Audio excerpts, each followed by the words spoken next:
Yo, what is happening? Welcome, welcome, welcome. I decided to start a few seconds early. Hello to the chat. Hello, Edgar. How are you, man? Yeah. Upgrade the damn badges and emojis. I will. I got to make them, though. That's what I got to do. And thank you for becoming a new member. I like your icon, dude. Your avatar is cool as shit. It's like 3D glasses and such.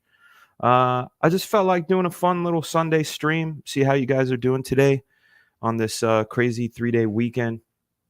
I've been going on a crazy. I don't know what you call that. What do you call that? A nostalgia kick when you go back and try to recapture your youth. When I was a kid, what I used to do, what was basically our internet or our, I don't know. It was a Wizard magazine, and all of the way we got all of our comic book news. We used to get these books like this one here.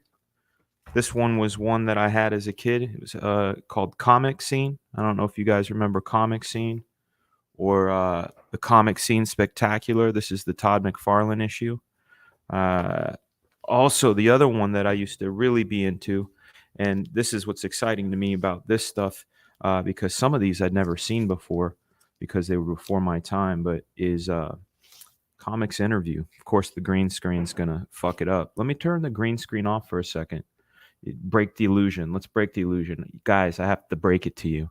I'm not in a grassy field. I'm actually in a room with just a simple green screen behind me. But let's take a look, dude. This Comics Interview with John Byrne.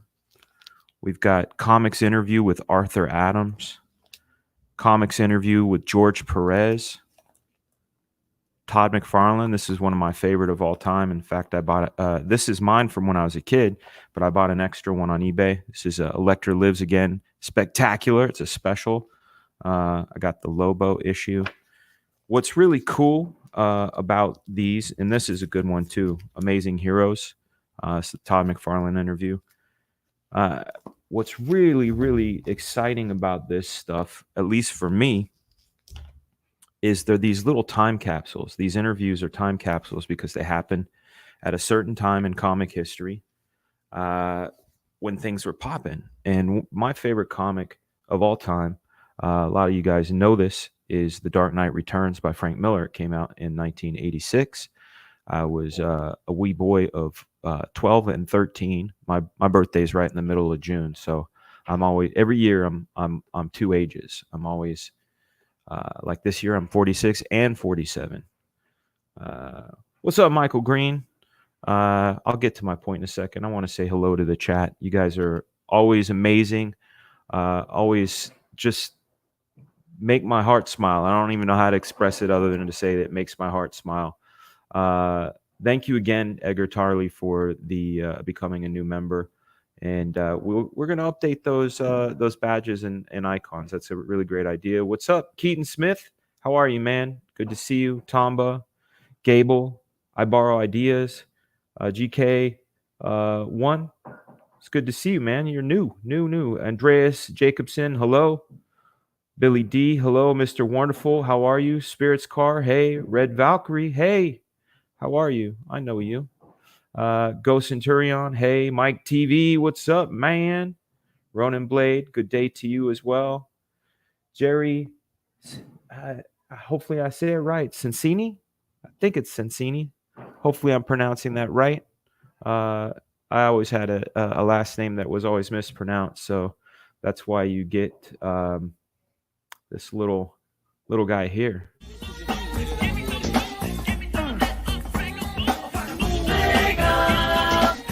That's just so people know how to pronounce it. It's just like the thing. So hopefully I said it right. Ryan Bowers, how are you? Hello, Mimi. Hello, Shay. There you are. You just switched accounts. You tricked me. Liquor Jim. What up, Liquor Jim? I want to just show you today. I've been getting back into beer again. I'm out of whiskey. I got to get some. If Cecil comes and visits, and I know he's coming, I will go get some good whiskey. But I've been really into this stuff. I wish I was sponsored by them, but I'm not. It's Sweetwater Brewing. This is a good one. It's tasty. It's light. It's only 4%, so it's Sunday beer. But then we got this 420 G13 IPA. I'll read to you what it says, or you guys can read this. We took an already dank IPA and married it with hops, with strain-specific terpenes and natural hemp-type flavor. The result is an aromatic, super hybrid, sticky IPA that's ready to rip. So they're doing a play on words. It tastes like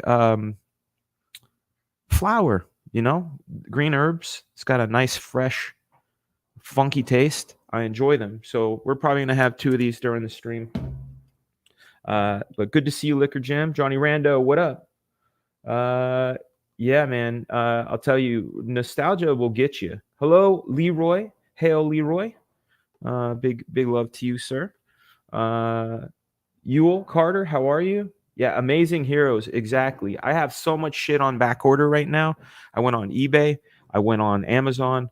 I talked to one of the guys, the eBay sellers, really fantastic guy. Cyberspace Comics out there on Instagram and Twitter. He's got an incredible amount of back stock of stuff. So you guys, maybe I'll share his info. I got to grab his card out of the other room, but he had all this stuff and he's now on the lookout for me. So I'm, getting Comics Journal. So what I was saying, and then I'll say some more hellos and catch up on the comments in a second. Actually, I'll finish those. What am I saying? Hello, Chad Townsend. Good to see you, man. Thank you. Comic scene was great. Amazing Heroes is my favorite. 100%. I jumped around. Comic scene was more of a magazine. Comic scene had like color photos, and they seemed to get scoops on things. And I think they were owned by Starlog or one of those bigger magazines, so they had a bit more footing and were in grocery stores and things. You didn't have to go to specialized places, and like Amazing Heroes and comic scene, you had to go to your local comic book store. But I was really just like it. Of course, who wasn't like Batman crazy in 1989? I had every fucking shirt. Pardon my French. It's Sunday. I had every shirt. I had the keychains. I had the buttons. I had the Prince soundtrack. It was crazy. And this was, of course, this cover got me. Of course, the John Romita Jr. Daredevil on there didn't hurt either. What up, Dome City Sandman? Orc Cloud Clown Comet Cowboy. Man, that's a great name. Took me a second, though. Dome City Sandman, hello. What up, Justin Brown? What? What up, Death Metal? It's good to see you, man. Let's see. Did I miss? Oh, I missed somebody called Crack something. It just like went by so fast. What up, Wiggle Wiggle? You're in the house. Paul Acevedo, hello, my friend. Chris Thibodeau, hello. Obviously, Frega didn't drink enough last night. Here's the thing, man. This is what was very sad. I went to bed at 3 and was up at 5:30. My baby, it was my day for baby. So that's what happens when you drink. And I was very, very tired this morning. What's up, Billy D? Hopefully I didn't miss anybody. Let me get down here. World's Greatest Lover, hello. And then I saw Gaming. What up, man? Hail Pink Bunny. What up, Gaming? Or what? How are you, man? Thank you so much for the $2 super chat. I'm going to open up the panel too. I'm going to put the link in a second. Mr. Christopher John, how are you, sir? That's what it looks like on my end, but I know exactly what you're throwing in there. The big Black Flag shield. Going to be updating those badges. Hopefully, like they limit you, so I need to make sure I'm able to put more. Hello, George. Did you ever have interactions with Norm Brayfogle? I did. I met him at WonderCon. I believe that's where I met him. Nice guy, super nice guy. I was heartbroken when he had his stroke, and then of course when he passed away. I loved his stuff. I mean, him and Jim Aparo were the guys back in '89. Dan, I love you, bro, but there's a way to keep the kids chill or out of the room so we can hear you and not hear them being kids. Joe Boss, I try my best. I put them in cages. I can't beat them. I would like to sometimes. Sometimes they need, a whooping, but I don't I know it's not the 70s, so I can't. But what ends up happening is they get me into a pickle, right? In order for me to really truly exercise my daddom, to pick them up and actually carry them out of the room, I have to kill the stream or at least black it out. But um, I'm gonna work on it. How about that, Joe Boss? I'll work on it. Yo, what up, Smart RN? How are you, man? Good to see you. Let's see. Andrew Taz, what's happening? Star Tiger, what's up? What up, Sark? Rooster Puncher, hey. Antonio, thank you. Hit that like button, you lazies. Yeah. Uh, see, some people like the kids. For me, the only thing I don't like is right out here is the exercise area. So there's like an exercise mat and weights, and there's one of those aerobic balls, and one of my kids likes to like run and like bound off it, and every now and then he gets hurt, and every now and then he gets and hits this table. That's the shit that drives me nuts because I gotta keep like an eye over there. What's up, Skull Diamond? So what I was saying, and I'm gonna turn the green screen off again, breaking kayfabe as they say. I'm not in the office. Oh no. This one right here, comics interview, Frank Miller's Dark Knight. This is issue 31. This came out in 86. And this interview, what's great about this interview, and when I was talking about time capsules, is that this interview was conducted before Dark Knight came out, and it was while he was drawing it. So he was in the middle of doing it, and the answers to his questions were that of a man who had not yet had the success of the Dark Knight. Of course, he had his Daredevil, he had Ronin, and he had, his Marvel team up stuff, but he wasn't Frank Dark Knight Miller yet. I think that stuff is very, very, very intriguing. Uncle E, last night we were on a stream, I was talking about it a little bit. And he's, I guess I'm just a geek. I'm all in on this shit. Like that's the thing. I will talk comic talk forever. And that's just how what it be like sometimes. I'm thinking about doing some, not streams, but thinking about doing some videos where I just do little quick run throughs on things like this, and maybe my favorite comics, and dip into that stash of behind the scenes stuff that I have. Matt Cisco says, Dan, that suit works for you. You should keep it. You're not the only one that's mentioned this, my good friend. This is a good question. When do you reckon your Red Sonja cover will be shipping? I need to find that out. In fact, I'm hoping soon, because they need to send them to me to sign. I need to autograph those copies, and so they can send the signed ones out.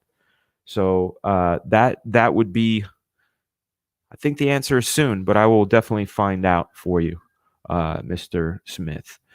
So in regard to the suit, I've had a few people, more than a few, say that I gotta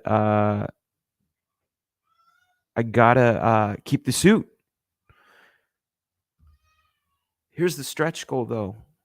I can get rid of it at 200, and a person is going to get the suit when we hit that. But if there's a demand for a suit, I'll buy another one. But there's got to be a demand for the suit. Let me see. I got to catch up with the questions again. Oh, man. Here's the problem with what you're saying. It says, Dan, you got to put those rugrats to work on shipping books when it's time. When it's time is when they're old enough to help. Right now, I've got a 1-year-old, a 6-year-old, a 9-year-old, and a 15-year-old. And the 15-year-old, he's not going to help. I just know he won't. And the other ones are too young. That I will spend more time showing them how to do it right than I would doing any stuff. So what I'm going to do, which is good news for everyone that's backed this campaign, I've hired a fulfillment company, one that's been vetted, that's great. And while they're doing fulfillment, I'm going to be drawing. and that's just my subjective position on it. Some people want to save the money or have more transparency and do the fulfillment themselves. I'll tell you what, I did this t-shirt company back in 2015, and we had a limited to 100, and I made them myself in my garage. And you got this t-shirt, you got a print, and it was cool. And then I had to ship them, and I had to fold the shirts, prep the shirts, weigh the package, get the address, get the shipping label. There were only 100 of them, and it took 2 days. So then I started thinking about, okay, 100 packages, 2 days. What would happen if I had 1,000 packages? That's 20 days. And then I go, if there were 2, that's 40 days. And if there were 3, you know the math. Then I thought to myself, do I want to, for 40 days, basically work at a shipping place? Because that's what your job would be for those 60 days. Package, get it ready, tape it, label it, that sort of thing. No, I don't want to do that. I want to be drawing. I want to be making things and moving all of the Black Flag stuff forward and getting it into your hands quicker, because a fulfillment company will get orders out in mass because that's what they do. So that's my decision. Again, I'm weird that way. Did you ever read an epic manga series, Lone Wolf and Cub? Yes. In fact, when I was a kid, I took a silk screening class in high school where you learn how to hand cut lacquer and use there was acetate, acetone. I'm trying to remember all the chemicals, and we get it on the screen, and later on we would do emulsion. But my very first one was a recreation of the cover of Lone Wolf and Cub, which Frank Miller had done. And my introduction to Lone Wolf and Cub was because of those tasty Frank Miller covers. Heck yeah. Hail Eric Weathers. I didn't realize he was in the chat. Hail, man. Let's see. So Black Flag will go in demand store.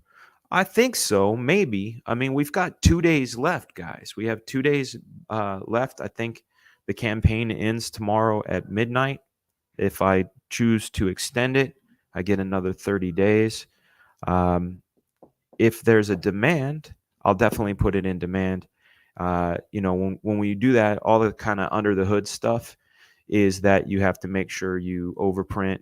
You need to make sure you don't underprint. You don't want to overprint in a way where you're left with backstock and it devalues the book that you guys get. So a lot of moving parts, but I'm learning as I go, and as more information comes in, that's how I make my decisions. Make the suit a lottery. That's a fair option and won't make people wait until you're almost at 200K. GK, my man. That's a great idea. The only thing is I got to make sure I'm not doing anything that's illegal in my state, like if that would be considered gambling or whatever. But maybe I'll see. I'll look into that. That's actually a fantastic idea. I saw a couple other questions.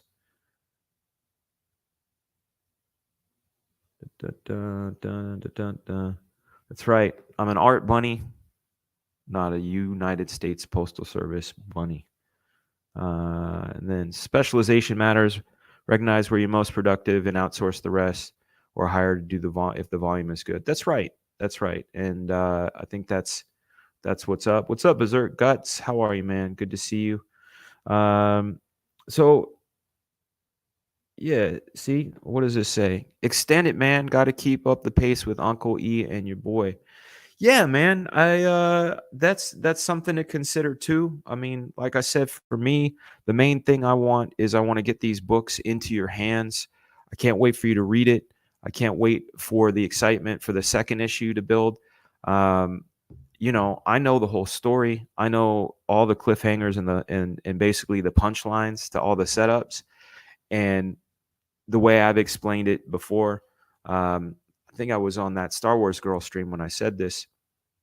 I said, imagine you have someone that you really care about, whether it's your significant other or a best friend or whatever, and they wanted something really bad, or you knew they needed something really bad, and you knew that when they get it, they would be really stoked, and you want to give it to them for Christmas, but it's August and you got it for them.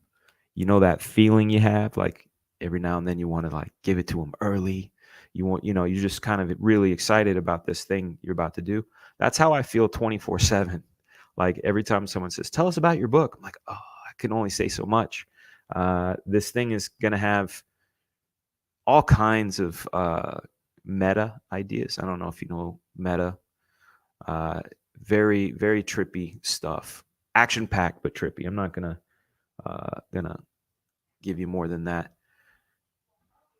Hadouken 77 says, Couchdoodles, did you know Black Flag issue 1 is now the key collector app as a hot key because of your campaign? Thank you for bringing that up. Yeah, somebody had mentioned that to me 2 days ago.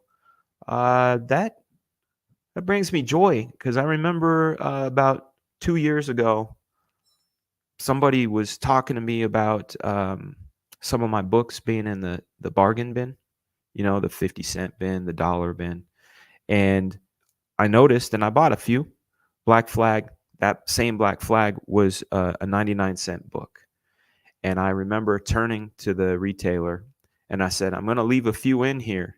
He said, well, why? I said, I'm going to make these worth more. He said, how are you going to make these worth more? I said, I'm going to work for it. I'm going to work for it. And that's what I'm doing. I'm working hard because basically anybody that bought those books back in the day, I had a huge love for. You made an investment in these characters. You made an investment in me. I feel constantly, one of the things that drives me in a wonderful way is I feel like everything that's happened good to me, I definitely need to earn it. I've heard people say you have earned it. I don't feel that way. I feel like there's been a lot of luck, a lot of opportunity, obviously a lot of hard work, but I'm really taking it to heart to earn all the good things that has been happening. So thank you, you guys. I know I'm getting all soy on you. You know what you got to do when you feeling a little soy? Grab yourself a tasty beverage that has no soy in it. Let's get some ASMR. You guys ready for some beer? Yeah, beer time. I don't know if you guys saw some of these stickers. These are going to be coming your way if you're a member of the channel at the highest level. We got this I don't know what you call that, hollow foil something Black Flag sticker. We got the simple matte finish.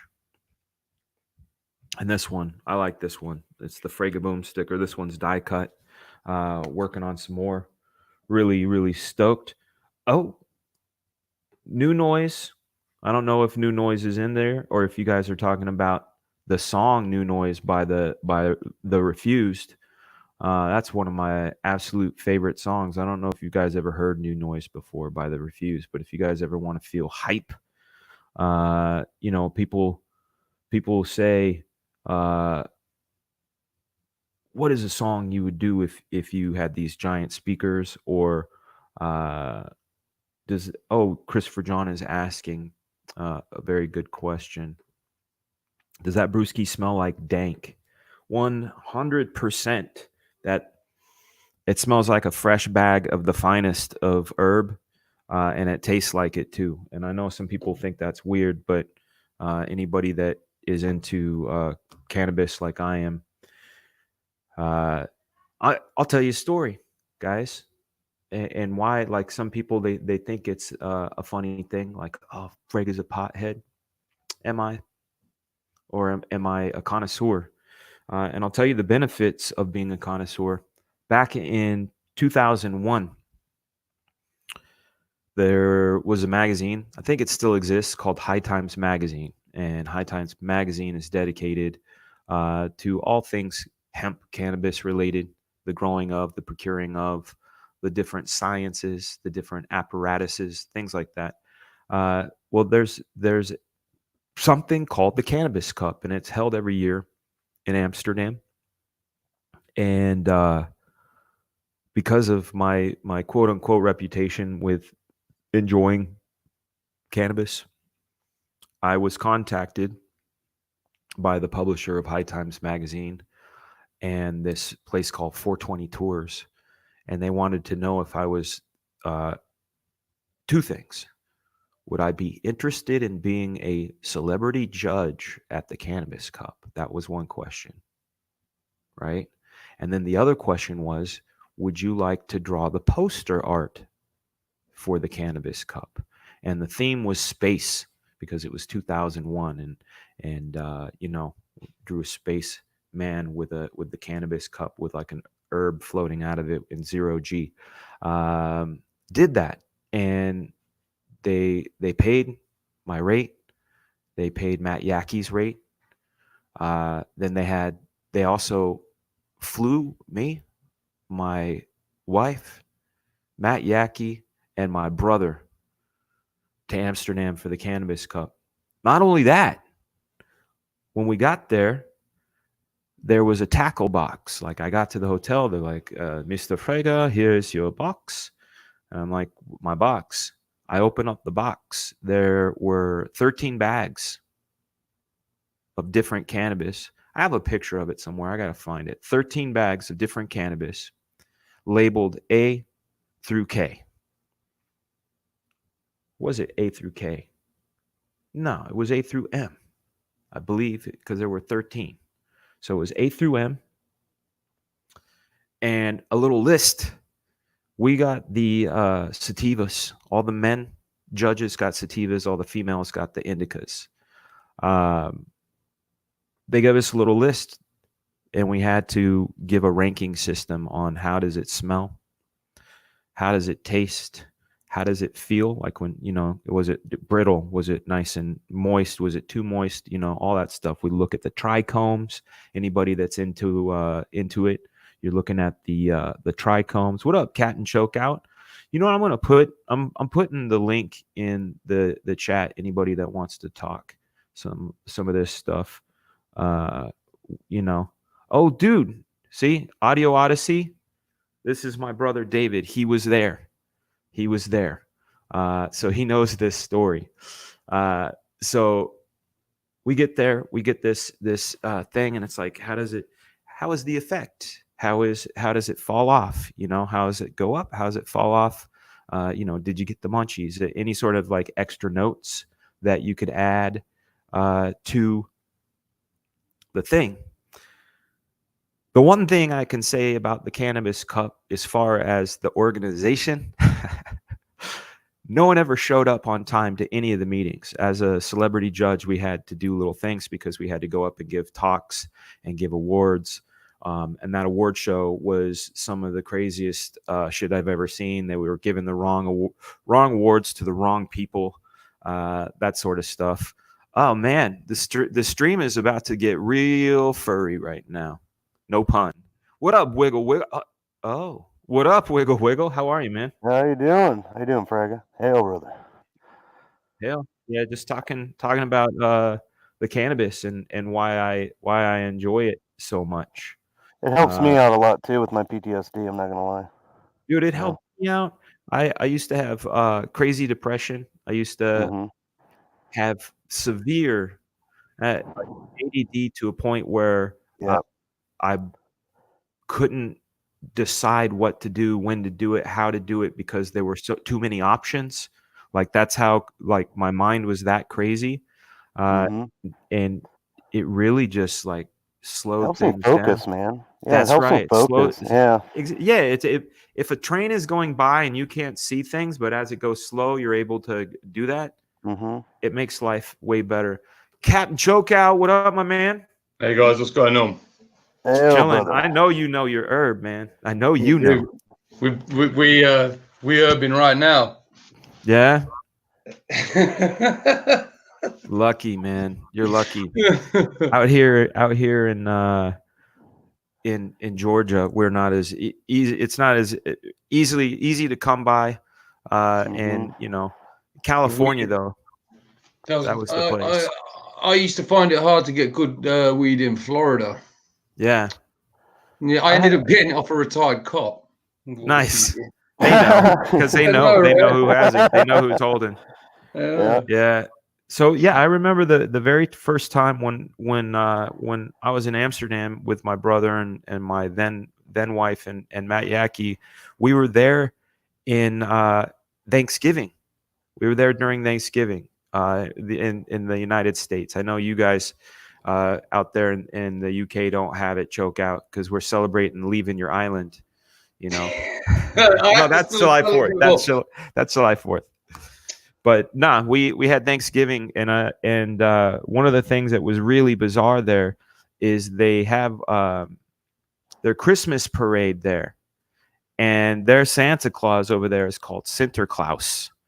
And they instead of elves, they have these dudes called Black Pete, and they look like minstrel.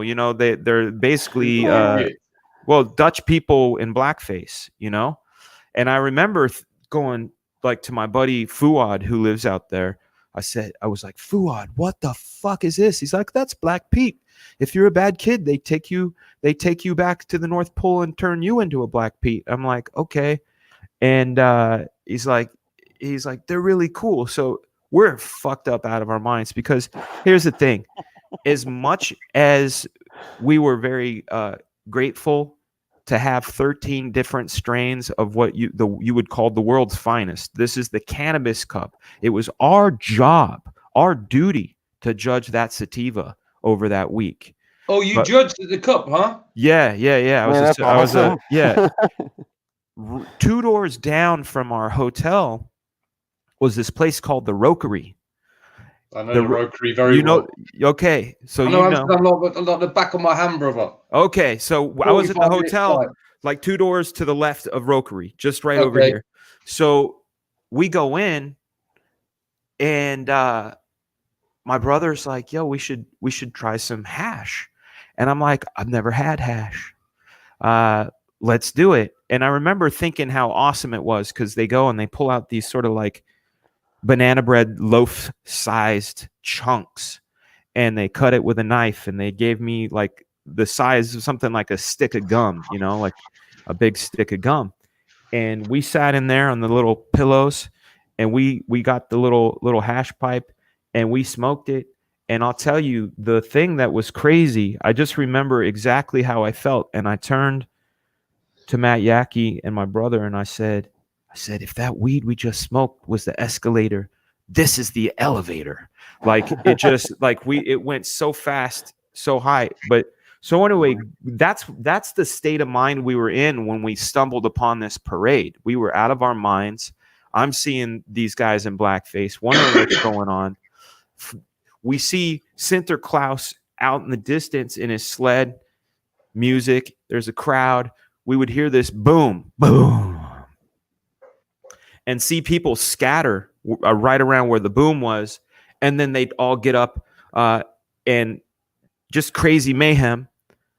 And the thing would keep moving. And as it was getting closer to us, we saw that it was this rotating cannon. Like imagine that the opening on the cannon is like this big. And it's like it's as they go, it's bobbing and rotating. And then it would stop and shoot the crowd. And the crowd would blow back, and then they all go down and kind of funk out and then stand up really happy. And we're like, what the fuck is this shit? Because it's like not like Christmas that we know. It's not that Charles Dickens carol singing, Bing Crosby Christmas shit. It's bizarre. So we're standing there, and next thing we know, this cannon is pointing directly at us. And we're like, what's going to happen? Boom! We blow back. We look down. The cannon just shot like 100 bags of snacks at us. It was like chips and candy and all this shit Yeah, and we're like, fuck yeah, because it was exactly what we needed. And we go down and we get up and we cheer and we realize like all that shit we saw that we didn't understand, we thoroughly understood at that point. I loved Amsterdam. I miss it. What year was that, man? That was 2001. It was right after 9/11. I would 100 million% have been there. For the Yeah. cannabis shop. Yeah, 100%. Okay. Yeah, Then we yeah. were walking the same streets then, dude. Yeah, I mean, where else do you like my go-to if I go to the city centre? Did you go Barney's? No, I wanted Barney's to. is good, and then everyone shits on it because I think they're just hating. But the fact of the matter is, they have good bud. The Greenhouse Seed is a good place. That's good. The Grey Matter. There's some, Amsterdam. There's some. I want to check it out. When I went, because I've been there a few times, they were still on the Gilder. You know, yeah. It was. That would have been before, or when you first went there. Yeah, so 2001 wasn't my first time. My first time was like 2000 or 99. I went out there for the comic convention. I've been going there since I was 16, man. Like for us in the UK that smoke weed. Yeah. It's like it's from your airport. It's a 45 minute, 50 minutes. You're in the center of. As you know yourself, you land in the airport. You jump on the train. You're straight into you're banging the action. There you go. Straight into the heart of it. One of the things that I found really bizarre, outside of like their music videos had nudity, right? So I remember watching a Lenny Kravitz video where there's this woman walking around the kitchen with her tits out, and I was like, "Yo, this is crazy." Their MTV has boobies, right? Yeah. The other thing that was a trip was going into McDonald's, and I'm not going to go all Pulp Fiction, you know, Royale with cheese or any of that shit, but they had this thing called the McCroquet, and it was basically chipped beef with gravy that was deep fried, then smothered in gravy and put on a bun. And I was like, that is the weirdest shit I'd ever seen. Out of all the things in Amsterdam that you saw that you're not used to seeing, that you thought was amazing, you've not once mentioned the streets are just lined up with windows full of prostitutes. Oh, we saw that too. Window after window. That was the weirdest thing. That was surreal too, because I really felt like they nailed it. Like if you have a type, it's there. There's something for everyone. Right. If you need the one-legged bearded lady, she's there. It's weird. And you know what the blue light in the window means, right? They're working. They're letting out their lady boys. Oh, is that what it means? If it's a neon blue light, they're chicks with dicks, and if it's the red light, they're just regular hookers. Something. See, I thought it meant that like someone was working in the back. I thought it was kind of like, you know, like when a light comes on in the airport, occupied. That's what I thought it was. But apparently, it just meant they are occupied with a penis. Special honey. Yeah. The blue window. Yeah. Crazy. But the crazy thing is, you're just walking down the street, and they're in the. For the chat, for people that have never been there, understand when I tell you. Imagine you're walking down your local town and you're seeing your shops on your high street. Imagine just replace these shops with prostitutes, and that is exactly what's going on. Yeah, it is. People walking about. It's commonplace. It's common. It's like watching. It's like walking by the bookstore. Listen, I'll tell you something else as well. It's fucking strange. But I used to go there all the time. Every weekend I used to skate Amsterdam skate park. Every weekend. Yeah, without fail. Every weekend. Not one of my Dutch friends, not one of them smoked weed. Really? And I've got a bag of them. They just like, to us, you know, it's just there. We don't really bother, you know. That's we say crazy. English, you know. They don't care. Crazy, isn't it? I guess I kind of get it. Well, the very first time I ever went to Paris, I was walking around like this, just looking, and my buddy who grew up there, he's like, "What are you doing? You look weird." And I'm like, dude, your fucking buildings are amazing. I said, these buildings are like older than anything anywhere I've ever been in the United States. And he's like, yeah, I just don't pay them any mind. I'm like, holy shit, man. You're like walking around like history. He's like, they're just buildings, man. Yeah, you pay no attention, right? Right. Yeah. Right. Dude, I live right next door to Warwick Castle. Like I drive past it every day. Yeah, and I don't pay it a second attention. Not one. And when I say it's like the kind of castle you see in a movie, like fully intact. Yeah. Expect a dragon to come up. Yeah, exactly Yeah. like that. And I just take it for granted. Yeah, it's just a castle. Yeah. It's like the Big Ben is the name of the bell, not the tower. Most people don't realize Right. that. See, battery. Yeah, I'm Dutch. I don't do drugs. Yes, it's just. What's one up, of the Bats bells. Marine? He says I'm Dutch and I don't do drugs. How six your skate park though? I'm half Dutch, and I don't know, man. Like, I love cannabis so much, and I enjoy mushrooms as well. Never done them. I don't consider them drugs because when I think of drugs, I think about like a pharmacy or a lab or something making compounds that are derived to achieve a certain result.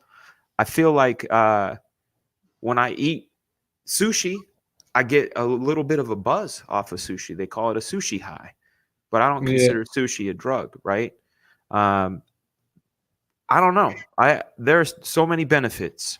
What's up? To say to the Asian research, it's not actually legal in Amsterdam, despite what people may think. It's actually illegal still. They view it as you buying weed as a drug deal. The point is they don't give a fuck. They don't care.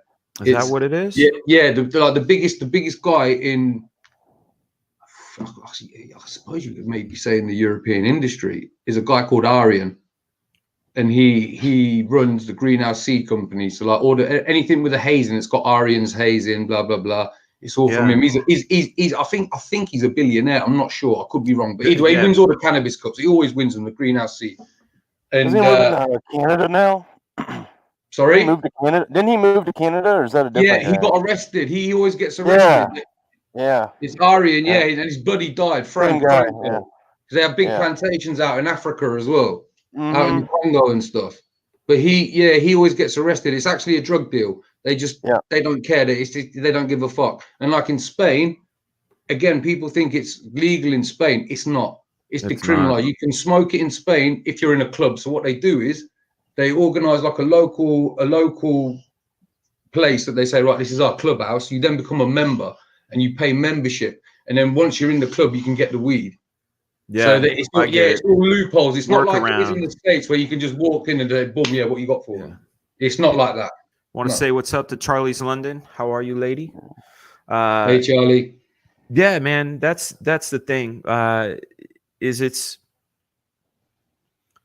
feel like if nature provided it and it betterfies my life, and I'll tell you what, man, without it, I'm not the best me. No, and that's what I feel like. I literally feel like it's a calibration. You put oil in a car to keep it going right. You put THC in me. That's how I work. Totally agree. Did you ever go to the Rex Museum in Amsterdam where you can see the Rembrandts? No, the Night's Watch. I'm uncultured swine. I go to Amsterdam and I get fucked up from the second I get there. You want to get fucked up and go look at the best art. I used to, when I was a kid, I'd go there, get fucked up, skateboard, get fucked up, come back, and then it just skipped to just going there, getting fucked up. And then, like with work, we have events there twice a year at the big club, the Basel, at the Melkweg. Yeah. Oh, so, Melkweg is where that's exactly that's where the cup's held at. Yeah. That's where the cup, dude. Do you remember the award show? Yeah. I've been yeah. Because it was a fucking mess. Like they always are, man. They always. I was like, dude, I don't think that's not the winner. Like we saw who the winner was, and they're like, oh shit, and they're like calling the person back. Hey, that was supposed to be for this. Can you come back? Here's your prize. But I remember, I think it was Blueberry won. DJ Short. Yeah. DJ, he's the originator of the Blueberry. I mean, you always see people in forums and that arguing over blah blah blah. I mean, yeah. But yeah, the Blueberry's always been a. Thank you, Michael Strelitz, for the £5. Hello, Daniel, and Choke Out East End. Right on. Hey, I just realized something. Were you an Ali G fan? everybody in the UK was. Dude, everybody was. I got pirated Ali G stuff before he ever came over here, and when I saw him in the Madonna video, I was like, hell yeah, like he's hit it big, you know. I love that show so much, man. You want to get him on the Late Show? What happened was he used to be on a show called the Late Show. You know, like how the Simpsons started on the Tracy Ullman Show. Exactly the same. Exactly the same picture. Exactly the same thing with him. He was on a show, just filling in certain parts. And let me just turn my camera off because I've got something here. He'd have a fill-in on a show. Sorry, and everyone just loved him. So he just escalated. But he was already doing stuff anyway. It's that Sacha Baron Cohen, right? Yeah. Well, that's why what threw me off. I thought for the longest that he was an actual dude. I thought Ali G was an actual dude. Everyone did. And then I thought, oh, he's an actual dude who's pulling pranks on fools. But I didn't know it was a dude playing a dude that playing a dude. Another dude. Yeah.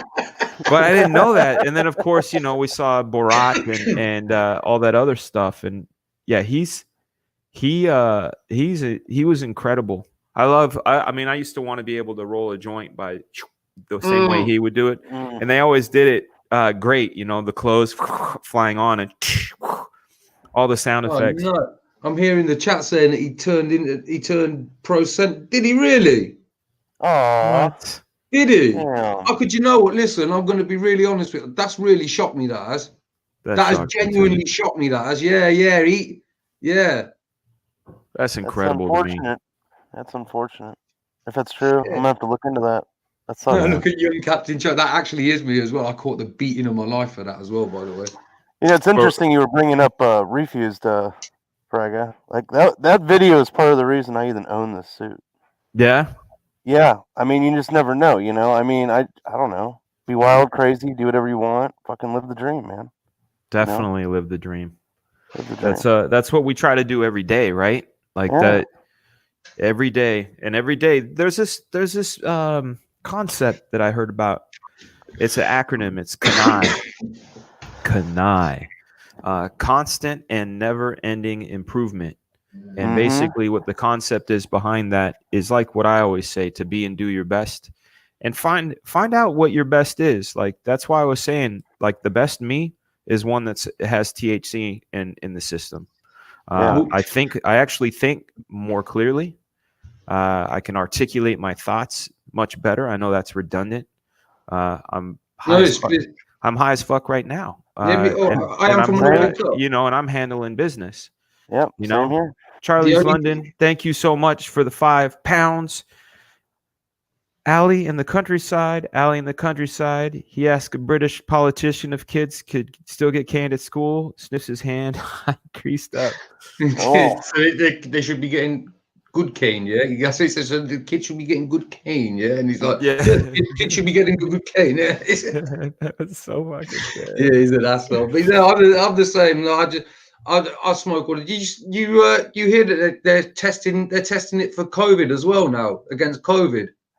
What, testing cannabis against COVID? Yeah, super strong strains of cannabis apparently might be good against COVID as well. So it's just another string to its bow, isn't it? Yeah. I mean, that's the thing. Man.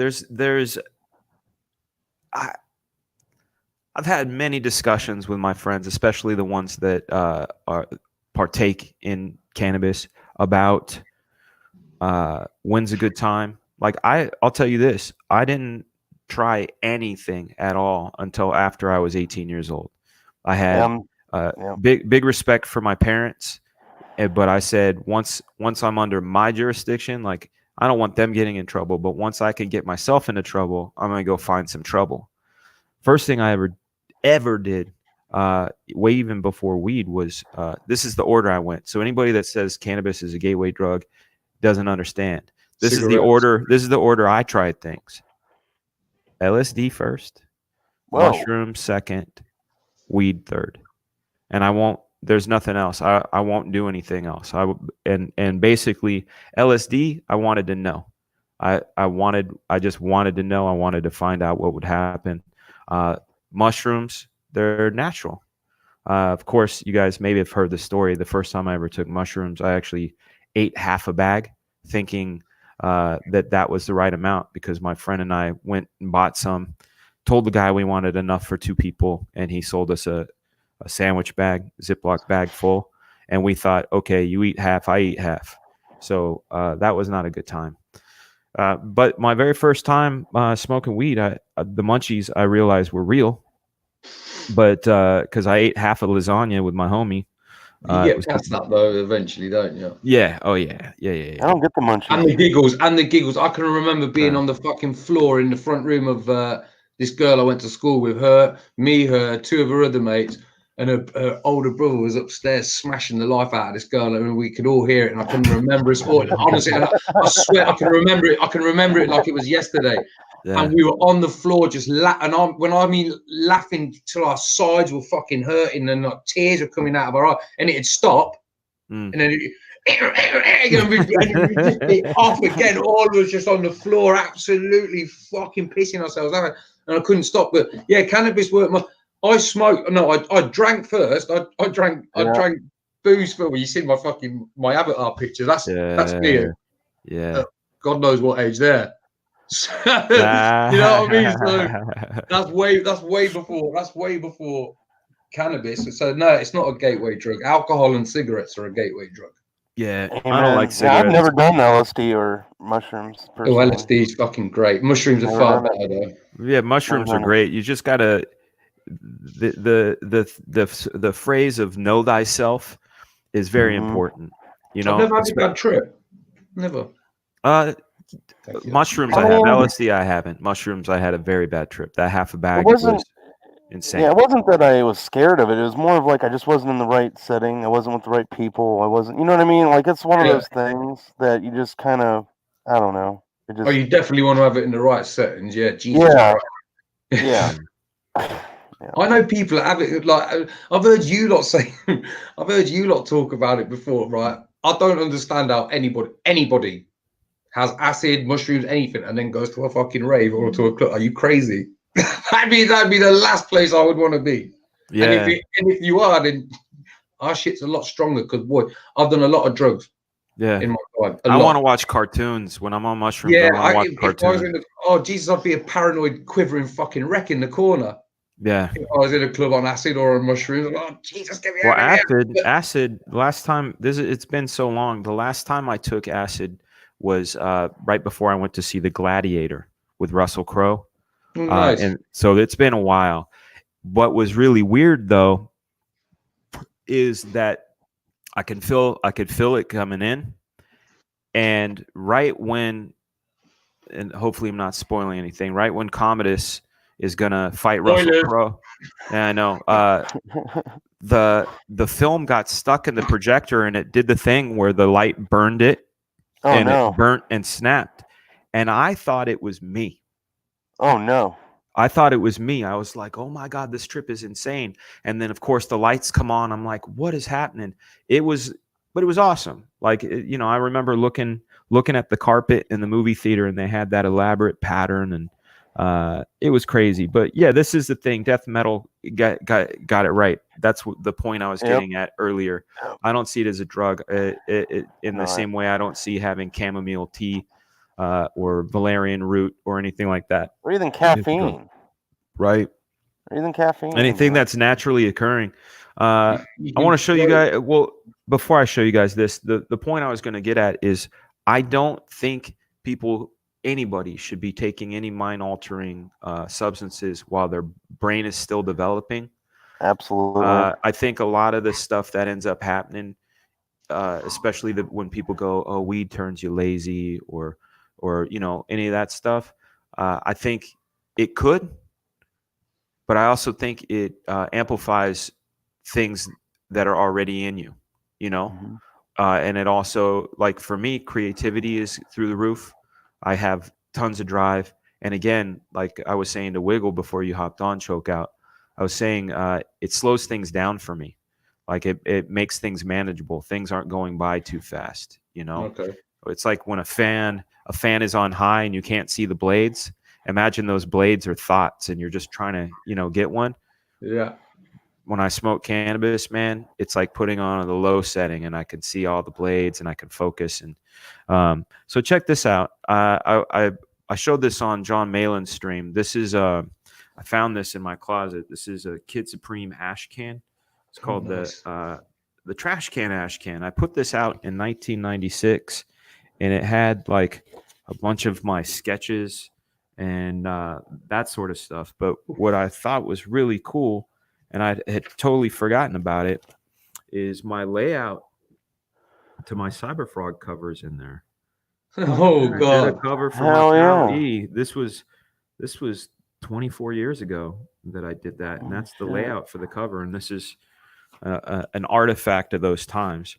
Now, Wow. isn't that a trip? Like I love finding that shit. It's like little awesome. nuggets of gold. I'm gonna put our link in the chat again. So what do you guys choke out? You don't have Memorial Day. Like is tomorrow a holiday for you? Like how does? Yeah, tomorrow's a holiday for us. Tomorrow, yeah. What's it called? Is it called Memorial Day? A bank holiday Monday. Let me see if it's got a specific name. I don't think it has. Spring bank holiday. Okay. I'm wondering if it's because America shuts down that they're just like, fuck it, let's shut down. I don't know. I wonder what's up. I don't know. You guys, his device isn't connected yet, but I'm feeling the presence of Death Metal Hero. He's going to be hopping in here in a second. There he is. There he is. You going to jump out? Yeah, I've got a couple things I've got to get on with. And hey, man, it is always Hail, Death Metal Hero. Hell. Yeah, it's always good to have you, choke out. You want to get kicked or do you want to just bounce? Yeah, go on, kick me, man. All right, you're down there. I'm gonna karate chop you with my hand. Thank you, sir. You have a great rest of your holiday. Love choke out. He's always a fantastic panelist. I love his accent. I love listening to him talk. You know, different dialects. You know, it trips me out. I love it. Yeah.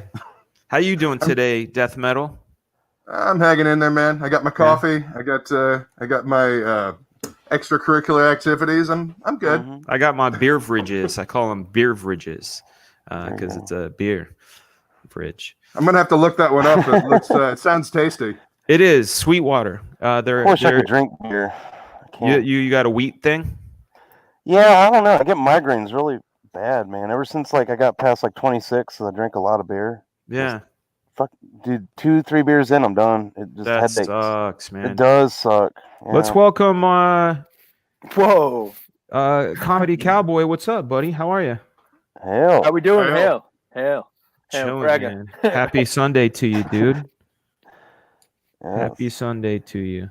Yeah, this is a Sunday. I'm actually at home. I'm not performing Manuel's Labor Emporium, so I can actually hang out at home today. That's awesome. I need to get some of those turnstiles, man. I need to get some of those. Really dude, I got these on Amazon. Yeah. Did you? Yeah, I got these on Amazon. One of them showed up damaged, and I contacted the company. I was like, hey, can I just get my shipping costs refunded because these are damaged? And they're like, oh, no, we'll refund you the whole thing. You can keep the whole thing. And I was like, or we can, send you another one. I was like, send me another one. So I have two. Yeah, awesome. I figure I want to support a company with a policy like that. This is a different ash can moot. This one was from that was one of the things we used to do back in the 90s is do these ash cans before a book would come out. So we would like promo it. This thing was at I think we had it at WonderCon in 96. Yeah, it had it had basically pencils and things. How old did you say you were when you did that? When I did this? Yeah. I was in 96, I was 22. Wow. This is and the independent comic game runs thick and runs what's the sorry. Anyway, good, I man. wanted to No. I wanted to say hail to everybody. Hail, man. Hail, come Hail, here. bro. We're gonna we missed that lovely accent so much, and here's the thing. I love ladies, and I love this lady. Hello, Charlies. How are you? Hey, how you doing? Hail, Great. Charlies! Hail. How are Charles, you? London. I'm good. I'm good. I listen. You put a StreamYard link out. I'm meant to be working, but I'm the queen of Ah. procrastination. So stuff it. I'm here. Good. There you It's a good go. There you attitude to go. have. How you doing? How's your channel going? I'm on 507 subs. I'm like, Holy fat! That Oh, happened yeah. quick. yeah. I'm That's really, pretty amazing. I'm so stoked. It's going really, really well. Like, because when I came into this, I was like, all these guys are cool. They're comic book guys. They're writing about superheroes. I'm writing about a dead guy that made black and white films. Like, who the hell's going to want to be interested? He's And I tell you, great. it's blown up. It's been people Yeah. are like the little documentary videos that I've done. And bear in mind, like, I'm not a documentary maker. I'm a history teacher by trade. Yeah. And so I've made these little documentary videos and people are watching them and they're saying like they're 10 minutes, that you do the right amount of time, you put the right amount of content. Yeah. So it's going brilliant. And if people are coming to me with like constructive criticism, I'm 100% going back and I'm listening to that and I'm working on it because, you know, at the end of the day, I'd be a bit of a hypocrite. Every single day in my real life, I'm going to kids. This isn't right. Do this again. This is go do this to get an A. So if people are saying to me, go do this and it's going to make your video better, I'm going to go do it. I'm going to, Right. you know. Hell yeah. What is So- your what are you related to Chaplin, or do you just have a great affinity for him? I'm not related, but I've got a kind of freakish story in why this all started. I was researching my family history and I found that a picture of a great uncle of mine who was in a workhouse, which was like a bit like an orphanage, really. He was in there in 1896 and I found that I couldn't get the photo from ancestry.com. I had to go to the Chaplin estate. I was like, why the hell have I got to go to the Chaplin estate for this photo? And it turns out that my great uncle was in the workhouse with Chaplin when Chaplin was 6 and my uncle was 7. Oh, wow. So I So they were started thinking, schoolmates. I started thinking, so is this where a lot of his humor comes from? And it's weird because like when I thought back on my life, so many weird. Oh no! Oh no. Uh-oh. Where did she Where'd you go? I'm like Where'd she getting go? gross. I'm getting into I'm it, engrossed. man. Don't. Yeah, we were all Please super come Come back. back. We need the rest of this story. What? Damn it. No. Yeah, come back, Charlie's. No. My goodness. Yo, that's like the worst cut to commercial break I've ever heard. Like, Oh my God. We'll be Oh, back no. after There these is. messages. Yeah, it's the I'm color bar. interested in it just on the simple fact that I'm like a total history nerd when it comes to stuff like that, and I enjoyed that, you know, that older black and white stuff. Not just Charlie Chaplin, but all of it. You know, like Metropolis is one of my favorites. Like that, Yeah. Metropolis is That- fantastic. man. I don't That- want to play. I don't want to play the role of one upper right now, but my father's mother was in the 1939 World's Fair Salvador Dali exhibit. Straight up, like that's not That's even. awesome. You know, she was a mermaid and also a body cast for like a piano setup, bro. It's like one of the weirdest looking things that I've ever. And that's like cool. That's 2 amazing. years. 2 years before my grandmother was actually born. Like complete, like wild. You know what I mean? 6 degrees of separation shit. I love That's that crazy. history. Like one of the things that I'm a huge fan of outside of that I get into stuff is I'm a big fan of pioneers. I'm a big fan of greatness. And I like guys like Chaplin because there was nobody like him before him. You know, obviously there was the vaudeville stuff and you Sure. had contemporaries like Buster Keaton.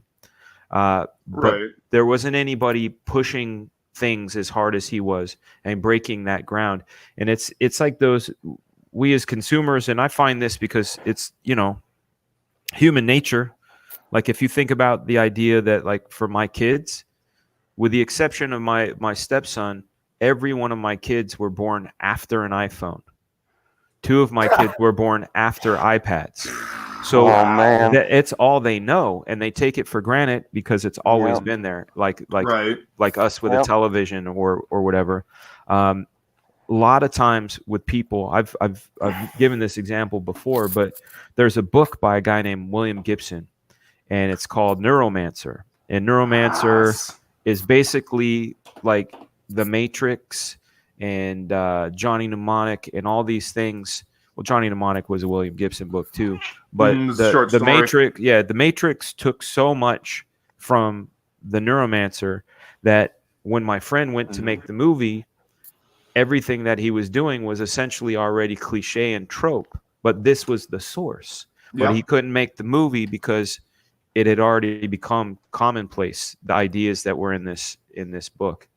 And I feel like that happens a lot. Like that's why when I say I enjoy studying greatness, if I like humor, which I do, I love performance. Anybody that can captivate an audience, especially like comedians or singers or dancers or someone like Chaplin, who was essentially kind of riding solo. He had other cast members, but most of the gags were him. Right. That's pretty impressive when you watch somebody trailblaze like that. Like Oh, tapping into like a primal thing, right? Like whatever they're doing is like whatever like a leader of a tribe. You know what I mean? To the nth degree, being able to captivate not only friends and close family members, but people who don't even know you, just interested in what you have to say because of the way you have to say it or whatever. 100%, man. And the thing that's interesting too about human nature is for thousands of years,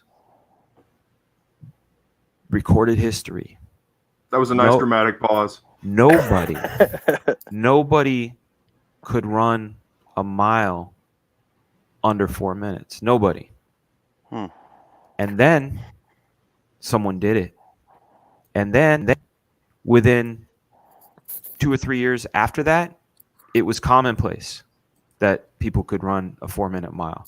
It was as if the human condition needed permission to run that 4-minute mile. So yeah, I like to see the source. Like I want to know, like for me, if I was to study athletes that like, or running or the art of running, I would end up trying to find out as much as I could about the guy who did the first 4-minute mile, because it was his mindset, not the mindset of the people that followed him. It was his mindset that broke that ground, which is again why I like studying excellence. Running is another one of those things, though. Like what like all of our ancestors was doing was chasing down, thousands of years ago, chasing down. But who you ever think about who the like? There's the link, Charlie. Sorry, man, didn't mean to interrupt. Yeah, no, go ahead. Another link. No, you go. I just want to get the Charlie's link. actual Eve was. It was the actual Eve. The first human, like or like a Homo erectus, or how many bridges were there between who was thinking like us, right? Who had a brain to think like, I don't know, man. There's it makes perfect sense, man. You opened up a Pandora's. Well, that's the thing we do on my show. We have discussions. We could delve into drama. I watched some dramatic shit over the last couple days. Interesting dramatic shit. Pole smoker. Yeah, and all of the shows. And like for me, I'm like, yo, man, this is like my show. Unless people want it, but I don't want it. This place is drama free. We have fun here. We can do that too, but we're talking about other stuff. Whatever.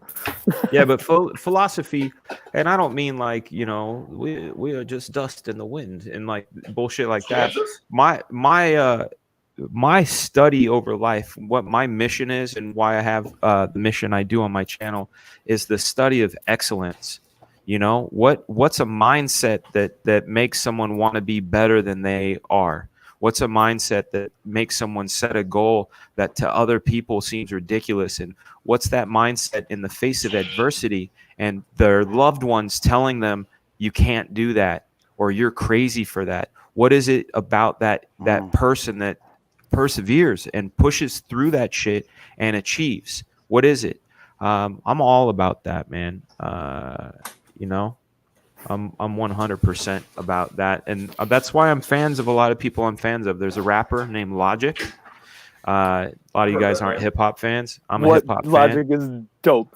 Yeah, Logic. I love Logic, and I'd been following him since his second mixtape, and then his third mixtape came out, and then I found out, his story. He was, had a shit life out there in Maryland, and got into hip hop through watching Kill Bill, and had to know everything he could about Wu-Tang, and then somebody came in and kind of mentored him, and he taught himself how to rap and got to go on stages and put out his mixtape, and the dude just built, and now he's selling platinum records, doing stadium tours. That's incredible, because it's not like there was no nepotism. He didn't have a Dr. Dre helping him. He didn't have a P. Diddy helping him. He did it. He had a Chris Zaru who found him, but this guy did it right, and I think that's excellence. I look at someone like Kim Jong-gi, and I think that's excellence, and I want to know everything I can. Kim Jong-un, woof. Just watching him. Sorry, I've been dealing with my secondary monitor. It kind of fell off of its arm. That's not good. Oh, no. Everything okay over there, Frank? What? I said everything okay over. Oh, you're putting your headphones in. Yeah. No, the arm just kind of fell off the side of the table over here, and I caught it before it did. So Yeah. Yeah, Comic I can book relate to scrapyard. what you're saying, Dan. I really can. It was kind of like my life. I was told I couldn't do shit, and I went out and did it. That's what you have to, and some people they get shot down, and they stay down, but what gets people revved up and staying the course is really the thing I'm interested in. It's that mindset. Here I am, 35 and retired. So what do I know? That's pretty awesome. Comicsgate has made me want to be a better and more productive writer. Every time I receive a book or hear a creator passionately speaking about their project, that inspires excellence. Comic Book Scrapyard. Thanks, man. Yeah, that's how I feel. Liquor Jim says Wu-Tang is for the children. You're right, man. He's right. He's definitely. right. Old Dirty knew what was up when he said Yeah. that. He did. Straight from the Brooklyn Zoo, baby. Yeah. Latif says, there we go. Latif Freed says that's because Baltimore is a hellhole. He was doing everything to get out of there, probably. Yeah, that's the thing, I study a lot of guys. There's a guy named Jim Quick that I like. There's Tom Bilyeu. I like him. I like Tim Ferriss. Hold on. Jeremy Stoltz is in the green room. What up, Jeremy? How are you, man? Doing good. Yeah. Kyle? Excellent.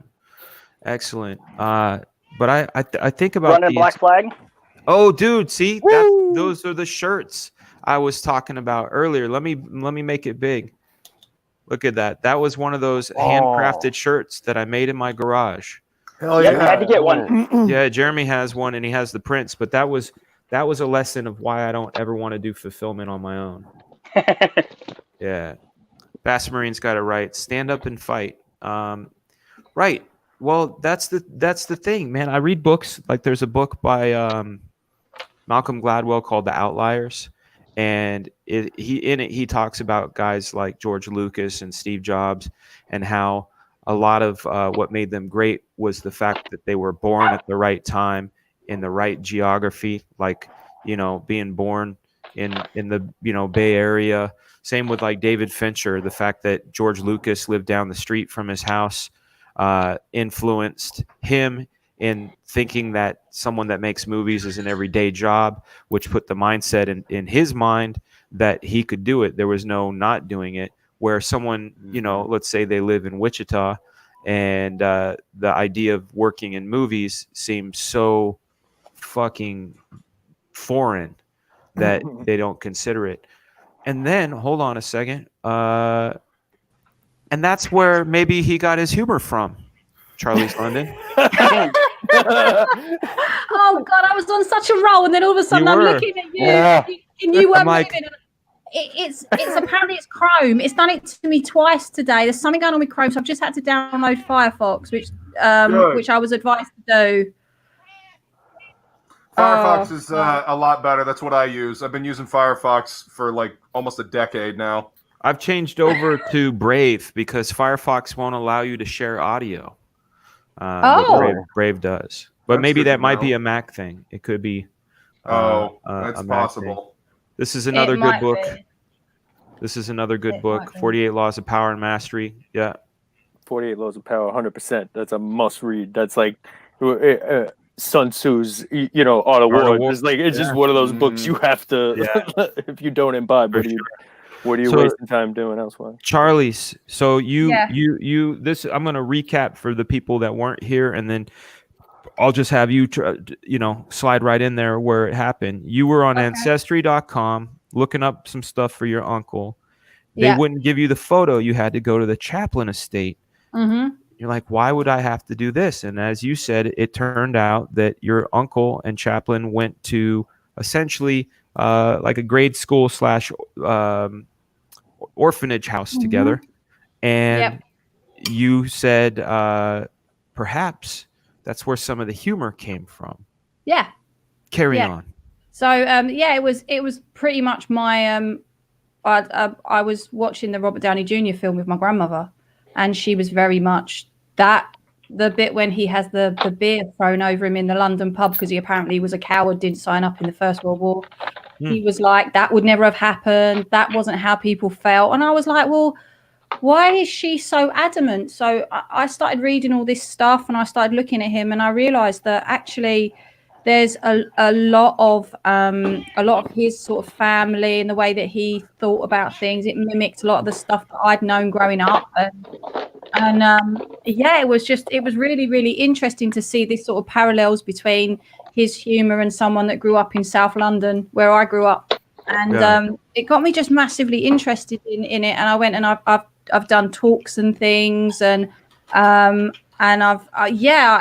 been a really, really cool journey. And I said I'd always wanted to tell his story because his story is essentially in 2 massive books, and they're big reads. And if you're not a big reader, it's like something that's going to really, you're going to be like, oh my God, it's a 900-page book. Like I need audiobooks because I can't draw and read at the same time, but I can definitely listen to books while I work. Yeah. So I was like, there was this. I've always loved my comics and the importance of telling a story in a comic. So I literally was like, okay, what about making a comic of this? And then I always played around with the idea, but I can draw, but I can't draw sequential art. So it sort of something sat in the back burner.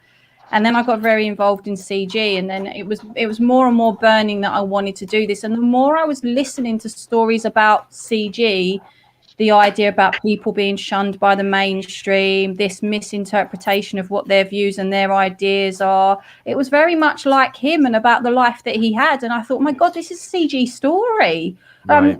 His life is a CG story. Like, he was sick and tired of the way artists were treated. So him and the biggest artists of the day formed United Artists to have control over their own contracts, to have control over their own stuff. So, I just bit the bullet one day, and I approached the Chaplin estate, who I've got a good working relationship with, and I said I wanted to do a comic on his life, and I wanted to make it historically accurate as possible, but obviously to a bit of a melodrama of what you'd want to read. And they said, yeah, like, do it. That's cool. And that's so. My mailing list goes live in July, and I'm pretty sure now that the actual comic that my Indiegogo is going to go live in October, the first week in October. Definitely bring it by here so we can get that out as much as we can. That sounds amazing. You know what's crazy is out in Los Angeles, a buddy of mine, he's a session guitarist, and he had to do some session work at the Henson studio. Nice. And I said, man, this place is cool. It's got a good energy. And then I found out that before it was the Henson studio, it was Chaplin's studio. Yeah, it's the only place, Dan, on my Chaplin bucket list. It's the only place I've never been. I've been to his home in Switzerland. I've been to different places around London because obviously it's quite easy to do that. And that's the one place that I've always wanted to go. I've always wanted to see that because apparently they've got a big statue of Kermit the Frog dressed as Charlie Chaplin on the top when you go through the gate. Yes. Really? 100%. Yeah, apparently they have. Yeah. That's funny. I did the same thing with Walt Disney. When he moved out to Los Angeles area, out in the Los Feliz area. He had a little office that he opened up, and he lived in his uncle's house. And then he bought a house not too far from there on Lyric, I think Lyric Avenue. And they say, legend has it, that he created Mickey Mouse in that garage because he couldn't do it because of his contract with Oswald. And then there's a shopping center now there called Gelson's, which is a grocery store, but it's on the Hyperion lot where they did Snow White and Pinocchio. His first it's the weirdest thing too. It's a place called Extra Copy, and it's this little hole in the wall place where you can get photocopies done. And right down in the very bottom of the window, it says Walt Disney's first California office. But you would think there would be like a giant plaque or something, but it's where when he moved to California and started the Disney studio, he started it there. But what made me think of telling that story is the Kansas City. I've never been to Kansas City, and that's where he started, you know. And I always wanted to go there, but it would just be, I think it would probably be weird, you know. But I went to college in the town the Ninja Turtles were created in. That's awesome. Dover, New Hampshire. Yeah. I went to college in Dover, New Hampshire, and that's where the Ninja Turtles were created. As a matter of fact, I looked at the house that they created the Ninja Turtles in to rent it without realizing it was the house. It wasn't until I realized later that my then wife at the time and I were looking at the Ninja Turtles house because I saw that they had bulldozed the house and put a parking lot there. You know, that happens. There was we lost Cowboy. Hell, That's Cowboy. okay. The number of ladies has improved. Hey, Shay. Hey, Shay. Welcome. Welcome. You guys ever see Pulp Fiction? Yeah. You know the diner where, the diner. Any of you motherfuckers move, I'll execute every last one of you. So that was a place called Hawthorne Grill. And I've actually eaten breakfast there before. I got to sit in the same spot that Travolta sat when he said, bacon's good, sausage is good. I went, it was right by Mattel. It was only like maybe 2 minutes from Mattel.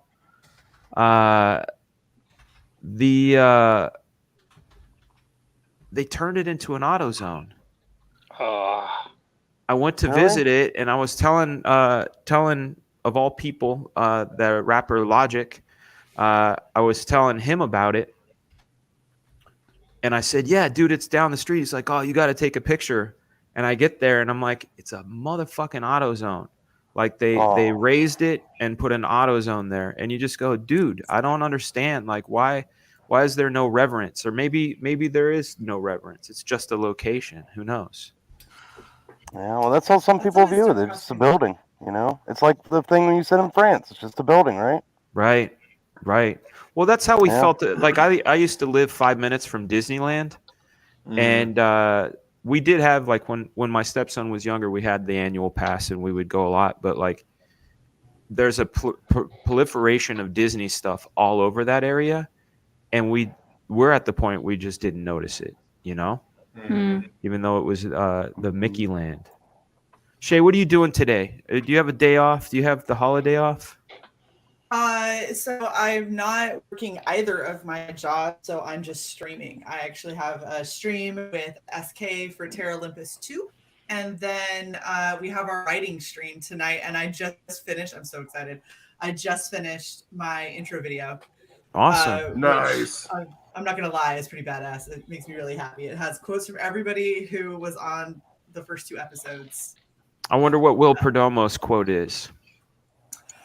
It's something really existential and upper tier, as always. Yeah. I was about to say something brainy and existential. Yeah. Do you see why I work with him? Yes. He is the balance. He is the balance to my chaos. I'm always like, we're gonna do this and this and this and this, and he's like, what do you mean when you do this and this? And I'm like, well, it's this. And he goes, there was a philosopher that had that same thought process. How about we inject a little of that in there? I'm like, Let's do that. Every time. So like he'll come on Writing Pros and he'll either jump into whatever movie we're talking about, or he'll turn around and be like, well, historically speaking, the Greeks. And I'm like, oh, good shit. Yep. Yeah, he knows his stuff, man. I'll get a beer. I have to take a little ASMR break. Now that I've seen your Nas can, I'm going to show you my guide beer from Sweetwater. And then now I have to talk softly into the microphone. And I have to do the mouth slime. and then do this. I'm opening the beer. I'm opening the beer. Oh. That was a good one. Beer for That fucking mic, though. I mean, come on, that mic. Yeah, this is the Yeti X. I went and I made sure I got the best I could. Dude, it's beautiful. Originally, I was coming through these bad boys, and it just wasn't as great as it could be. Speaking of which, I've been talking to Todd McFarlane's camp about getting him back on. Yeah. And making it a live thing. That way, if there are any sound issues, that people in the chat can say sound issues. So if we do it, it'll be in the next 4 weeks. That's what we're aiming for. How you doing, Jeremy? What are you up to? You've been posting a lot on Instagram, I've noticed. Yeah, just going through a bunch of different stuff, getting ready for hopefully my convention in September, and just working on sketch cards and trying to work on stuff. I did some trades with somebody over on Instagram a little bit ago and came up with the idea that after I finish a card, I'm gonna make you big real quick. Yep. Let me grab your screen. Bam, there you are. But yeah, after I finish a card, to kind of doctor up the back a bit to look like an old Star Wars card with my signature and stuff on it. So I'm going through right now, just kind of working on, getting the stuff.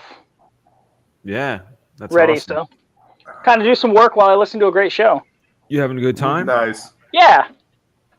I have a question from Claudio Fraser. Yo, Fragaboom, I have a question. Pondering emoji. Will your old 90s Black Flag material ever be reprinted in trade, perhaps? Do you have the rights? Yes. That'd be an awesome stretch goal. Yeah. Well, it'd be an awesome campaign.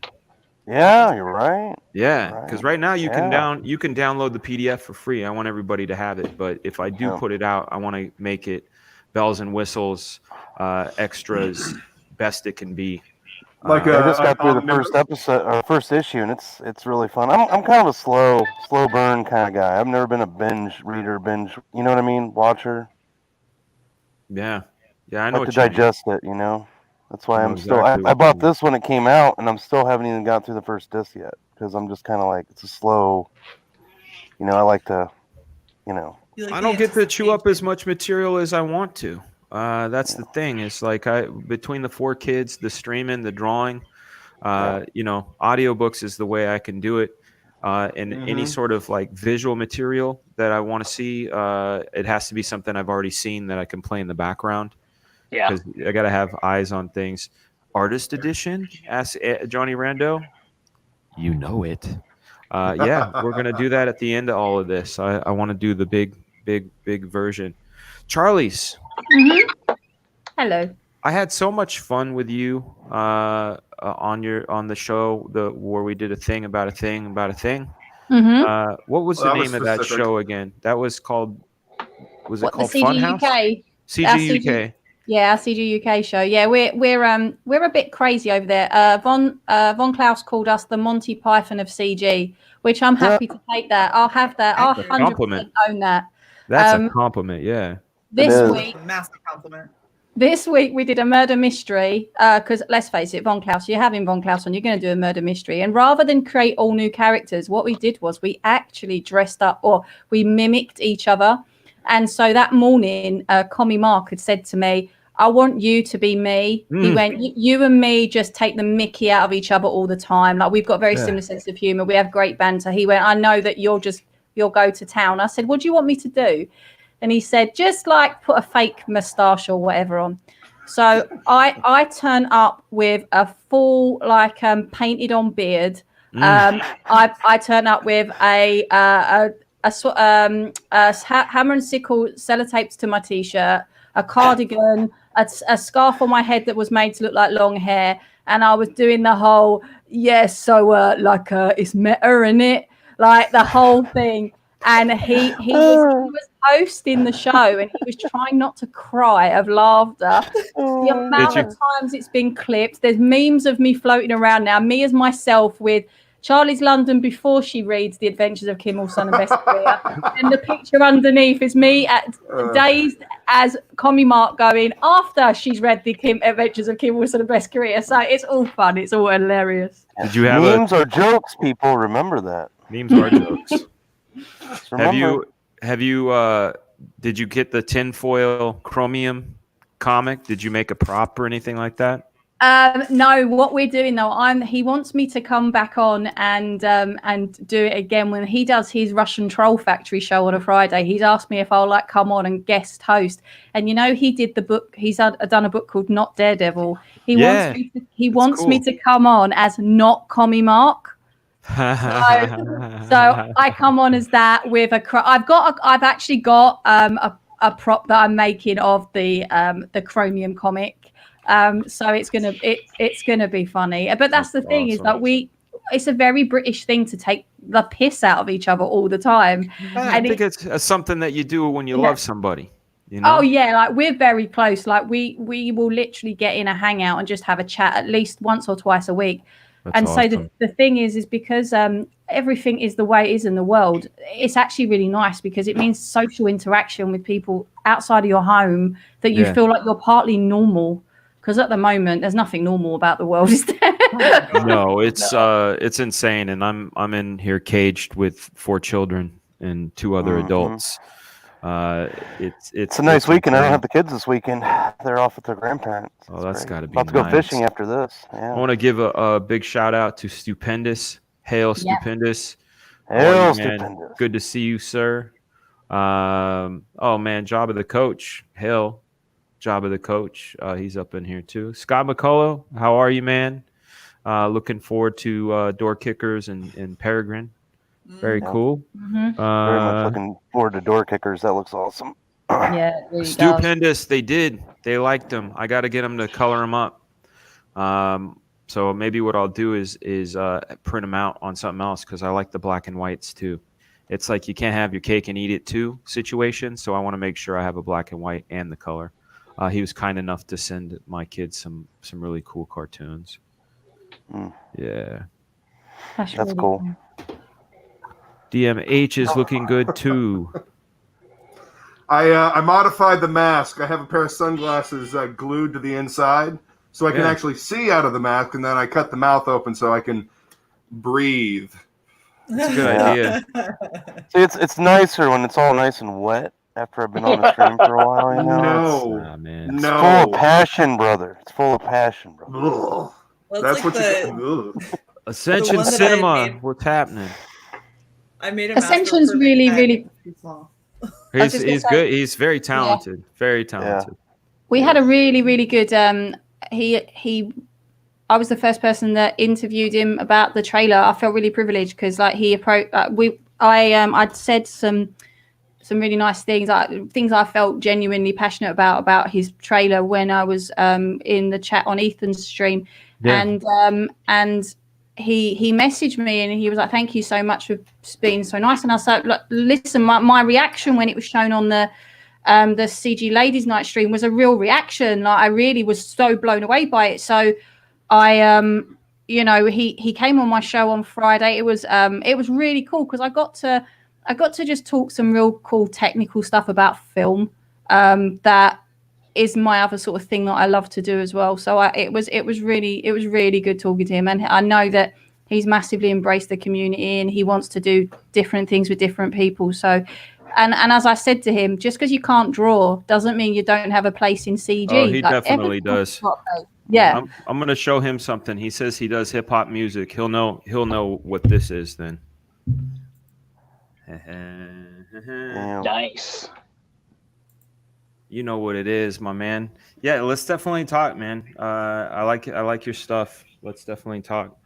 What's the Talk to difference me. between that one and like the smaller ones where it's just like the pads, just like the touch pads? That's a great question, Wiggle. Yeah. The ones that are just the touch pads are called controllers, and you need a computer and you need software to plug that pad into. So it's essentially a MIDI trigger. This thing has the brains, all the sounds. It's self-contained, so and it's got a battery. I can take it as is, throw some headphones on, go out to my Oh, no shit. backyard and bang out some beats. Fuck yeah. Yeah. That's legit.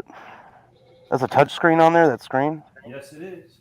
Sweet. MPC Live, and they just came out with a brand new version called the MPC Live 2, which for all intents and purposes, I don't think it's a better processor or anything like that. A little bit of a different control configuration, and it has a built-in speaker.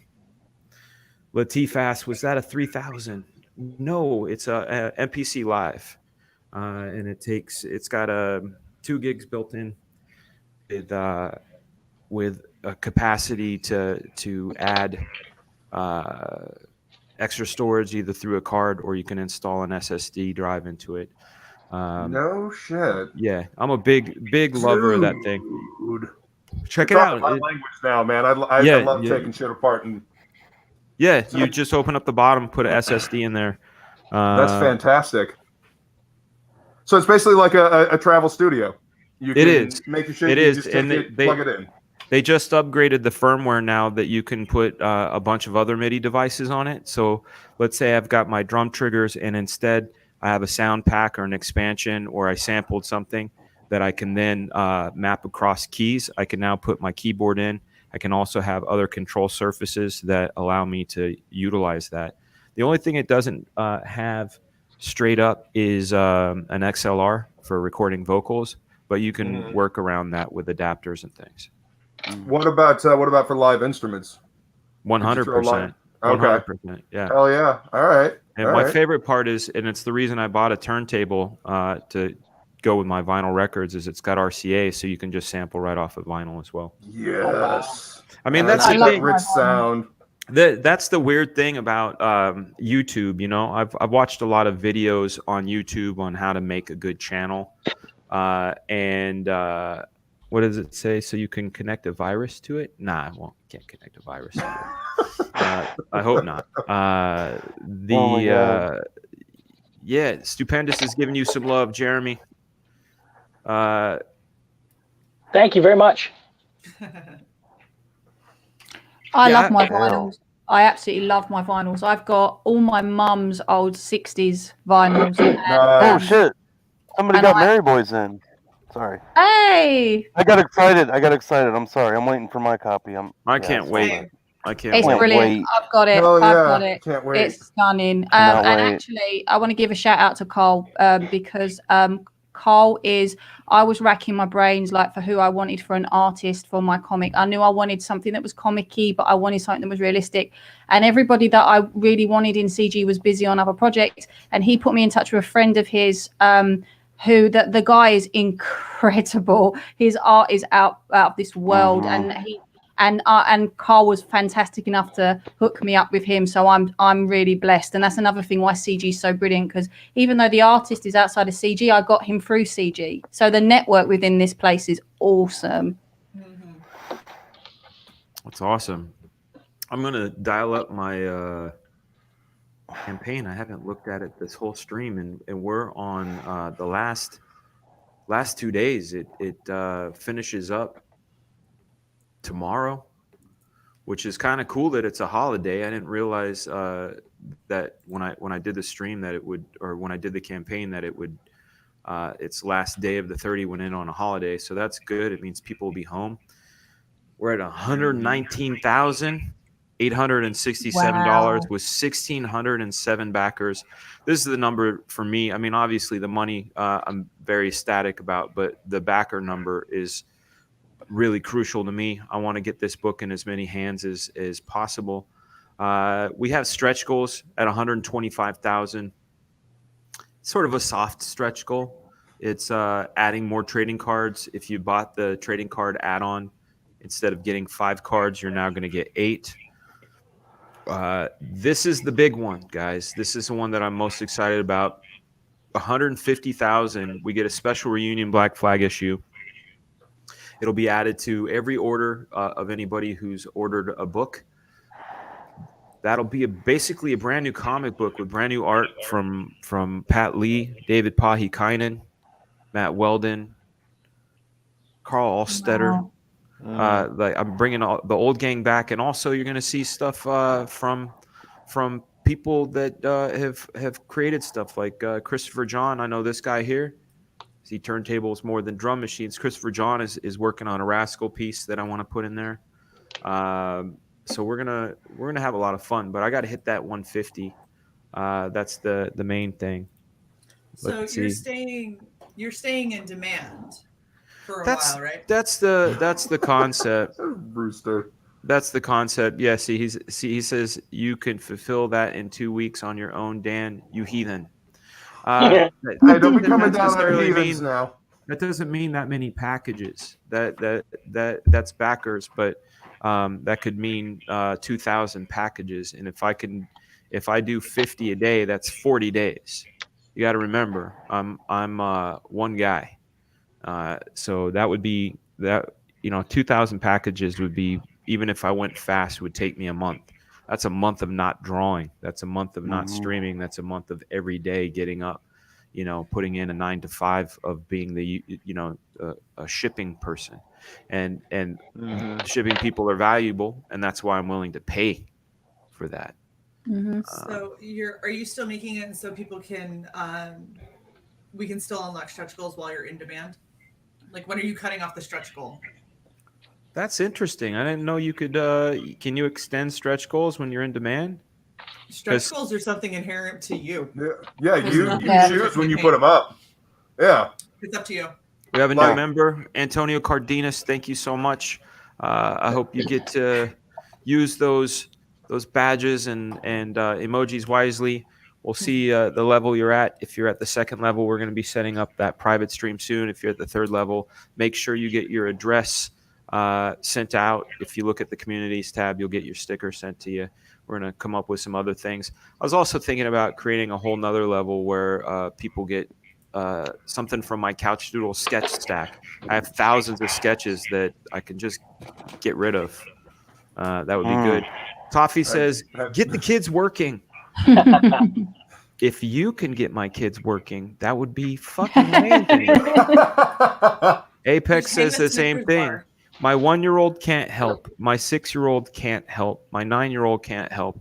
And the 15-year-old won't help. So that's that's pretty much it. Even if you offer to pay the 15-year-old, he won't help. No. Really? And I'm telling you, it says I'm gonna come to Georgia and pimp smack you for paying for fulfillment cuts into profits like crazy. I know this, man, but you have to understand something. It's time out of my schedule, and that time is worth money. And sometimes the money itself, when you look at figures, you can go, well, you could have made this much money, 100%. But guess what? If it gets out, what's that? You say get you to come and draw? Georgia, I'll help you. Yeah. Dude, I'm like 6 hours away from Georgia to pack things. You don't want me drawing. Right. Well, that's the thing. I can't have people in my house for 3 weeks, I would get murdered. But no, the thing is it's also about keeping a schedule. If I can hire a fulfillment company and have everything fulfilled in 2 weeks instead of 40 days, that looks good. It also means what was the book that the fulfillment company just slapped a sticker on it and shot it out in the mail? Like that. I don't know who that is, but my that was deal for Stealing Solo. Yeah. Ours turned up here fine. Like, there were so many issues with it, but I think ours turned up completely fine. Wow. Mad. That's Ours good. is in really good condition. Dan, I'm really sorry, but I'm gonna have to go. No. I've got to get dinner on. Oh, that's right. You're in the future. Here. I keep forgetting. I am in the future. Yeah. Thank you so much. Thank you so much for having me on. Love and respect for you. As soon as you get that mailing list going, get us that link so we can start pulsing it out. I know you said Thank July, you. so we're looking forward to it. Thank you so Yeah, much. It really Charlie. means a lot. And thank you for having me on. It's always lovely Always. to speak to you. You guys had a Bye, fun Charlie. show last night, Charlie's. Oh, The God, ladies' yeah. night. Yeah, that was some funny shit last night. You guys should go check that stream out. Oh, yeah. With the ladies, we're all doing our thing. We've all got streams. We're all going to rotate. We're all going to be cool. It's absolutely fantastic. So we're all in it together 100%. But thanks to the panel. It was nice to speak to every one of you, and I will see you soon. Thank you for the story. All right, bye-bye. Thank you. Thank you. Bye. Right. I love her. She's awesome, man. She's fun. Rooster says, I'm making your skeleton shake. Not wanting to make it shake, man. And we'll see how it goes. This is just for issue 1. We'll see how it goes. But I have all the faith in my fulfillment partner. You know, I wanted to make sure everything was a Gemini packaging. I wanted to oversee, like when I go there for the first few days, because I have to go to the fulfillment place and autograph every single comic. So I'm going to be taking 2 days to sign everything, but also in the interim, I'm going to go through and make sure that the packaging is to my specifications. You know, Absolutely. Yep. So that's the thing. I'm thinking, I don't mind. I know there's a consideration for profits and things like that, but I don't mind spending a little extra money to ensure that the book gets there quicker, to make sure that I'm drawing. So that's it. Well, you're also creating jobs. You know, you're creating jobs for people that need jobs. Now, I have a question, and for the panel, what is a furry? Oh, I knew it was gonna come. Oh no! All right, I can answer this one. Nice. There's a video. No, I'm serious.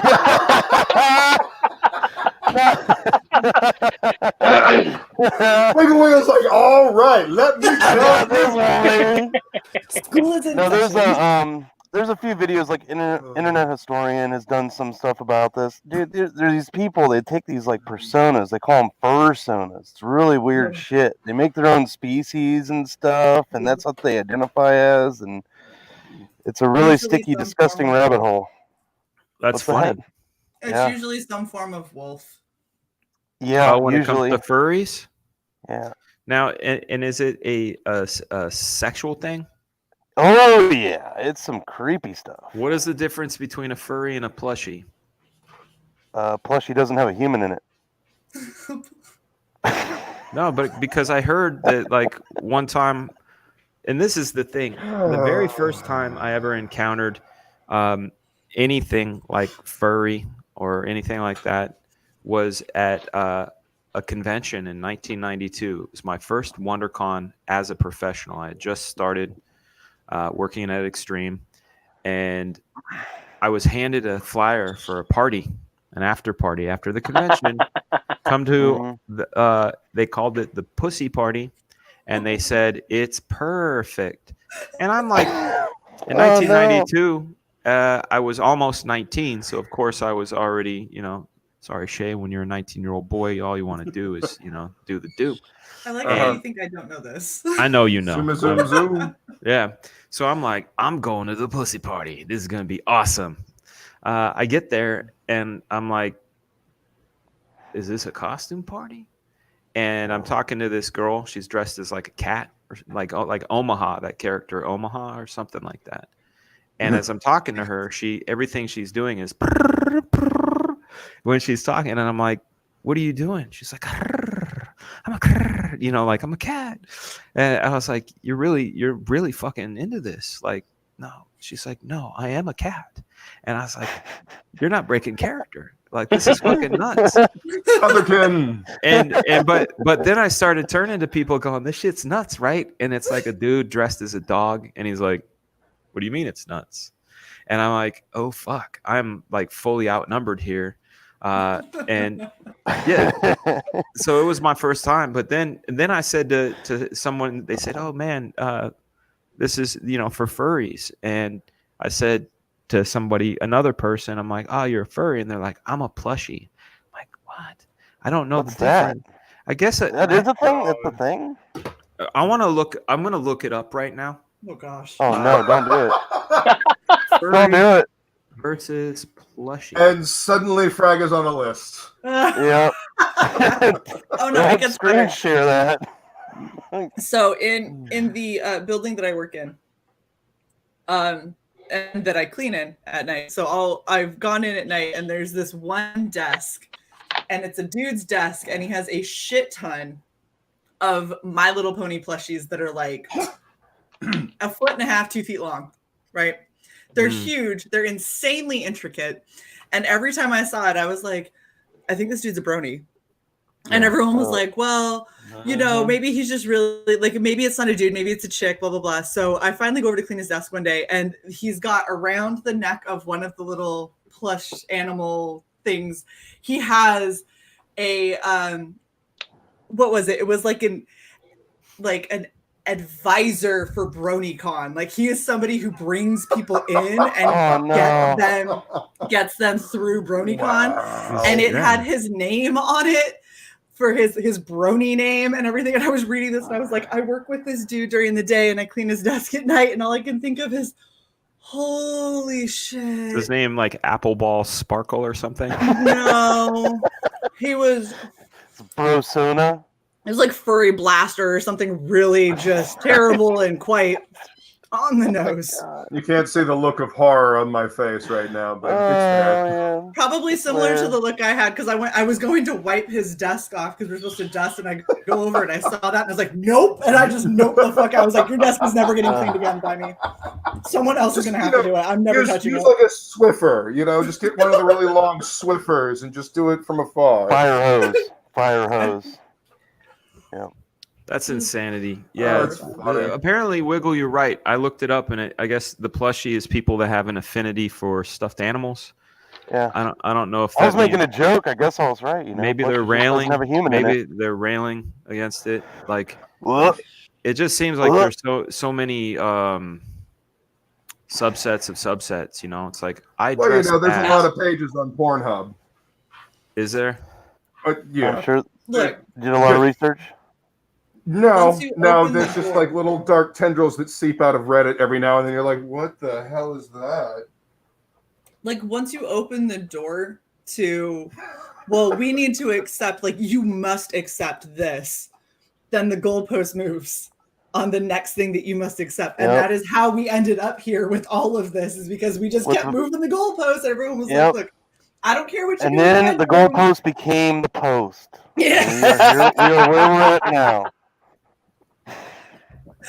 Yeah. We just ended up the goalpost, man. That's where we're at. I just try to keep my head down. Not my monkeys, not my circus says. My Little Pony walks into the bar, and the bartender says, "Why the long face?" Dad jokes. I love it. I love it. Rim shot that wave. Stupendous says, Wiggle knows degeneracy. I do. Proud man. There was this one time, my buddy, I bring him up a lot, my session guitarist buddy, Ray. We were talking about, Matt Yackey was there too. We were talking about how like the internet is a plethora of like garbage, like filth, just filth. And we said, there's everything, like everything out there. And he says, you know what, man, I've never seen granny camel porn. And we took it as a personal challenge to try and find it. Like you do. Oh, no. Like you do. We went to try to find it, and he was right. There was no such thing. There was no such thing as camel granny porn. You notice how he's saying was. Yeah, well, we made it. There was no such thing. Then we made it. I used my Photoshop skills, and like I made a series. Like I found camels, and I found gilf porn. This is more than 20 years ago. But my favorite one that I had was I had one going down a playground slide as the camel watched, and my Photoshop skills are good. Like, and the universe abhors a void, so you felt it.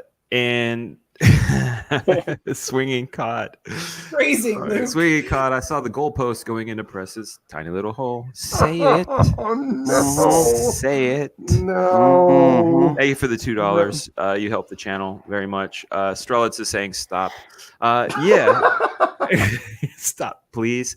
So anyway, this is the thing, though.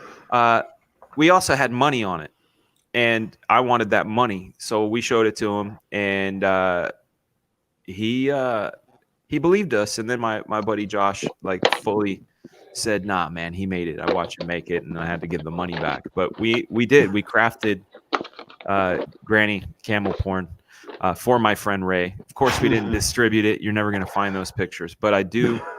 Really still in my mind the one going down the slide, because his reaction to it. She's going down a slide. Why? He kept asking, why? Why would she be going down a slide? I'm like, the camel watching. I don't know. This is weird shit. You said it didn't exist. There it is. I mean, okay, so real quick, Anything to win a bet. shows that camel toe granny porn exists. Yes. I think the word toe was. There's wait, a you're disturbing number of that. How do you wash your eyeballs out after seeing that? I've seen a lot of things. I think you have to go to one of those. Do you remember back in science, like in science lab classes, they had those little eye wash stations? You gotta go break into a university and use one of those. What's up, Wiggle? Sound like you were gonna say something, man. I mean, I was like, if you wanna look up some really effed up shit, find mud porn. There you go. I don't. I never need to. I saw a Japanese. Which one of us has done the research, Wiggle? I don't know. I don't know. I played the fifth. I don't know. Strelitz, I may or may not have stumbled upon it. Strelitz gave us 10 pounds to stop. Wait, is that how it works when you get monetized? You just got to start talking about horrible shit and then people pay you to stop talking? Apparently, that's what's happening. I'm going to be so rich when I get monetized. Either they pay to insult you, Like on Incredible. That's incredible stuff. Awesome. Oh, I'm never Googling this. I've already done it. Moot. No, sir. No. Don't do it. Don't do it. Okay, this is just getting worse, isn't it? Run. Ladies and gentlemen, run. It has to be stopped about granny camel porn, so we're apparently moving on to blue waffles. Yeah, they have weird words. The one that my friend Josh, the one who basically ratted me out on the stuff I made for Ray, used to send me these things called Goatsy. If anybody knows what Goatsy is, oh man, don't look up Goatsy. Don't do it. It's spelled G-O-T.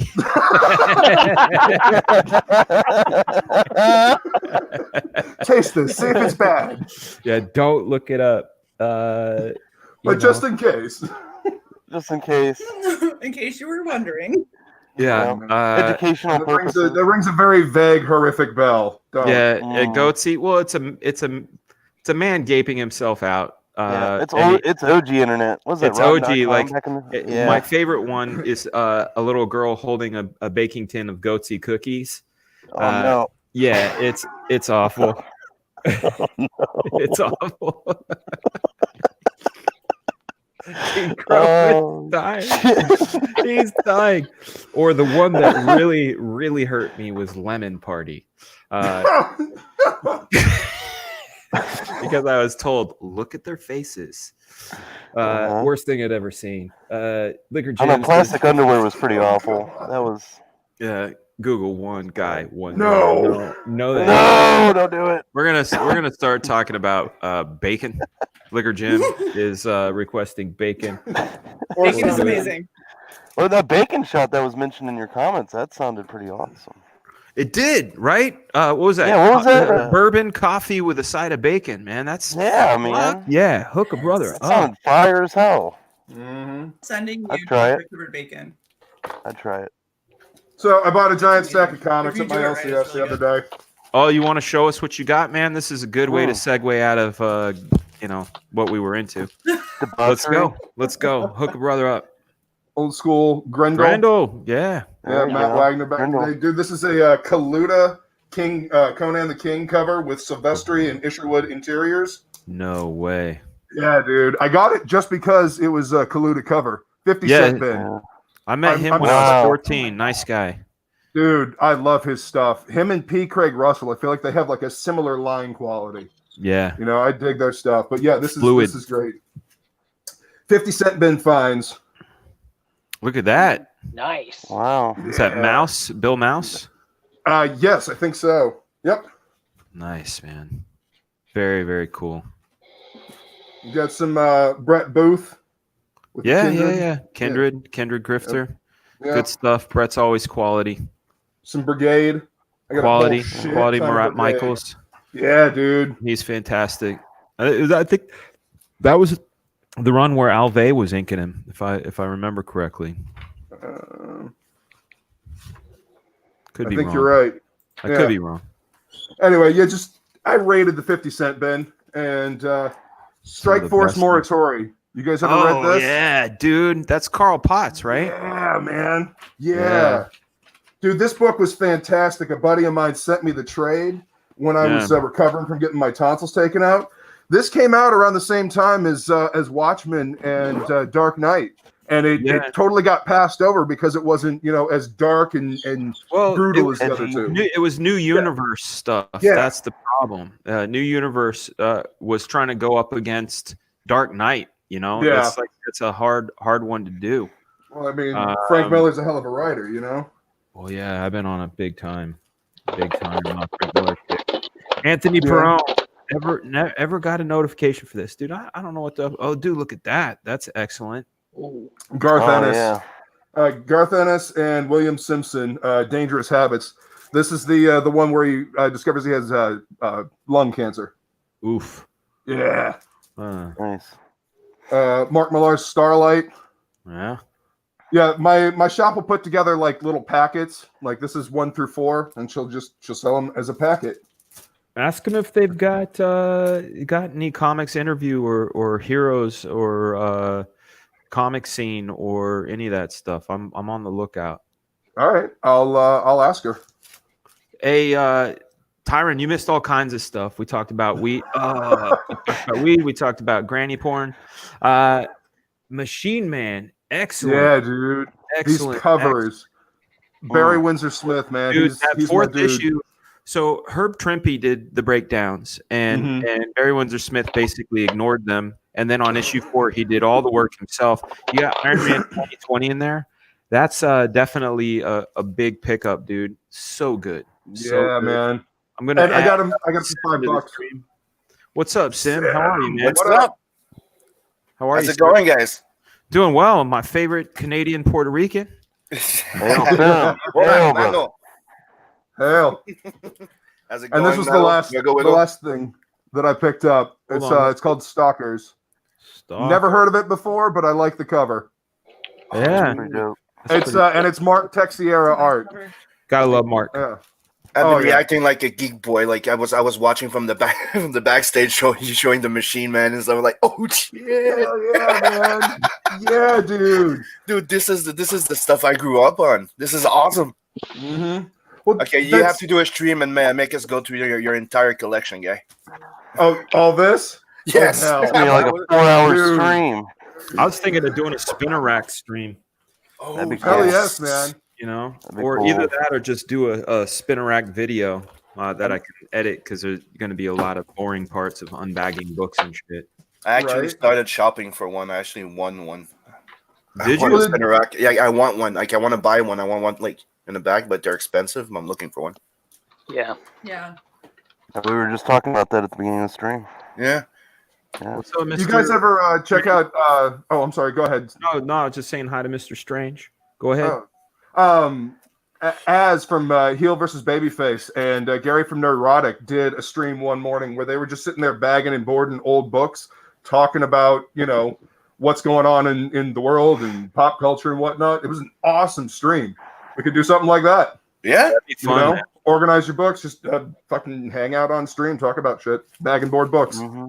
I dig it. Yeah. I have to do it in a bunny suit though, which Oh, you fucking know, when you open a box and you go, hey, it's time to go Hi. through those How are ya? old books, and you just do it on live stream. That would be kind of cool. Hell yeah, man.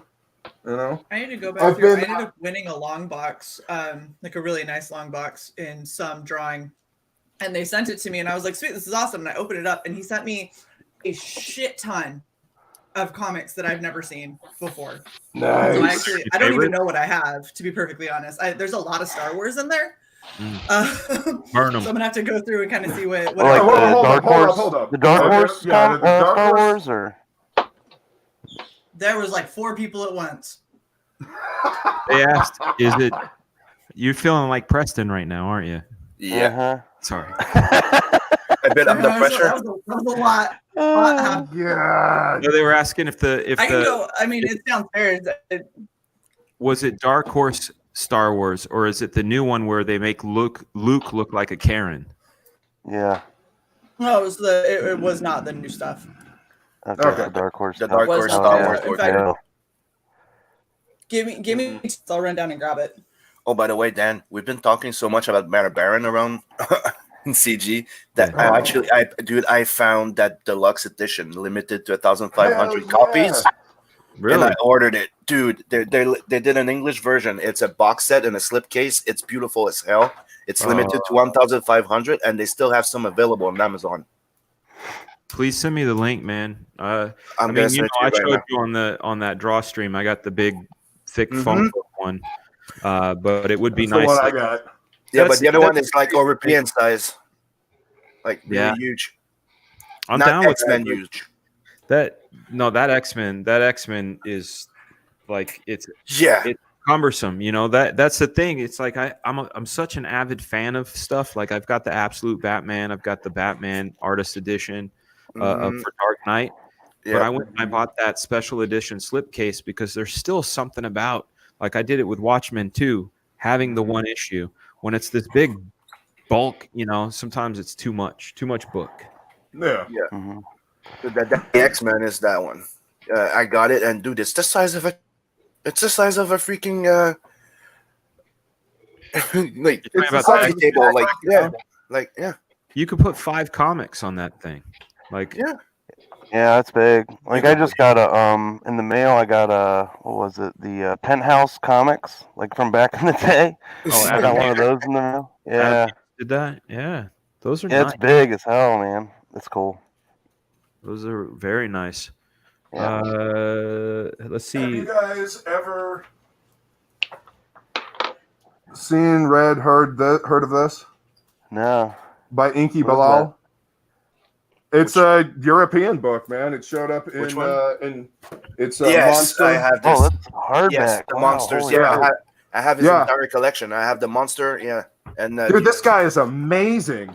Yeah, I saw this in previews and I was just like, "Ooh, I like this. I need to check this out." And it's fantastic. Look at this. Yes, he's Hold the on, guy. I'm gonna make your screen big, and I want to come back to Bass Marine's question real quick. He's the guy behind the Immortals too. Remember that there's a comic that he did a comic called The Immortals. It's about the Egyptian gods coming back to our world, and they did the movie. Yeah, Yeah, the Immortals is cool. That's interesting. That is Well, Inky. Fun fact: he's the one that wrote the entire movie too. He did it all. He did it himself. And keep it out. Yeah. Yes, I remember that. I love his name. Bass Marine asks a great question. I recommended a book to him because he's writing a comic and asked me if I recommended any books. And he said the book you recommended to me, Word for Pictures, which is by Brian Michael Bendis, starts to feel more and more like it's written as a CG educational book. Was the mainstream comic industry based on the CG standards first? No. The comic industry used to have the what we call CG standards is what the comics used to be like, where guys like Stan Lee, guys like Danny O'Neill, they were considering the fans' enjoyment. They weren't thinking about retail. They weren't thinking about social agendas. They were thinking about telling entertaining, compelling stories that would keep their readers coming back for more. So it's not; these aren't. While we carry them on as our banner on CG, is we're trying to keep them alive. That's the thing is the mainstream tries to squash it out with their wokey bullshit. we're here to keep it alive.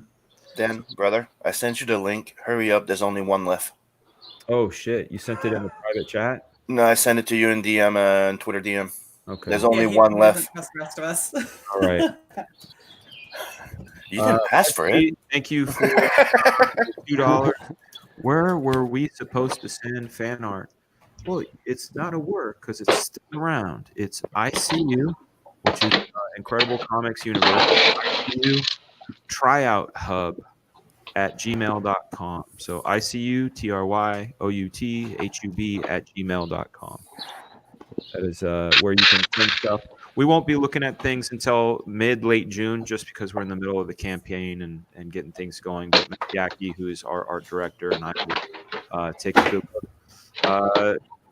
Amen, Tyron. Ass Titty. If you guys have you seen the Hail Salad episode yet? The new one, yeah, it's pretty awesome.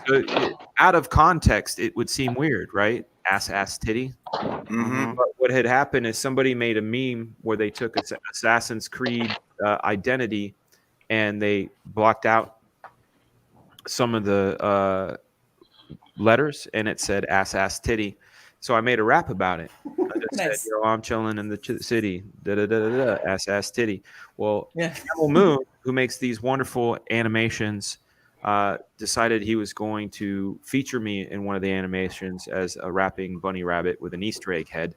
And the clip that he got was me talking about ass titty. And then, of course, Ethan had to add ass titty in the background. So cool. It's like a hail. It's like a hail. It's not rude. It's more like, oh, I know, you know, we know. So it reminded me of the Chappelle Show. Right? There's a skit with like the male stripper like lawn service, and like Yeah. dude's like booty bumping the lawnmower down, ass titties. Dude, I love watching those specials. So Dan, something I'll let you know. I'm very hard to offend, for real. So we weren't trying to offend you. No, I'm just letting you know. So the whole like it's not rude. I'm like it didn't even cross my mind. Listen, I too have an ass and titties. So just saying, equal opportunity. Let's see what you got. What are you showing us? So These are the books you got. These are the books. The whole stack is like this is what I was sent, right? And it was just supposed to be for the comic book bin from ECW, which is this like super badass, like hard. Holy shit! Nice, right? So they sent me this. Wait, it's plastic? Yeah. Holy shit! Let me see that again. That was awesome. So it's like a plastic box. Yeah. Yeah, it's like a plastic box. Yeah. And then, so that's the only thing I thought I was getting. So they sent me that, and then they sent me partitions that are hard plastic partitions that go in so you can divide up your stuff. Nice. Yo, I need some. Pre-made bag and boards. So if I don't. No shit. Okay. And then they sent me a shit ton of comics. So we've got Star Wars: Age of Rebellion, Princess Leia. Cover. Han Solo and Grand Moff. Nice. So I got those. Wait, Grand Moff Tarkin got his own comic? Yeah. Yeah, it was a one shot. And then we've got The Walking Dead. So all of the I actually haven't looked at any of these yet.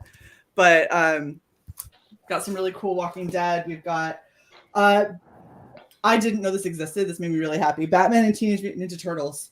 Oh yeah, Freddie Williams. Nice. Yep. Yeah, Freddie's great. Yeah, I bought the collection for my kid. Yeah. Very nice.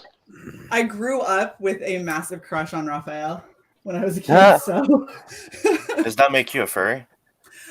No, because he's scaly. Skinny. Yeah.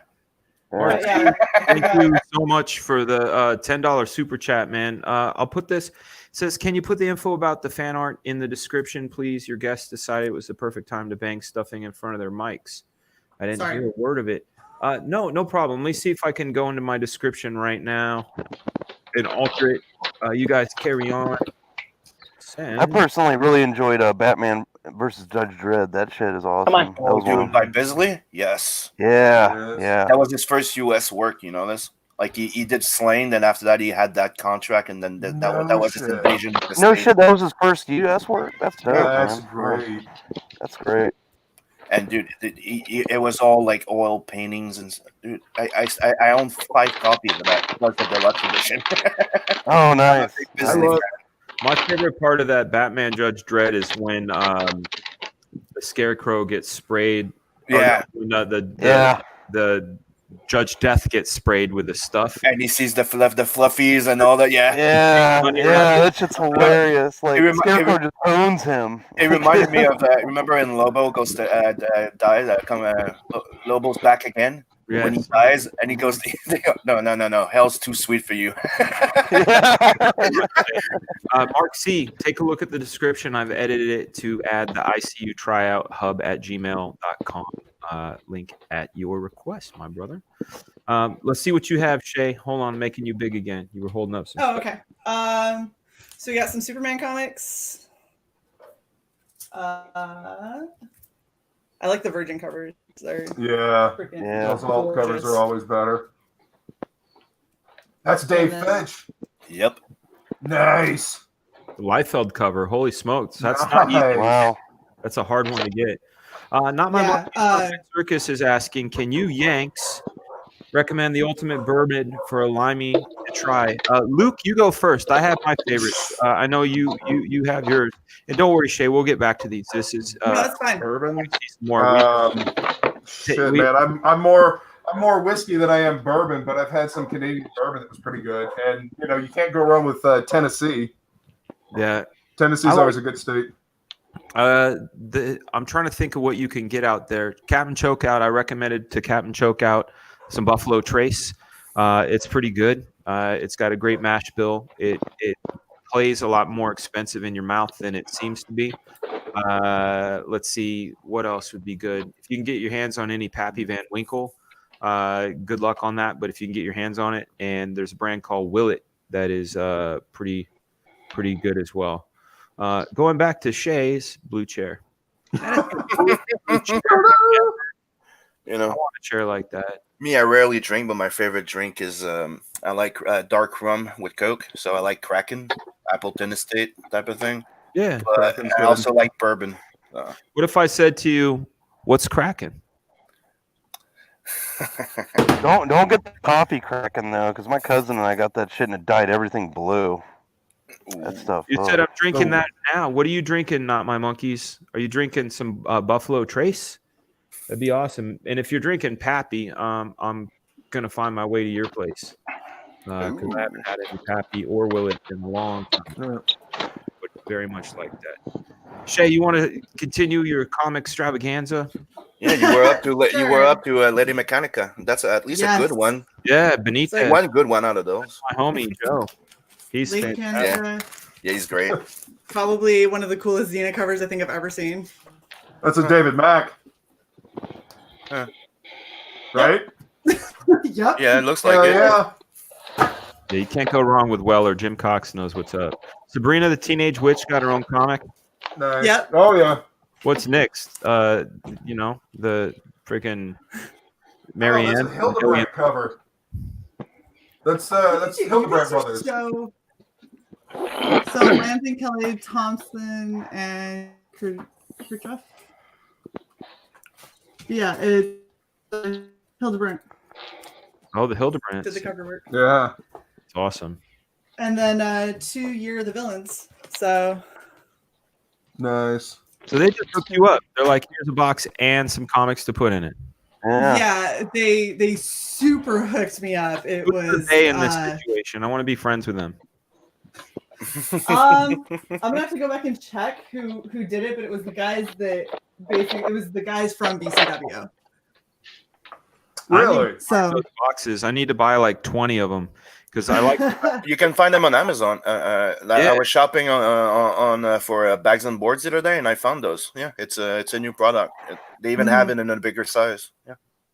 Yeah, they've got a lot of real good stuff. They also have, like, if you do any of the card games or like cards and dice, they've got boxes for those to keep everything nice and safe. Nice. I got to get it hooked up. I've got about maybe 40 long boxes, and there's so many of them that they're starting to sag a little because they're stacked. Oh no. So I'm gonna need to get one of those steel racks. I want to get what you got. What were you showing, Luke? What was that? Oh, these are the bags and boards I was telling Will about the other day. These are the Silver Age resealable. self-sealing ones. They're resealable. They got a sticky strip on the back of them. Makes it super easy to not get tape on the cover of your comic. Drives me insane to do that. Yes. Yeah. And just Mark C. guess that's not one. Proven, and thank you for the $10, Mark. Definitely helps the channel and pays off the Wirecast bill and all that. Thank you so much. Best bourbon I've ever had is Blanton's Single Barrel. Blanton's is the one with a little horse on top, right? Like on the cork. Special Reserve is the nectar of the gods. Oh, and thanks for the address. And let Jeremy know his mic is picking up everything. Jeremy, your mic is picking up everything. Sorry about that. It's all good. I can hear your heartbeat. I'm just kidding. I don't know. But yeah, Mike Green was right about their regular cardboard boxes. They can get a little flimsy, especially in the long ones. They don't hold together as well. We're basically like, that's the thing. Like when we moved here to Atlanta, we had sort of like a 2-year plan. We've been here. Come October, we'll be here for 2 years. I would say like when we finally settle into a place, because we're renting this place, when we finally settle into a place and I do my very first stream, look at what Sim's showing. When I do my very first stream, I haven't I've only shown you guys about maybe 5% of the shit I have, because everything else is in boxes still. The Battle Chasers. Oh, dang, dude, I haven't seen that before. I've had that for a long time. Is that the hardcover? Oh, hell yeah! I haven't read that yet, man. I've been playing the game. I haven't read the comic yet. Go back and read the damn comic. I know. I gotta get it. I know. I gotta get it. What are you smoking, Sim? Are those Marlboros? Nope. That's an actual players. Okay, yeah. Marlboros are hard to get here now, and the Canadian version tastes like shit. So I do love Marlboros, but I have to order them from When I used to smoke, and I'd go up to Toronto, I would pick up something called Davidoffs. Do you remember? Yes. I'm in that black, real cool shaped box. Mm-hmm. I used to love smoking, and it wasn't until like my mom. My mom died from lung cancer. Her mom died from lung cancer, and her mother's mother died from lung cancer. Yeah. And I was like, I probably should stop. I need to quit myself. I'll be honest. This is where I am. I lost my mom 5 years ago to cancer, and 2 months ago, I lost my stepdad. Oh man, I'm sorry. And it's my kids have been on my case, and I've been reducing, and I'm slowly gonna quit. But the stress with the campaign, it makes it a bit harder right now.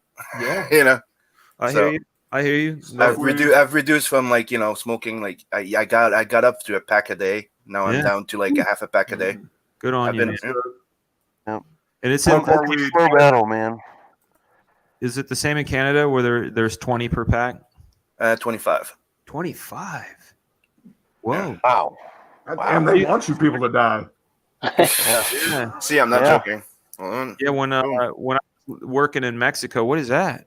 Wow. Oh, that's the player cigarettes. John Players, yeah. Oh yeah. Okay, 25. Yeah. Now all our packs are like this. All of them. It's fat and wide. Yep. That's a trip. Yeah. When I was in Mexico, I was smoking a brand called Boots. Boots. Yeah. Boots are also what Donald DeLay calls steak, but continue. Have you had Boots before? Nope. Yeah, Boots. There was a blue box Boots and a red box Boots, and they were basically their garbage. But back here, I would smoke Nat Sherman's or American Spirit. Those were like my go-tos. Yeah, I used to smoke Benson and Edges. The one from the That firework, was and my mom's brand. And either that or what they call Rooftop is the Canadian version of Marlboro. Okay. When I first turned 18, there's a cigar shop right down on St. George Street, and they had this black and silver pack called Black Death. It had a fucking silver skull with a top hat on. And I was like, well, if I'm going to smoke, I'm going to smoke these. If I'm gonna do it. And then they stopped making them. I was like, oh, fuck. Yep. Had to. man. But before here, we used to have a whole bunch of like cigar shops, Yeah. you know, but they all closed down. So, you know, that was the place I used to go to be able to get those, you know, American Marlboros. Mm-hmm. Yeah. And now they're all closed. So I'm like, So I grew up with my dad smoking Swisher Sweets. Oh my God. Oh. Whoa, whoa. He was a thrifty man. That's Oof. the only when he's smoking cigarettes, there's Swisher Man. Sweets. If he's not smoking I would cigarettes, break then those we'll talk apart and about use them as blunt wrappers. So that's all those are good Yeah, for. back in the Yep. day. Mhm. That was before they had wraps. Yeah. Yep. Yeah. Oh, he takes it even farther than that. He'll actually go and get the ones that are not just like the mini cigarettes. He'll get the ones that are the slightly longer with the plastic tip. Yes. Yeah. For the Well, fancy that's man. what- That's what we Black still and in mild. fancy. Here we have something similar they call Old Port. And that's what we used to use. The longer one, and then you unroll it, replace it with the, you know, the stuffing of your choosing. Hail Brian Scanlon. This is one of my old school homies from back in California. Oh, brother. Brewmaster. This man knows how to make beer. He knows how to make all kinds of fun stuff. Hail to Brian Scanlon, aka Scantron. That's my homie. I dropped my favorite bourbon in the private chat. That Oh, OYO. Hmm. OYO whiskey. Have you ever heard of that? No, I want to take a look. Actually, I'm gonna pull it up real quick and. It's good stuff, man. It's made right here in Ohio. It's quality. Oh, I like the bottle. I've tried it Oh before. yeah. It's out of stock. I can't even try it. Oh, there's I the can't Willet. remember what This is whiskey the it Willet was. that I was talking about earlier. When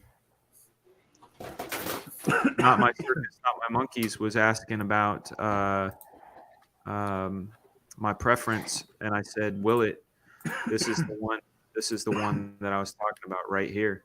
Comes in a cool bottle. This one's tasty. Ooh. Yeah, they had a 28 year that was really good. They got some Four Roses. What is this site? Casters looks cool. Yeah, it's the guys that they're pretty awesome, man. Not for nothing, but that bottle would make a bitchin' bong. Yeah, It would. It really would. I saved a few, and I saved like all of my good whiskeys. I have them up there, and I told Cecil about this. I have a few Pappy Van Winkles. I have a couple Willet 28 years, which I've never been able to find. Those Pappies now go for like 2,500. I got them back in the day for like 150 or something. Oh, look at this. Brian Scanlon says, "You want Black Flag hand sanitizer? We can white label." So he's basically saying that they make hand sanitizer at the brewery right now, in addition to the other things they're doing. So nice. Yeah.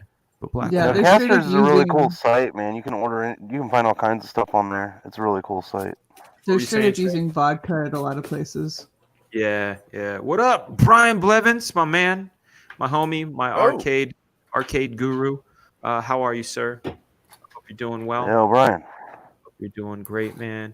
Not my monkeys, not my circus says I dream of bourbon. So do I, man. I'm actually out of it right now. That's why you've seen me drink a lot of beers on my stream.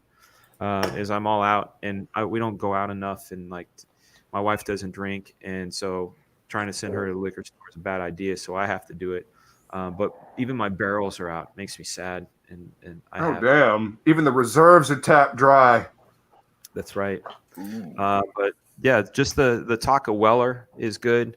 Trying to remember the other one. It was this is the thing. It's kind of like how Black Flag, the Black Flag preview edition now has quadrupled in price. There was this, I think, trying to remember the name of this bourbon, but it was like a mid-grade, and then it won like a bunch of taste tests, and suddenly the price doubled. And it was one of those things where I'm like, God damn it, I love this whiskey, and now I have to pay twice for it. John Malin, what up? Oh, Coach. John Malin, how are you, Coach? Hey, Coach. Hey, Malin. Hey, Malin. He's got his books. he's got his books, and Mark is going to be coming, and they're going to sign them, and those of you that were lucky enough to back his campaign are be getting your books soon. I'm fucking stoked about that. I wish I was on that. I wish I could have ordered one, but I was a dumbass. Yeah, I had to miss the second one. I got the first book, and my fan art's in it too. Yeah, that's but, awesome. I missed the second one, so I can't wait for the third campaign so I can grab 2 and 3. And he said he was gonna make it available. So hell yeah. Yeah, hopefully 1 will be available in some way, shape, or form. Oh, Shay, you brought up the Lafroig. Yeah, that's the only like super heavy liquor that I've tried that I actually like. It's got a really peat moss taste to it. It's like a campfire, dude. It's so good, and I didn't expect to like it at all, but it is amazing. The guy that got me to try it. So the guy that got me to try it bought this, and then it sat on his shelf for another 10 years. So by the time we ended up getting it, it's technically 20-year aged. And he poured just a little bit, and he was like, "Just try it." And I was like, "I don't like this stuff." I go and drink it, and I was like, "So can I have maybe a bigger glass?" I just think it's weird that the name comes. When you read it, it sounds like a Franglish name saying the La Frog. Yeah, right. The frog, like La Frog. I think it's a place in Scotland. Right. And I read the because a buddy of mine, we were getting into scotches, and I bought him some Johnny Walker Blue Label. Oh, dude, that's great. And then he was like, "Oh, you need to try this Lafroig," and it was really quite good. Speak of the lady, speak of the baby. Hold on a second. Hi, my girl. Did she get to have it? Ooh, you guys got to see the texture on this cup my wife is making. Hold on a second. Let me make it big. Oh, look at that! Oh, wow. Wow. That's awesome. Is it scales? It looks like lizard skin. It looks like lizard skin. Yeah. Dragon. Yeah. Cool. And then you put epoxy on this, so it'll be smooth, but you'll still get that texture in there. This is something she developed last night. So this is really cool. Really cool. Talented, man. You guys want to see a baby? Because everybody loves babies. We all love babies. Yeah, Kevin. Kevin, Jeb is here. That's why I said, "Hail, Coach." Hail, Coach. Oh, girl. You say hi? You see the bunny on the screen? This is why you guys tell me to get my kids to help me do fulfillment. Yeah, that's gonna happen. I think he'll do great. What are you talking about? Like Me, I'm good. I'm good. The youngest one is 12. I'm good. They can all work. Got a production team for you, eh, Sam? I got a mail-in factory. All 4 of them lined up. All the age. It's 12, 14, 15, 18. So, I got a manager. Mark, Hail, Coach. Manager and 2 drones. All right. You set, man. You set. Know Your Pain blends was $55 a bottle after consistently placing in the top 10 whiskeys on the planet. The standard bottle is now, it went up. Jesus. I don't know. This is for people stateside. I haven't found one here on the East, but they were very rampant on the West Coast. It was we had something called Bevmo, which was Beverages and More. And then there was another one called Total Wine and More. And if you guys live near a Total Wine and More, I'm about to drop mad science on you guys. There's one up in Jacksonville. Well, you need pay close attention. So there, Pappy Van Winkle and Buffalo Trace are made in the same stills, and they have the same mash bill. 2-star is Pappy Van Winkle if it hasn't been approved by the master distiller. Okay, and it could be off by a micron, and the master distiller says this isn't good enough, right?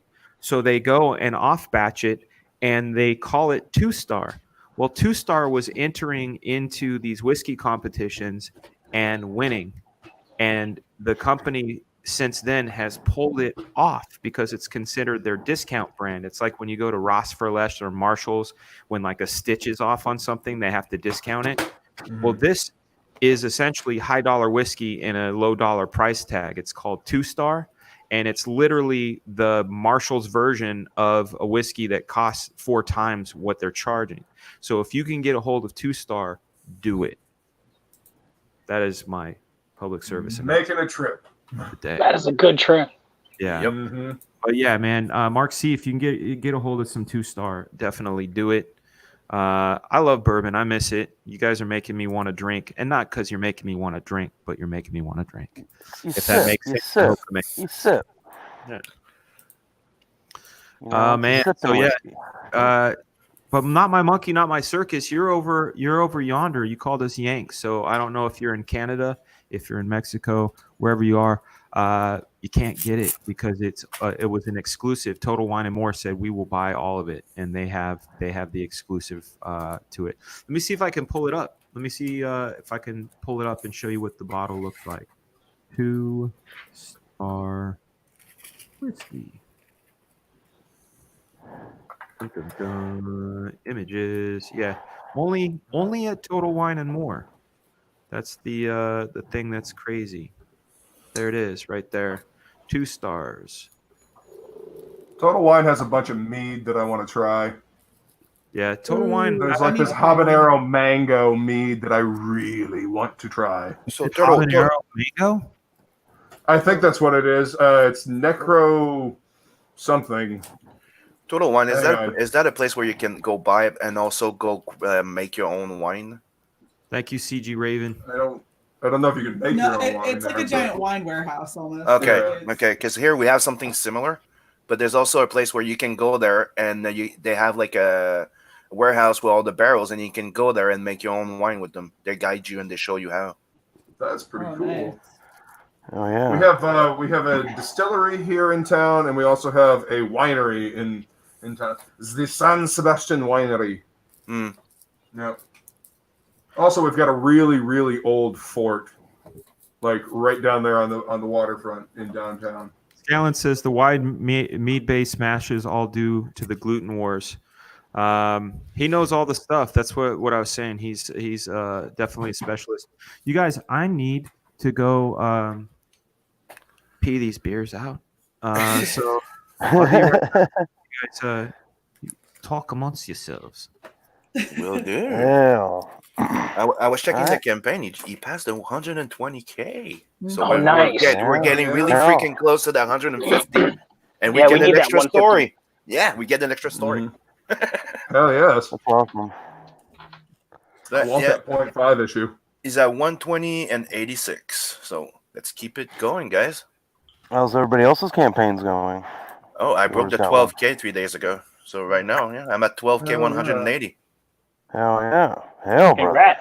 And right now, How I'm ordering the proof. I'm waiting for the answer. So everything's in process. We're in the final and should be fulfilling very soon. How much longer do I have to procrastinate before the campaign's cut off, Sam? Okay, you have till tonight, technically tomorrow morning, to get the free sketch card. No, to the free sketch card and all the extra stretch goal perks. All right. After that, I'm closing all of those, but the book will still be available to buy until Alright. until I place the final order, and then after that, I'm Alright. closing the campaign. So you Alright. got maybe a week or two. Drop max. your link in the private chat. I'll throw it up in the regular chat, Perfect. unless another mod has it already. There you go, brother. Here's the link. I don't have a rent, so I can't help. Let's see. We got yeah. people for that. Got people for So the book is now 76 interior pages plus cover. I added an extra page of concept art. Presentation is key, right? Right? So I added a little chapter breaks. Got to give him the old razzle dazzle, man. Yep. Let's see. 6 a.m. costs. Here's $5. You can treat yourself when you're done peeing. That's why I love Mark. He's the best. He's a trip, man. I Oh like yeah, him. and by the way, people, that if you guys don't know, you one of the stretch goal tiers that everybody gets is a sticker of Vincent drawn by 6 a.m. Comics. Nice. The one that he did for that big poster there. Mm-hmm. So you have a Huh. gun blazing Vincent. I thought you guys would appreciate that way more than just the logo, right? Yes. Hell yeah. It's a great little chibi character. Mm-hmm. 6 a.m. Can't stick around, but here's $5. You can treat yourself when you're done paying, Frega. Love the panel. We love 6 a.m. I'm a huge 6 a.m. fan. Yep. And he's a great artist, great rapping competitor. Like got the first love time for him. the first time I saw his stuff, I was like, dude, your shit reminds me so much of Metal Slug. That's rad. That type of drawing from back then, from all those their arcade games. He's like, dude, you're like the first one that bring it up, and I was a big fan of them. I'm like, see, I knew it. I freaking knew it. I'll tell you what, man. Don't put a mirror next to your toilet when you're like a bunny rabbit taking a leak. It's fucking off-putting. I'm like, You know, clear up until that furry comment, I was about to go and get my duck onesie, but then the furry comment hit, and I was like, nope. yeah, you should have. Hey, this is what I do: is I fully resist. I'm one of those guys that if you go, you're a furry, I'll go get another costume and I'll wear another costume. I will go for it. Let's take a look. Sim was kind enough to put his Indiegogo campaign in the private chat, so let's take a look. You want to tell us about Blood Hunt? Yeah, Blood Hunt is the story of the most badass assassin vampire. Yeah, you start the story with an assassin a bit like John Wick. He wants to be known as the Reaper throughout the world, so he wants to be, the most badass international hitman. And he works for when we start the story, he works for a family called the Venditti family, and he's secretly dating his boss's daughter. So hence his boss sends him to a death mission, and it's he's supposed to go kill an old man in his sleep as a family favor, right, for his daughter. And when he goes there, it ends up that it's an ancient vampire, and he was supposed to be his lunch. Like a sacrificial type of thing. So he's a really like high-end hitman, so he can pull off his weight. So he fights back, he kind of survives, gets turned into a vampire, but then discovers that there's a world hidden in plain sight, that there was a whole bunch of supernatural creatures and vampires of all type living among us. He just couldn't see them, but now he can. He also discovers that he can feed off humans, but when he feeds off supernatural creatures and vampires, he gains memories and abilities. Oh, nice. What happens here? This looks very sad. This is the part where right after he gets turned, he walks away and he starts feeling the hunger, the senses, and he turns the corner, being, after discovering, like seeing a gargoyle and stuff like that, turns the corner and he sees a really attractive woman. His senses are enhanced. The smell, his blood starts boiling, then he blacks out. This is where he realized that he needs to, that after all these years of being a top hitman in control and a control freak, he can't control that side. So he kind of goes like, what the hell happened here? Right? I can't even control this. So throughout the story, he gets stronger, by killing other supernatural creatures, but he learns how to cope with it. So, you find a guy like remember the movie Payback with Mel Gibson? Oh, yeah. It's a big inspiration out of this. That guy with the principal? So that was me going like, I want to do something original that's never been done with a vampire before. And I'm like, what if I did like a Payback mixed with John Wick, mixed with Alucard from Hellsing Ultimate, right? Yeah. I'm a big fan of that series. I'm like, that's why when I used to pitch that book, I used to imagine if John Wick and Alucard had a violent baby. You get Vincent, and Vincent name is after Vincent Price. Sounds bloody. Oh, that's cool. So I see you have a $15,000 stretch goal with a question mark. Yeah, that was supposed to be the black and red edition, but since I know I'm in the print file mode. Okay, I'm like you're $3,000 away, man. Hey, if we could do it, maybe I'll postpone it and just get somebody to do the red. But right now, I closed it down. Yeah. Because I got the print file, I'm ordering the proof. Like I already placed the order for a proof. So nice, very nice. Yeah, proofs. It's always an amazing thing when you get the proof and you're holding it and you're like, it suddenly becomes real. Like when it's files, you're like, oh, that's cool. Files are great. But then when you're holding it in your hands. And back then I really would have liked to get like to 15K before all this, because come on, black and red, it's called Blood Hunt, and there's so much blood in there. Like I'm not joking. It's action from page 1 to 72. My editor is like, dude, I was going, dude, you don't stop. But the pacing's right. He's like, I like it. Yeah. It's like shoot them up. You know, remember shoot them up? There's like it doesn't stop. Now, when it says blood hunt, payback is that say bruh, or does that say bitch? Bitch. Payback's a bitch. So payback is not a bruh. It's a bitch. Payback's a bitch. Or Right, a dead in blood. This is cool, man.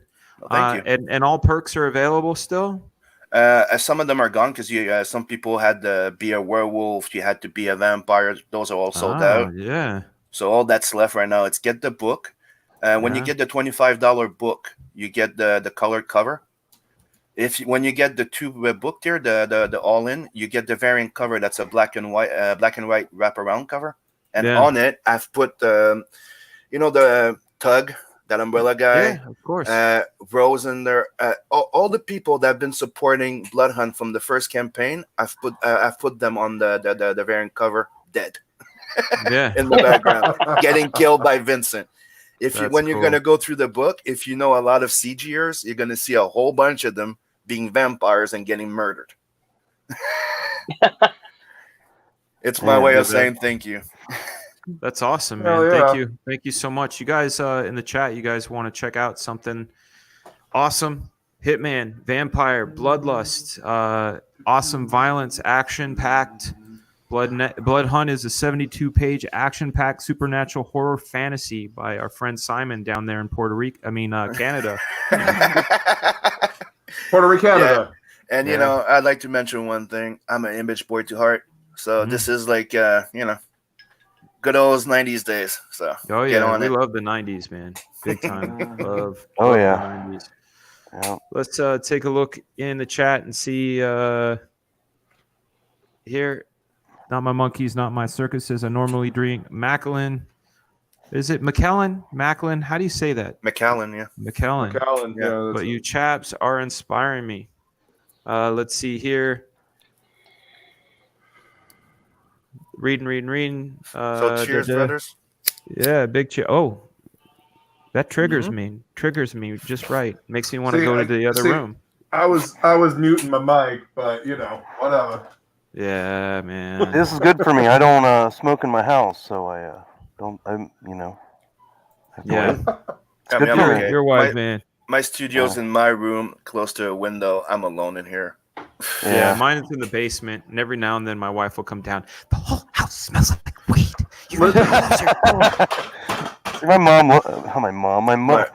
My wife. Jesus, what's wrong with me?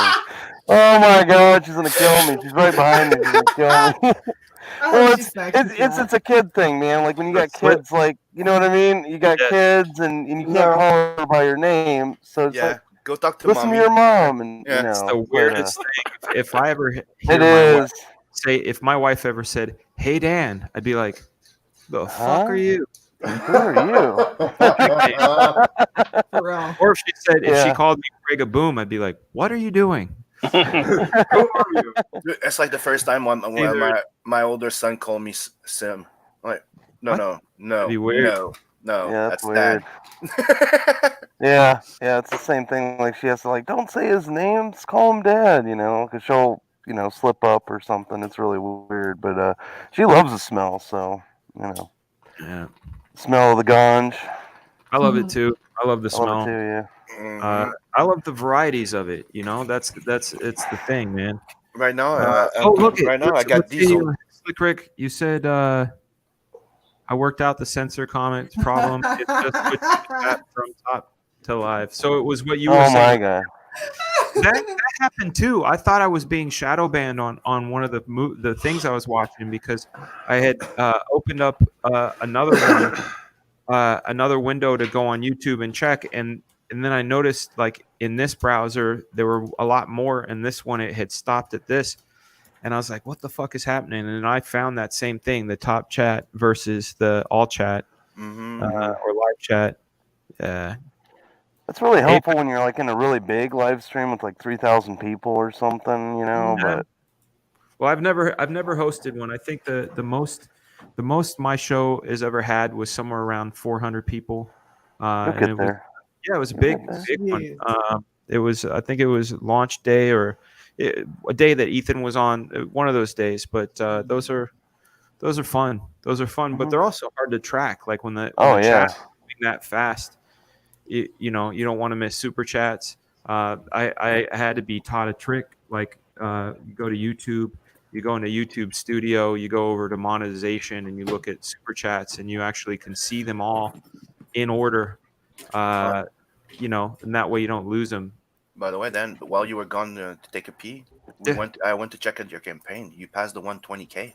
No, you're kidding, dude. No, I'm not. Yeah, 120.86, guy. You're getting closer to that 150. Shit. So you better get starting on that extra book there. I want it. Yeah, I want it. Yes. I want it too. Believe me, that's something I'm really excited about. You weren't kidding, man. 126. Look at that. Let me bring it in. Thank you for bringing that up. Shit. My pleasure. I'm hearing that song, I've been waiting for this book for a long time. You know it. Yeah, me too. I've been waiting to be able to do this book. And if you guys in the chat, I think most of you guys have backed it. These are all very, very familiar names. Oh, look at this. Jack Ash asking the top 3 cannabis strains. I can give them to you right now. One of them I haven't been able to get in probably more than 10 years, and I'll name that one last. Number 1, my absolute favorite, hands down, no question about it, is gelato. I love gelato. Gelato. Never had it. It's the right balance. It tastes great. It's not heavy. You don't get any noids. It's fucking amazing. The other one is called honey cocaine, which is another one that's really fantastic. There was one we used to get, and I don't know if it was an esoteric name, and that might be why we weren't able to find it. It was called Emphy, short for emphysema. That my colored friend get. But if I had to say, if I had to take Emphy out of there, there's another one that I had called 9 Pound Hammer that I really like. And then we can get into the animal cookies and the Gorilla Glues and all that shit. But like those are Gorilla Glue. 3 of my favorite ones that are hard to find now was the chemo. I don't know if you guys ever had the chemo one. It was like almost frosty white. Okay. There was the Rhino. There was a second, like a second to it. Yeah. Yeah. Then there was the AAA Gold, which is that one is the perfect mix of green and silverish. Oof. And that one's the one that the bikers here do in our side of the pond. And out of what's going on right now, I really like the diesel one. I've been trying diesel lately. That one's good. Yeah. Sour diesel's like good. Skywalker's fun. Trainwreck. Yeah. Death Bubba. I like Trainwreck is good. Yeah. I like White Widow. So Scanlan, White who's an Widow. old school, The White Widow. we used to hang out in my garage. It was very much like this if we all were passing weed around. It's very much like this. And what he's talking about, he says, Dan, please talk about Folgers. So the man that lived next door to me, wonderful man, he would get these bricks of Mexican weed. And they were filled with sticks and stems and seeds like a motherfucker. Oh, man. But we could buy like a pound off him for nothing. And we called it Folgers because it's like when we had our sessions, we would break out the good stuff. But like your everyday day-to-day, like, you know, wake and bake stuff, we'd break the Folgers out, you know. We used to make butters from it. I'll give you guys the ultimate butter recipe. You guys ready? Mm-hmm. You want to get as many sticks, stems, leaves, trimmings as you can. For every cup of water, you use a stick of butter and you put it into a crock pot. You put the weed, the water, the butter. I'd say 2 cups of water to 2 sticks of butter.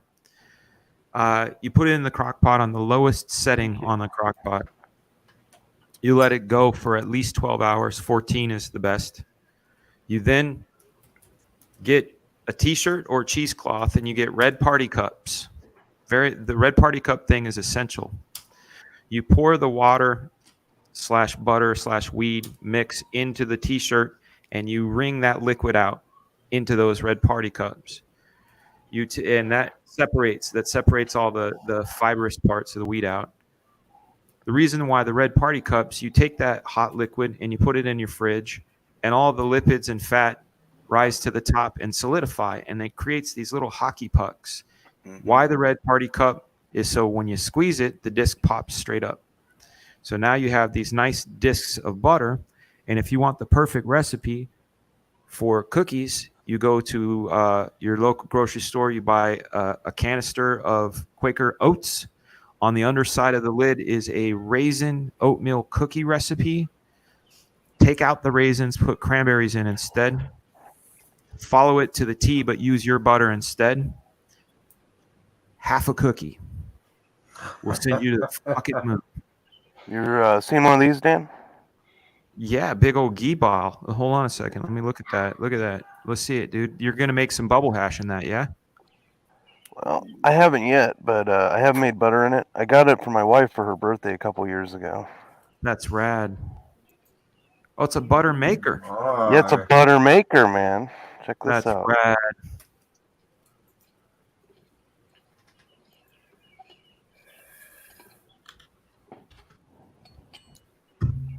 Yeah, right there goes your herb. Yeah. Or whatever. You can make garlic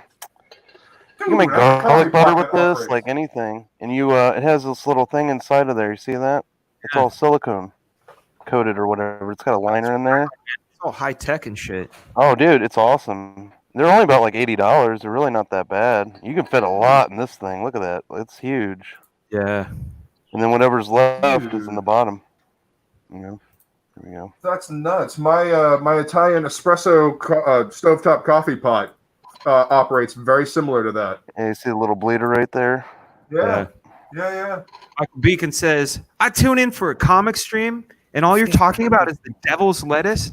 You know, man, we love the jazz cabbage over here. Hail the mighty here's the, Beacon. One of my best friends. Yeah. Good I man. kept this just because it didn't come in with instructions, so like just in case for reference, you know what I mean? Take a picture of it with your phone. Yeah, it's an And you idea. have it on your phone and you save it to an album. Essentials. Yeah, essentials, right? Yeah, I recommend it. It's called the Easy Butter Maker. They have a website and everything. Nice. Okay, Jeremy's got his way. Dry ice, keef, trimmings, mesh net. Layer it in a 5-gallon bucket with one more layer of dry ice on the top. Let it sit for 30. When you pull out the mesh, shake it out, then collect. Hell Don't they yeah. call that shatter? Yeah, I think it's called shatter. Yeah. It's like wax or whatever. I thought that Mail was in just harvesting teeth. eye to eye, mouth to mouth, coming soon. Yeah, we watched the Liam stream earlier today. Wheat is like wine. It can be same strain grown in different locations and be different territory. Absolutely. That happens. What you grow it in, how you grow it in, the light, how you make it struggle. A lot of what makes something strong is the struggle. If you give it too easy breezy of a ride, sometimes it's not as good. You got some love out here, Wiggle. Level 7 is throwing you some love. Yeah, hail level 7. Hail, brother. Shay. I just want to give a shout out to my homeboy Derek. He's out in Colorado. I sent him the link. He's not in the chat because he doesn't have YouTube, but he's watching. He's the one that sent me this drive, so I have a bunch of old footage to edit and put together. Footage from your show? Yeah. On this drive. I can't wait to see that. Oh, yeah. A lot of editing to do. But hail Derek. He's out there watching. Shay, what are you up to? You just listening to all this crazy talk? Yeah. I actually posted this when you guys first were starting to talk about weed. I've never smoked. I've been around plenty of people who have, but I actually found out that I'm really fucking lucky that I never smoked. Because the other day I got when I got my tattoo, I went and was using this foaming hand soap, and it used to be made with lidocaine, and they switched out lidocaine for CBD oil. I broke out into a full body hives. I had to go and get a steroid shot in my ass, and it still took 2.5 weeks for it to go down. So if I smoked as a teen, the likelihood I would have gotten an anaphylactic shock with hives in my lungs would have been very high. Yeah. So I guess I'm glad I didn't, but yeah.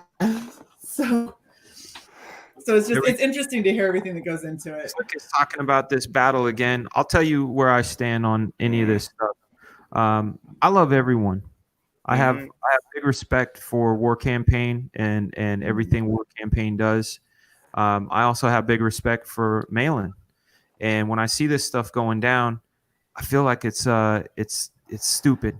It's watching two friends fight. Yeah, exactly. Watching homies fight. You can't. I can't take sides, and I won't take sides. Exactly. Because we're all CG, and we're here to represent and make the best comics we can. And, you know, and like Bass Marine was saying, he was asking if that book was about CG values, and no, they're about good fucking values. So let's uphold good values and stop fighting. Let's keep making good books. Quit fucking seeing whose dick is bigger. Who gives a fuck? Like, let's make good damn books and make people happy. And be able to take criticism. That's right. That's right. That's right. Let's steal, sharpen steal. If we can't learn from one another, what are we doing? What's the point? Do you guys want to see? Have you read some European comics? Yes. I'm a big Meta Barons fan. I'm also a big fan of anything that Mobius does. Also, Breccia. Big fan of Breccia. Who else? Enki Bilal. Yeah. Enki Bilal. There's Philippe Drouillet. Remember Lone Sloan? He's the guy that actually inspired the design for Darth Vader. I'll show you some stuff if you don't know who he is. I saw that on a stream, and it was like dead on. Yeah. And even Lucas admitted it. Philippe Drouillet, he inspired a lot of stuff from Philippe Drouillet. Philippe Drouillet is also the inspiration from Bram Kennedy, the guy that drew. Yeah. Wow. It's pretty nuts. Do you guys want to see some stuff on my next project that's going to be launching after I'm done fulfilling Bloodhead? Yes, bring it up. It's going to be called Nat the Merc, but the first thing that I'm launching is going to be Tales from the Natverse, and it's a reprint of all the previous short stories that I printed here in Canada. Is it a screen share? You got to hold it up. There you go. Screen share. There we go. Let's check it out. Whoa, nice cockpit shot. This is a sample from the new story that I'm working on. That's going to be in CG Jumpstart, right? And Tales from the Natverse is all of those. It's all the short story of the 3 short story of Nat, 1 short story of Rose the Space Pirate, and 1 short story of Loani. Loani was not completed because it was canceled because of SJW stuff in Zidara 9. Zidara 9 was like a heavy metal in Quebec type of thing. Yeah.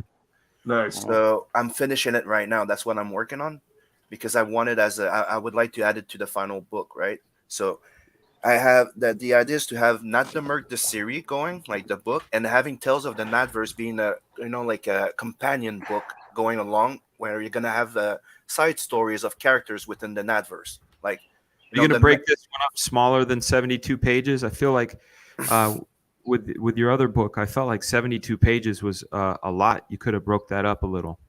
I could have, but I started with the idea of doing 78 pages because I'm trying to do the model of European comics, so trying to keep it between 56 to 60, 58 to 60. Yeah. Mm-hmm. But I ended up adding pages. We call that Project Creep. Yeah, that happens. Michael Strellis, thank you for the £2. Hail Daniel, damn right. You're damn right. You're damn right. Thank you, sir. This is the Loani one that I'm finishing right now. I started it in 2016 and put it on the side, right? This is the Nat Prelude. That was the second story I did of Nat, which was a little wink to his origin, right? And that was done in 2013. And those are all pencil pages, and they will be available on the campaign. Fantastic. This is a sample of all the, Loani, what she looks like now. This is Rose, and this is samples from the actual new series.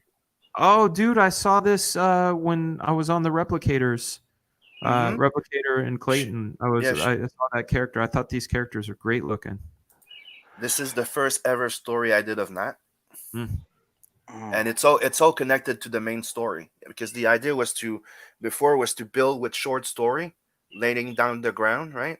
And everything's connected to the main series when it starts. Awesome. So this is the first page of the new series. You excited? Oh hell yeah! What? So are you? As soon as you start doing fulfillment on the other one, is on Blood Hunt, is this what happens next? Yes. As soon as the books are gone, I'm launching Tales from the Natverse, and this is going to be the Queen Ulrika movie story. Yeah. And Rose. You're getting a lot of stuff. Are you going to be doing a mailing list or anything like that? It's already been live. Yeah, It's already active for like 4 months. The Natverse is? Yeah. Oh, okay. Shit. I'll share the link in the private chat. Yeah, please do. I thought you're saying this was your next project. So Tales from the Natverse is going to be launching. Nat the Merc is going to be in CG Jumpstart to start, and I'm also working on the Skullbusters, the last thing I showed you last time. Remember? Yeah, I love the name. And if you want, hold on. Here's a little piece I'm working on for a promo piece for Nat the Merc, where they're all backstage reading the script and giving me shit. Mm-hmm. Like he's Nat's going like 5 years waiting for this shit, and the other one's like, hey, I better be in that one because he only used me for a cover back then. Yeah.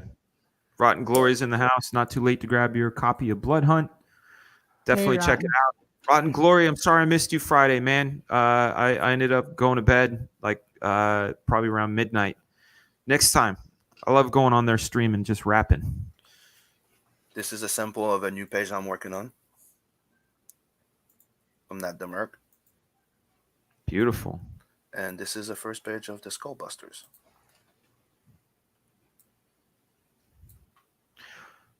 Are you digital and traditional? Or are you all traditional? How are you doing your pages? You're both. Yeah. I'm both. Like usually when I write and lay out, I'm always on pen. I have like a storyboard pad, and I have my drawing pad and my writing pad. Yeah. The more that I'm getting used to it, Sketchbook, the Clip Studio, Sketchbook Pro got me into more doodling also on digital than just being on pencil. So I'm really a mix and match. Like however I feel inspired, I just go with it. That's awesome. You got to do that. I mean, as long as you keep the ball rolling and keep moving forward, that's the way to do it. But well, dude, thank you so much for sharing. Oh, my pleasure. Did we lose Jeremy? Looks like we lost Jeremy. Put the invite in the chat. We're going to go for probably another 20 minutes. Unless you guys... I'm actually going to bounce out. There's a few things I got to take care of, so got to take dogs out and go do some fishing, man. Oh, you're lucky, man. Yeah. I'm gonna. How do you want to get kicked, man? Man, I'm really liking that Biggie kick shit, man. It's becoming my thing. Yeah. Kick in the door, wave in the 4-4. Telling them we'll wiggle, don't hurt them, no. Ugh. Thank you, Wiggs. Love you, man. See you next time. Always welcome back. The chat. Awesome. The link is in the chat. If you guys, we got 2 spots. What do you got there, dude? What is that? What is that? Luke? The ear or the mouth? Mouth. Oh, the mouth. Is The that mouth. the part you cut out? Yeah, it was just slightly. Oh, of course, the sunglasses are closed inside. Give me a second. All kinds. Look, I feel your pain with the costume malfunctions on air.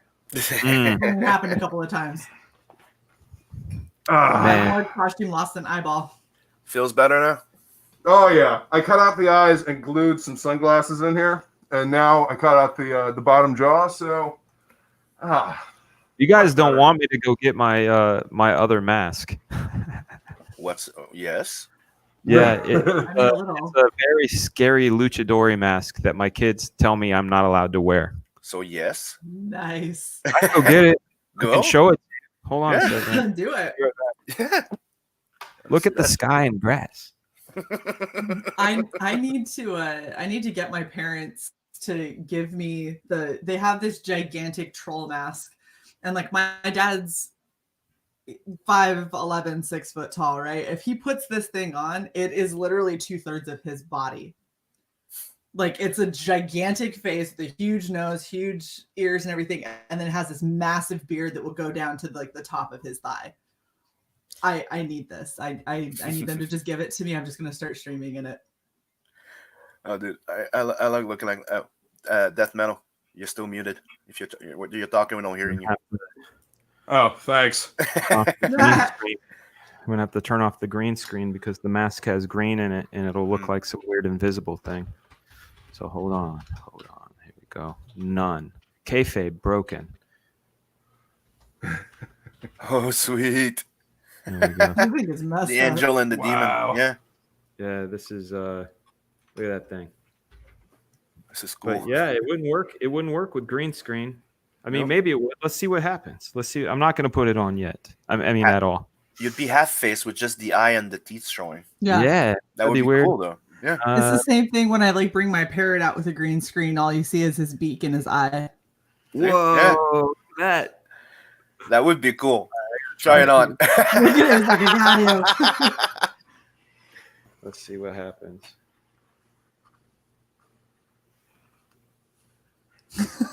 You see his face. Dude, this is so fucking cool. There you go.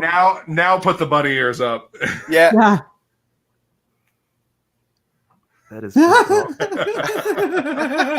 Yeah, boy. There we go. Nice. What's up, That's bitches? And then I hold on. I gotta put the nuke up because it just matches the mood.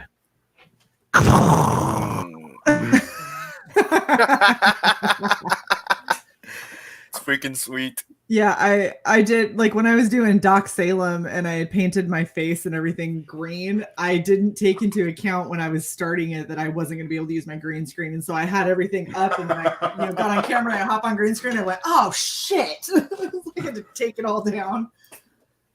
Yeah, this is some bizarre shit. I think Yeah. I think it would get rather sweaty and nasty at some point. Gold bars. Oh yeah. Dude, I like the blue sky one the best because it's the weirdest. So if I go down, the grass is right there. Mm-hmm. Weird. So you have a message like scrolling across that section of your face. Yeah, That would be weird to be able to isolate it. you can. You Lucha just Bros, have I to. like You'd it. have to change it. So you'd have to have like a blue screen behind you. So the green could be one Or thing the- and the blue could be another. Or the gold bricks would be kind of funny too. Yeah. Lucha Bunny, I like that. Spurg says looks crazier without the sunglasses. Depends on the sunglasses, you know. I mean, maybe it's the gold ones. There's no ears to catch them on though.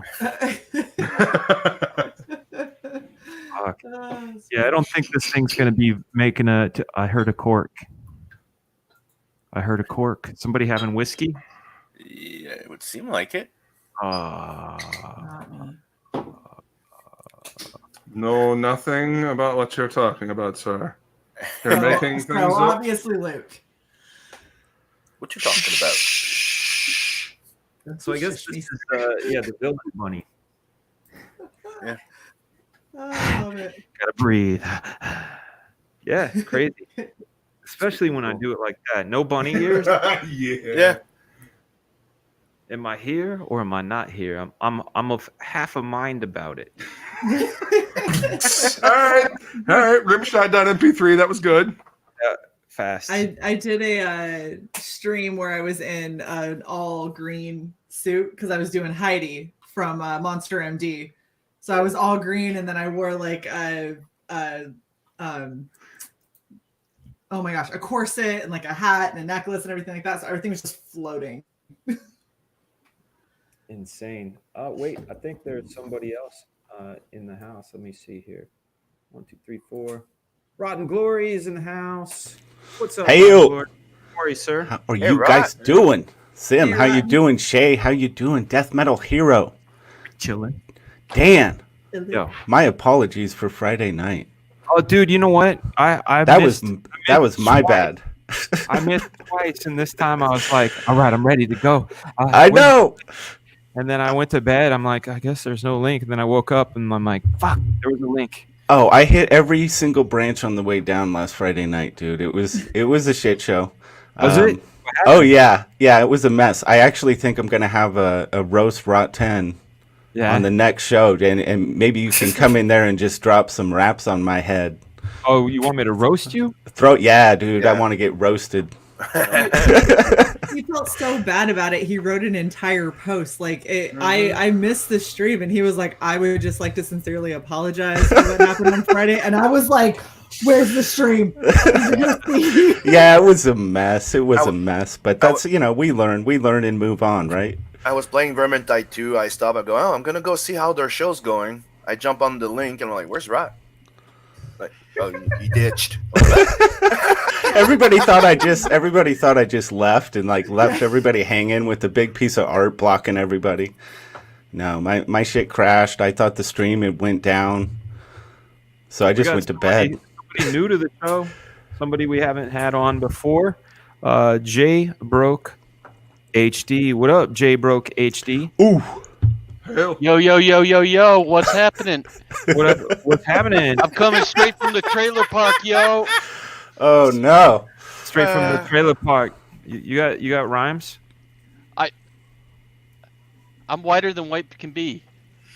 Oh, is it like what's that? There's a black spray paint you can get. I know Luke probably knows the answer. It's that spray paint that's like Vanta Black or something like that. Vanta Black, yeah. Vanta Blacker than the blackest black times. I gotta write this down. I want to become that. So hold on. Vanta Black. Yeah. Can I get that on Amazon? You might be able to. If you paint anything that it basically looks like a hole in the universe. It doesn't reflect any light. It's literally like a black on black. Does that thing really got handsies on it? That the bunny outfit? Yeah. But I was gonna buy that. I couldn't spend the money. I love that movie more than anything. Yeah. No, it's a great movie, and I think I was on with you, Rotten, wasn't it? Adam AF and you and Captain Love when we figured out the bunny suit thing. Yeah, I think I might have been there, dude. Yeah. So how long do you think you have on this thing? It's until you fulfill. Either that or I've got to hit 200,000. Oh well, let's just make that. We'll make that happen. Yeah, and somebody was Sooner. recommending that I do a lottery instead of having it be the one that clicks over, because someone will be like, refund my shit. Now I'm the one that Yo, money suit. bro. So Bro, I only got a minute. I'm here to promote my new album. It's called Back to the Trailer Park. yeah, I'm going back. I'm bringing things back down to the the common people level, because I've been living in this in a double wide while everybody's in the single wide. The shit is tight, yo. Yeah, I'm gonna drop it on BroTunes. Have you heard? You got BroTunes? I don't. You go to brotunes.com. It's called the most redneck white trash place ever. It's awesome. It's a glory hole. Later. Oh. It's a glory hole. Quick question, Dan. Yes. You say if you reach 200K, you get to take the costume off. Well, what do we get as the backers? Because there's no stretch goal at 200K. Maybe incentive. Somebody's supposed to get the. So maybe you'll get there faster. Well, somebody gets the suit. That's the thing. What did you say? Oh yes. I was going to ask about that. Yeah, earlier. the badges. No patches. Like you At see this 200K, shit, come right? on. Yeah, Black Flag patch would be. I cool. want this, but I want Death Sworn, and I want Black Flag, and I want black and white. That's what I'm doing. So you're saying like the Black Flag circle with the shield in it, or just the shield just itself? the shield with the Oh, yeah? square. Yeah. Patches? Okay, if we reach the 15K, I'll order patches. There we go. Yes. There we go. Done. I can't do the black and red, but I'll do patches. Yeah, I think that's a great idea. There you go. Because I want an entire vest covered in cool shit. Same. I have a Talking bomber about jacket that Another question. I've been asking it around, and so far it's been trading card winning. But I was wondering, what do you guys prefer between a bookmark or trading card? Trading card. So the only time I'd prefer a bookmark would be if you did the metal ones. If you're doing a regular bookmark or a trading card, it would be a trading card. Sweet. Because I can use a trading card as a bookmark. That's true. That's also true. Yeah. Especially when in the top loader. Did he say Brotoon or Brotoons? Are you actually looking that up? That's awesome. I think I don't know. The last word he said before later was glory hole, so I don't know, man. Yeah, me coming on might have something to do with Mr. Bro coming on. It's possible. I don't know. Right. It's a possibility. Ryan Bauer says, how about a Black Flag sketchbook? There's going to be sketches in the 0.5, but you got to remember, we have issue 2, issue 3, and issue 4 coming out. I got to save some things, I definitely want to do something called the Ammo Box, which is not too far off from the Blood Honey executive box, the honeycomb box. Nice. Think about those things, but definitely metal bookmark or fridge magnet. These are all great ideas. Fridge magnets are great. And as from Heel versus Babyface, he said I need to create an add-on, and I'm going to call it the As Black Flag bottle opener. It's taking the Black Flag shield. The flag part will be open, and you can crack bottles open with it. So I'm going to see about getting those made. Yeah, man. Well, you could even do them kind of like how you have your challenge coin. I actually have a chief who did that. He had the chief stripes for the Air Force, but then the center bit, like you got the rocker up top and you got the below. He cut out the center bit and made that a bottle opener. Good and man. so when you got coined, it was like, go have a beer. You're like, I will keep this on me because it's actually nice. Yeah. Oh, this right here, a blank book to draw in. I have something already that I'm gonna work on doing as giveaways, and it's a Couchdoodles blank sketchbook. And this one I partnered up with Airship Notebooks. If you guys go to airshipnotebooks.com, you guys can buy them there if you want, or you can wait and see if you want to give away on this channel. But we spent months trying out different types of papers, different materials, different binding to get to the sketchbook that I'd want to have. So that represents basically a sketchbook that I use. Toffee says earrings. That's Somebody interesting. is typing like crazy. Sorry about that. Man. Someone in the chat asked what Sim's campaign was, so I was There it is. I was dropping that. Right Hell there. yeah. For Thanks, Slick Rob. Rick. Yeah, no problem. Coloring book. There's all kinds of ideas. We have one spot open, and it looks like somebody wants to take it. Hell yeah. Michael Beacon. Hello. Hey. How are you? Are you like down on the floor, or are the posters on your roof? Like how Yeah, they're sort of like, it's like a slanted roof sort of thing. Oh, Nice. okay. It looks like imagine your camera was in the trash can and you're looking in the trash can, and that's actually your wall. That's crazy. How you doing? I'm doing I good. love the Nuka-Cola. Hi, welcome to the panel. Well, thanks. Yeah, thanks for doing this. No problem, man. Dude, I missed the carrot. I missed the carrot eating. How did that go? It went great. It actually went a lot smoother than I thought. Chat was kind. They showed me pity, let me have some peanut butter, which was good. Were there any side effects, like unexpected? Yeah, Shay, plug your ears. See, I'm always thinking about grossing you out. Shay's used to be with the boys. I know, I'm just playing.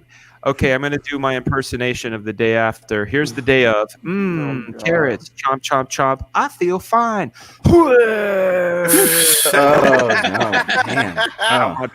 Man. It must have been a beautiful shade of color, though. It was honestly. a wonder. Every now and then, I'm not afraid to say it. That was a fucking awesome shit. I felt great. I felt light in my step afterwards. I feel like it did what it did to clean me out, man. I was about to say, you just had a fiber train just go right through you. It was definitely it was a fiber like a subway car. If you could eat a pipe cleaner, that's just what happened to you. Oh god! It just comes out like a rocket. Java was saying that Michael Oxmall isn't Preston, and some people were saying he was Mayor McCheese. But when a guy talks like this, you wonder who he is because of the things he said. Are they trying to be Henry Kissinger? Because that's kind of what they sound like. It's just very stupid. Like, we can tell who you are. If Oxmall was watching this and wanted to, whoever Oxmall is, and wanted to come in, if I saw them, they're in. But it's more about the content than who was saying it. That was very ridiculous. You guys see that on Ethan's stream? What fucking world are we living in? Like, seriously. Crazy one. The Hadron Collider hit a weasel or something, right? And it just fucked everything up. Fucked everything up. Does it feel like reality has been like skipping gears? It has this year? definitely, definitely. I feel like sometime a few years ago, we just had like a wormhole open to like a parody universe, and people from that universe just popped over here. Yeah. There's something going on. Does Yeah. anybody remember hearing about black chickens when they were growing up? Like all black chickens, like the meat is black, the bones are black, the eyes are black. No. All look it up. It's a fucking thing. Are you sharing your What? dreams? No, just the inside of my heart, dude. Are you sure No, that seriously? Like this isn't just look it a up. deep-seated desire you have? Are you sure it's No. all right? I see a rooster and I want it painted black. So Alfred Ortiz mentioned something. He says those guys are so dumb. Vicky was saying you were drinking bong water last night. You know, this is how information disseminates. I had one of these beers, and I said it has a lot of terpenes, and it tastes just like weed. And I think somebody said, "Oh, like bong water." I said, "Nah, man, this is really tasty." And then they took that and said, "Frega drinks bong water." Way to go, wokies! Fucking I idiots. love their conspiracy theories too. I think they said at one point that Hunter Van Sciver was just Ethan's alt, even though he's appeared on stream with Ethan. I have a Hunter Van Sciver drawing that he drew for me when he was 7. I've met Hunter. Where do people think EVS would have the time to have Yeah, alt accounts anyway? It's And, fucking and don't forget, his wife left him like 7 times. Whose wife left him 7 times? Supposedly Ethan's wife. Oh yeah. Yeah. Hold on a second. I'm gonna kick myself really quick because J Welfare HD wants to come in. He might be. Oh dear. I'm gonna kick myself. Oh no. Because I need to hear this. Maybe he's got something at Yo Tunes. So hold on. I'll be right back. Yo, bro. What's cracking, yo Gabba Gabba? I need to talk to Fraga. My album didn't make it. Apparently I offended the white people in the trailer park. You fucking dick. They're yeah. What you talking about, Willis? What you talking about? I just like how you came back with a slip sign on your head. Oh yeah. Well, my head's cold. I had to get rid of all my clothes. I'm on the welfare now. I have no money. Oh, because your album didn't rank? No, I you know what? I think there's a guy out looking to get me. I think he ran a campaign. He got the white people to go against me. I have a new album I'm going to work on. It's going to be called Bro Redneck. Okay, there's a difference between white and redneck. It's beautiful. So I'm gonna try to get into that market, and we'll see what happens. Okay, yo, bro. I don't know Yo, if to say bro or yo. Yo, bro. Say yo yo. Kind of having a transitioning problem. Yo. Go, bro. You know, about an hour ago I had money. Now I'm on welfare. What the hell's going on? And I'm out of the double wide and I'm in a single wide. It's just that sounds like a problem with crack more than anything else. To be honest with you, downsizing, selling out your stuff. You got some? Nah, smoke weed every day. I'll suck your.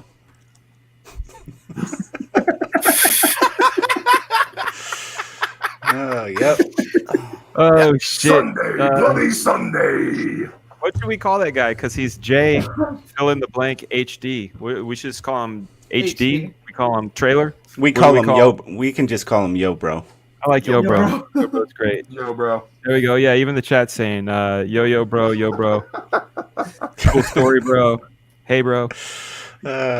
Excellent. You're welcome back anytime. We're here to promo your album. You know, be ready, drunk. As long as he's fun, right? Stack that cheese. Stack your cheese so you can get out of that park 8 Mile.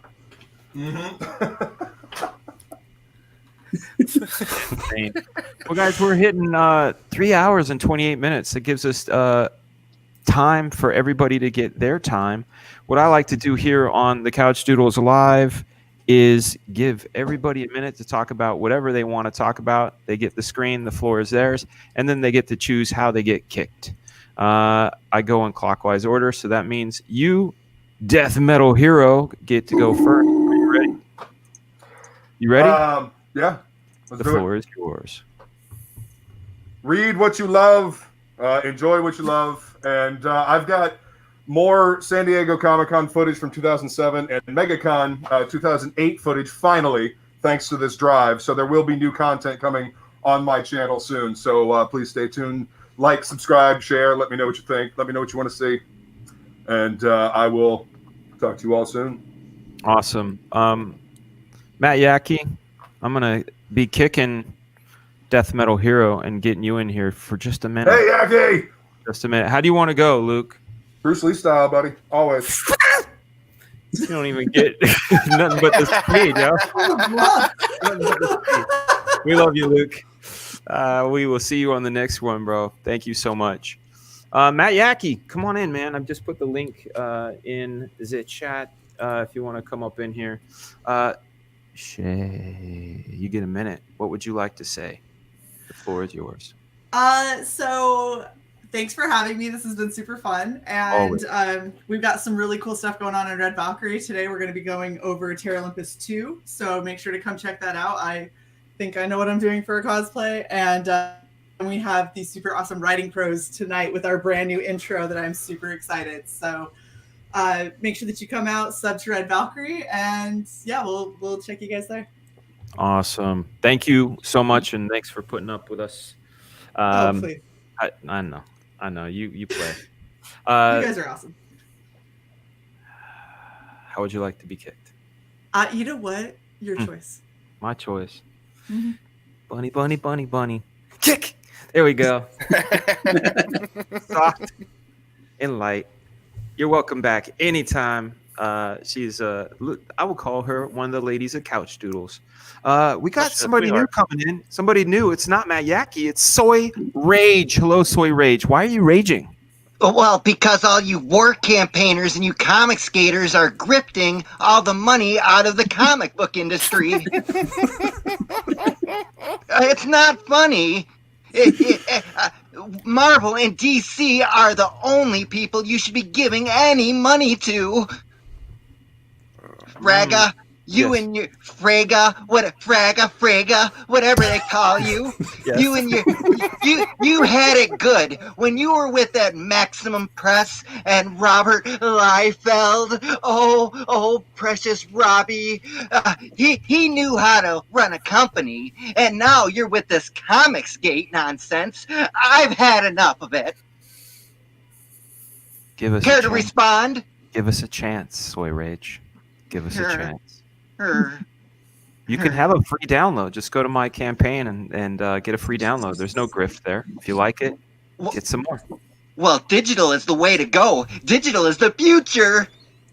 Well, I think that comics are like boobs, you know? On screen, they're cool, but in your hands, they're the best. Oh, how toxic masculinity that is of you. Hell yeah. You know why I wear sunglasses, Soy Rage? Why is that? Because I have a very strong male gaze. Oh, it's probably because your eyes are all bloodshot from smoking that devil's weed. Yes. We know your tricks, Fraga. Wow, we know what you're all about. Hold on a second. Look at that. Is that the same guy? I think so. Like him. Yeah. Is that on your Etsy store? Soy Rage, who's your favorite writer and who's your favorite artist? What's your favorite book? Oh, Donny Cates is just the master of all the writing. I could read his books forever. I sit in my bathtub and I read his books and I light candles. Do you rub piss clams on your assy nipples? Oh, and my shoes and my nips, all of them. So you have them. Yes. Yes. Jay get Rock HD is in the house. I thought I was shutting this stream down, but Soy, you've got these damn war campaigners. I was told these guys told me there was some crack here. Does anybody got some? Yeah, this guy knows what we're talking about. He knows this. Damn war campaigners. This Jay got rock crack. Yes, butt crack Jay money. Yes. Yeah. Yeah, that guy. I was told there was crack though if I showed up. Where's my crack? There is. Soy Rage. Yes, sir. What do you suggest? What is, in your opinion, what is the solution to this whole situation? Well, you should look at Sean Gordon Murphy. He's running a campaign correctly. I Oh, mean, do tell. you need to have Skype calls with people. You need to have drawn-in tiers. And you need to take it all to Kickstarter, because Kickstarter is the #1 crowdfunding company. That's right, yo. I think. Aren't you on like an episode of the Jetsons or something? How dare you? I am highly offended. I'm high. Soy Rage, I know you're filled with rage, but if you have crack, I'll make you feel like a man. I have. I'm very calm down, verklempt right calm now. down. I just can't take it with all you It's coming out commentators. of you. The soy is flowing. The soy is strong in that one. It's that Sim. It's that Sim. He's a war campaigner. He's on those drawn and backhold episodes, and he's never won one. Do C2 in the house. J Money is dodging this mofo. This is some BS. J Money gets love, man. J Money gets love. J Money, you. Oh wait, I know he doesn't have any crack. Fuck, cheap motherfucker. Cheap. Yeah. Wow. Sim has never won one of those drawing competitions. How do you like that? Oh shit, Sim. Because I'm the true winner. I'm the one that makes people laugh. I'm the one that makes the jokes. I'm the one that made it funny. So we know you take your shirt off on every stream. We've seen your hairy nipples. You love it. You love it. No, I don't. What would you do with them, Soy? If you had those hairy nipples to your own doings, what would you do? I would cut them up like pepperonis. Oh my god! See, that's what I'm saying. You love it. Are you No. You guys are horrible. Soy, do you have a campaign?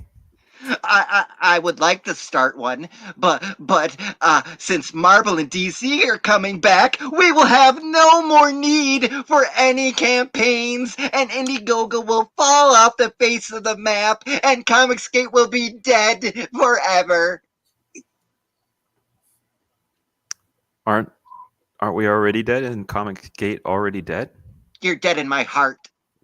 But you're here. You're here with us, warming our souls with your farts.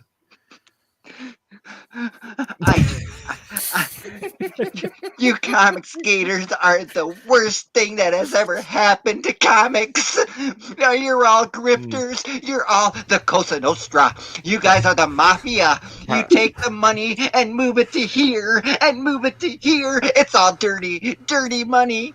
Dude, the money goes where the quality goes. Yeah. Yeah, we've all just been passing around the same $100,000. Haven't you heard that? I mean, I'm waiting for it to get here, but And where do you think that $1,000 came from? Where did it come from, Soy? It came from the blood, sweat, and tears of people like Renfamous. Oh, Renfamous. Oh, you haven't heard of her? She has the best comic book ever called Deadbeats. Deadbeats. Yeah, the one that we all beat. I've never even heard of it. With 47 people working on it. Yeah, and they all got paid $10 a piece. And it's still on shelves in LCS. And they're still waiting for their text, but they'll get it. So what is your average day like? What do you have for breakfast? Well, I wake up and I have a tall glass of almond milk, and then I eat some grape nuts because, I have to keep my body regular. I have to have that release every day. Take a big BM. You know what I'm talking about, because there's nothing better than having a giant load squeezed out your buttocks. And what do you have for lunch? Well, for lunch, I have a nice salad, because I got to keep my figure. I don't want to become like you comic skaters, all fat and obese, sitting at your drawing tables, drinking your Monster Energy drinks. Yes. I don't drink those. I drink beer. Alcoholic too, no less, eh? Yeah, clearly. What do you have for dinner? Do you have a regiment? Do you work out at all? Oh, I work out my mind, Frega. I work my mind. You know. Wow. What do you do? Well, for dinner. Let's go back to your first question, sir. Well, Oh, for thank dinner, you. I have a large plate of tofu because, you know, if you have tofu mixed with sesame seed oil, it is just beautiful. Hey, real quick, do you eat tofu every night? Every single night. There's so many I have a ways to follow-up prepare. question. How them titties? You stop! My titties are beautiful. Your moobs? Are you wearing a man's ear right now? I A have bro? a B cup, sir. Oh shit. Yes, my Oh, pecs shit. are wonderful. Hey, I have moobs too, man. But at least death metal's moobs come from fucking raging hard. Yours are coming from over soying yourself. Soy rage. Why do you call yourself soy rage? Do you feel like you're soy? Do you feel like a soy boy? Because when I see you guys all sit around and just live stream here, live stream there for 4 or 5 hours at a time, it just makes me so angry because all this time can be going for people that need it, like Donnie Cates and Meg. I love Meg, his wife. She is so beautiful. You know, you guys are keeping her and Donnie out of the whole loop by clogging up YouTube. I think she's taken. Mr. Matt Yackey's in the house. Matt Yackey, he is the antithesis of soy. Soy rage. Meet Matt Yackey. Who's Matt Yackey? Exactly. What does he do? Exactly. That's the only question you ever need to ask yourself. Who is Matt Yackey? That's right. I have a shirt that says that. What is his campaign? Black Flag, Pineapple Perception. Oh, he's part of your grip. Yeah, he's a highway grifter, and never has grifting felt so good to the grifted. They're going to get themselves a Mighty Fine comic, folded poster, stickers, soon to be more trading cards, soon to be another fold out poster by Rob Willis, and now patches. If we get to 200,000, we're going to add patches. What do you say to that, Soy? You got nothing, Soy? Is your mic gone? Uh-oh. I think he unplugged raged out. I think he unplugged his mic with his. I'm here. Oh, I'm there you are. here. There you are. There you are. How do you feel about that? Because my campaign, as I do better, as the book does better, as my team does better, as we get, we give, we add to the value. We don't add more things for you to buy when we hit stretch goals. We actually give you more. Shots fired. We know you are all about stretching, Frega. Am I?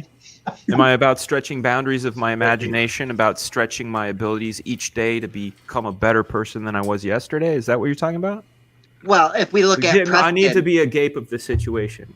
that's not all that gets stretched in Comicsgate if you talk to Preston.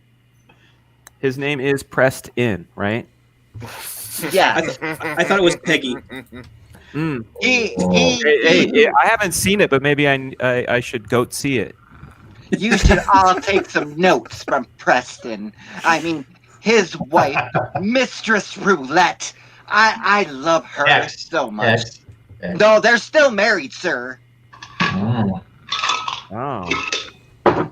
If you're available, she might be able to take you up on your offer for going to have a session with her, sir. If that's what you're on about. I like the Muppets, but I like doing the puppeting, if you know what I'm saying. Oh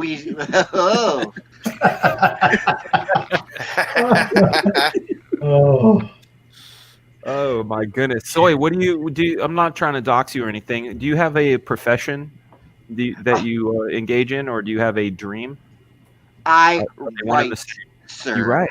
I am a journalist, and I write for all the anti-toxicity and the liberal medias and everything that you and your comics gators are against. So you're having an alcohol problem. What are we against? You are against diversity. No. You are against inclusion. No. You are against the women. No. Need I go on? No. Thank you. Okay. You got anything else?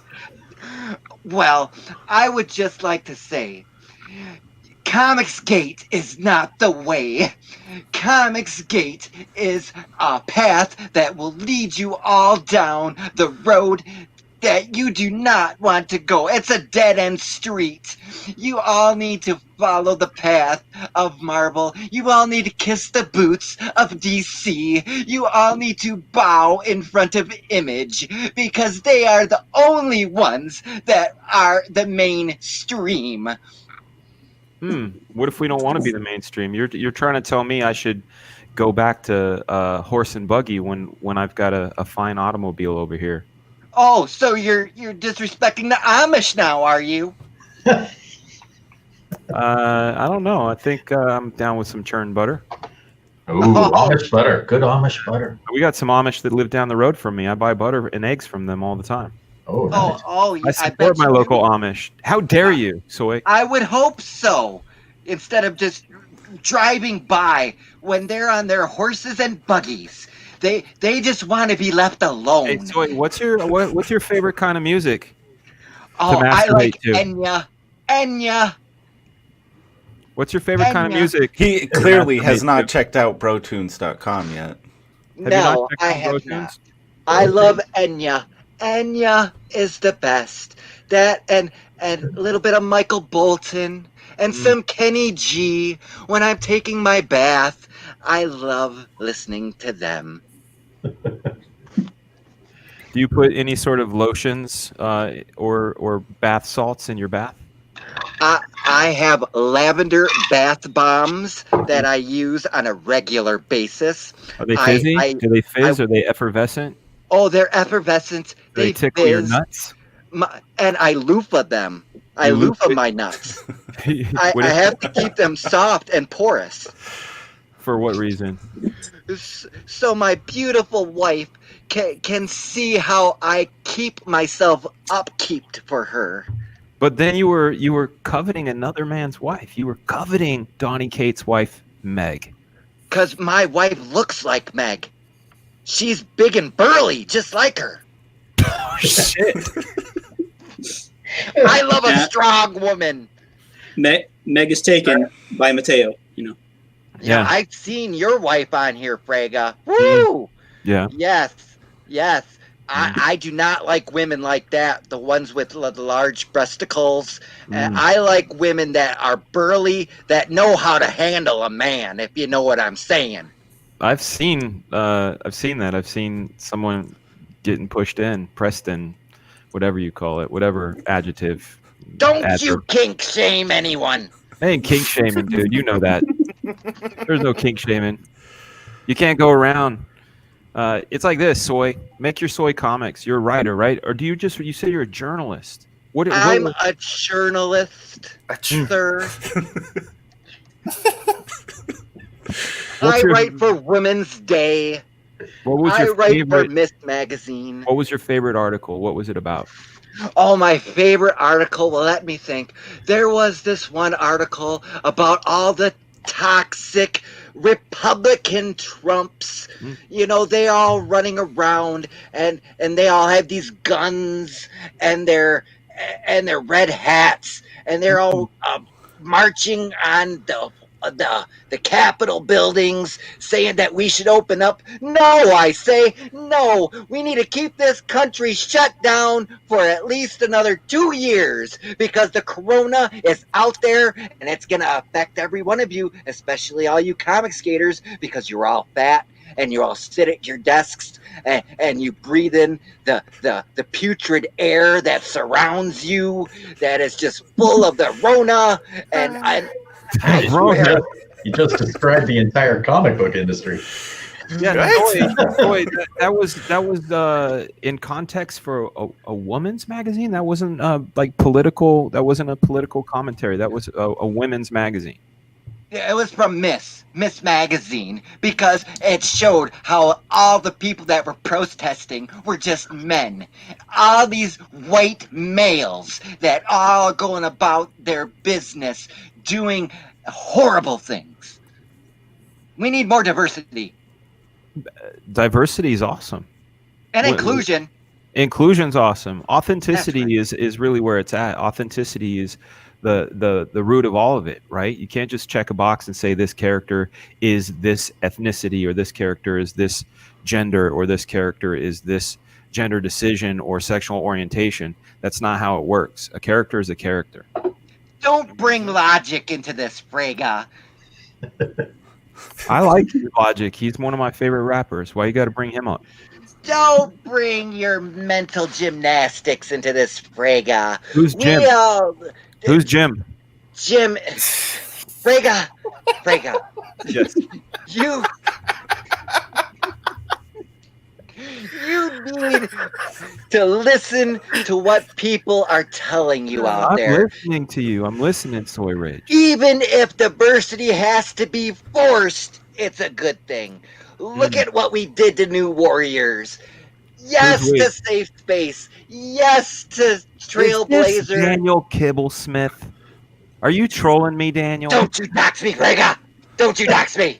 Oh my god, it is. Holy shit. That's it, all you Warren campaign comic skaters. All you do is dox. Dox. Dude, it's the Kibbles and Bits up in the house. I'm a dox.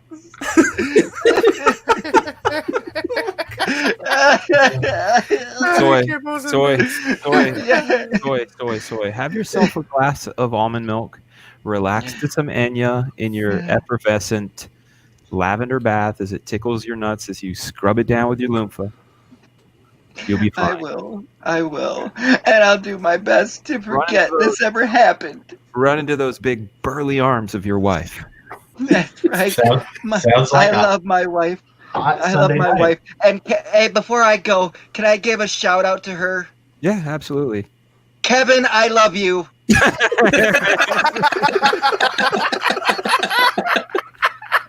Hey, Soy Rage, you want to hang out, or are you ready to go?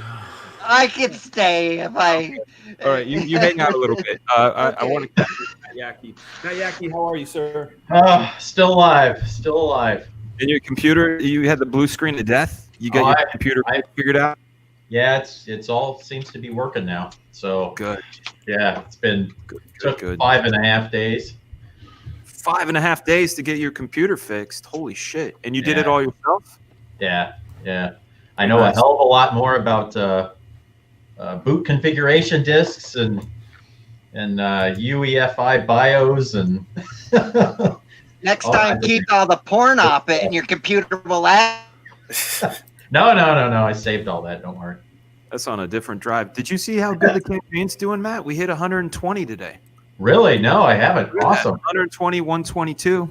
Wait, it's not. You guys, Matt Yaki makes sense of all my nonsense in all of this crazy line art that you see. The beautiful hues that you're witnessing come from Matt Yaki.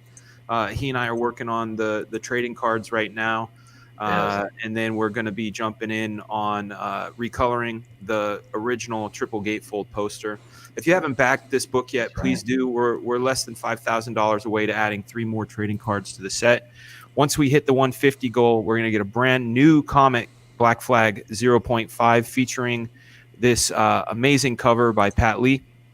When we hit 160, we will be getting a fold-out poster of Rob Willis's pencil art from his upcoming piece. And more garbage nobody wants. Soy. What's your dream job, Soy? Oh, my dream job. Let's see. If I could, I'd be an astronaut. I would be the first. I would be the first person on the moon. Interesting. I got a question for Matt. Yeah. Do you are you flatting the art yourself, or do you have someone doing that for you? I have a few people that I use. Okay, I was going to say I don't envy you that gig if you're having to flat that first. This stuff I'm actually flatting myself. That's a lot of work, man. Yeah, but ultimately, when it's that detailed, it's easier for me to just flat it myself because I usually put it in the right color, so half the work is done already at that point. Yeah, that makes sense. Yeah. I bet, dude. I always apologize. I always say it'll be Yeah. worth it. It'll be worth it. You know, the whole pain is temporary. These comics are forever, Soy. Yeah, Matt Yackee and his flat ass, more like it. Wow. Well, thank you. Thank you. Wow. Soy, without doxing yourself, what part of the country you in? I'm from the best state in the whole world, California. Nice. California knows how to party. That's where I came from. That's right. I And swore we're that was. glad you're out of it too. I was certain it was going to be like he was going to be in Oregon, like Portland, That's my Oregon. summer home. Please, sir, don't dox my summer home. That's incredible. That's Portland's incredible. good, Hell's too. 8 Comics, he's up in the chat. If you guys haven't yeah. yet, you guys want to check out the Lost Pages mailing list. They're launching, I believe it's Friday, Friday the 29th. Yeah, you guys want to get into that. Oh, yeah. it's those guys that made the Magic Cop. Yeah. You know, Soy, for someone who doesn't like comics, you're very informed. Hold on, I'm getting a call from my wife. Hold on. All right, talk to Kevin. Magic Cup is still available, and the Lost Pages looks freaking awesome. It certainly does. He has like some of the most talented artists on CG in there. Amen, brother. Nice. What is Michael? Let me take a look at your project, Michael. Yeah. Okay. You put a 7 link. Legions. Yep, 7 Legions. We are really close to reaching 5,500, which is our next stretch goal. Hell yeah. Where you'll get a narwhal print. Here, I'll screen share some art for you. Okay, let's take a look at the campaign before. Okay. This looks really cool, man. An orphan becomes a samurai who takes on the greatest threat the 7 Legions has ever faced. Let's take a look at this this wonderful art. Great logo, man. That's very powerful. Oh, yeah. See that being on a box of a game. Oh yeah, yeah. I did an original layout of that logo, and then I had Betty Bright-Eye, an old comic skater, do a final version of it and knocked it out of the park. Hey Dan, can you go back to the image of the woman sitting on the plane? I gotta ask you, man. I remember watching. I think it was a mail-in where he was like critiquing art. Did you submit art? Was that? Did I see it there? Yep, that was that was one of them, and then the next picture in that lineup was one that he did. He critiqued before that. Right on, dude. Yeah. Was it helpful to you? Oh yeah, yeah. Nice, dude. Yeah, the final version of the print has a little bit of an underglow on the plane. So. Yeah, I was like, I know, I seen that. Oh, that was like forever ago on Mailing Show when he critiqued it. Yeah, nice. Yeah, Is this a double pager right here? It's tall. It's a print. It was going to be so Henry, he's one of the artists in the book. I had him do the cover of issue 2. Yeah. And he sent in like 3 designs, and that was one of them that he sent in. Is like, I'm not sure if it'll be a good cover, but we definitely need to use that for a print. And if you back the print, if you back the print tier or above, then you're gonna get 3 prints. Yeah, but, try to stuff 10 pounds of shit in a 5-pound bag. Yeah, and They call that a blivet. They call that a blivet. And now we get issue 1 and 2, right? Yeah, it was always the plan to have backers all get issue 1 and 2, but I had originally planned to hopefully unlock more issues through stretch goals, but we didn't hit those goals fast enough. So, I see you got a Rob Willis print. Did that happen? Yeah, he's going to be working on it. He's got a few things ahead of it, but yeah, you guys definitely. I mean, these are all great. The print and the patch are all great, but I need that Rob Willis print for sure. Yeah, so we're about to unlock the second stretch goal there, the 5,500. Narwhal. Yep, and then next it's the dog tag, and then the Rob Willis print. That's epic, man. Nice. Yeah. Dog tags made in China, probably by the sweatshop worker children. Yeah, I'm actually that one thing I'm looking for when I'm getting things produced is making sure they're not made in China. Yeah. You know, that's one good thing I'll say about Fraga. He's got his wife making stuff for him. You know, he's not going to the sweatshops. He's not going to all these little children and the Nike factories. He's got his wife out there working, and she should be making all this money that is on that Black Flag campaign. She does. She makes money. And everyone that gets that backs the book right now, they also get a bookmark that I did for. Oh yeah, yeah, and colored. Here, I'll see if I can find that real quick. Well, that's one thing we need more of, bookmarks in 2020. Yep, this is drawn by Sim, colored by me. Dope. Yeah, and then let's see, that's Carlo row print here. That's Carl's going so out. good. I love him. I'm looking forward to Merry Boys and. Carlo Rowe, he did Deathsworn. Oh, Deathsworn, that's right. 'Cause the other Carl did Merry Boys. Thank you. That both of them look awesome. It's always breaking my brain. Merry Boys. Is that a dig on people that are effeminate? Merry Boys. I know your slang. Are you a Merry Boy? I am married. To a boy? Well, I love my wife. That's beautiful. Is that Narwhal right there? That's Narwhal for That's sure. He does the top light thing a lot. Yeah. So like we are like one more back. If someone backs the print tier, every backer of the print tier is getting this. So next backer to back the print tier, you're That's getting one this of the dopest Narwhals I've seen to date. That is sweet. Yeah, he did a good job. You know, it's there's the protagonist Tico as an adult, and his childhood friend and one of his mentors there. Narwhal. He ripped off that comic book's name from that Nintendo game, Earthbound. I played it. I know what he did. Nobody gonna take on that, eh? Because I'm right.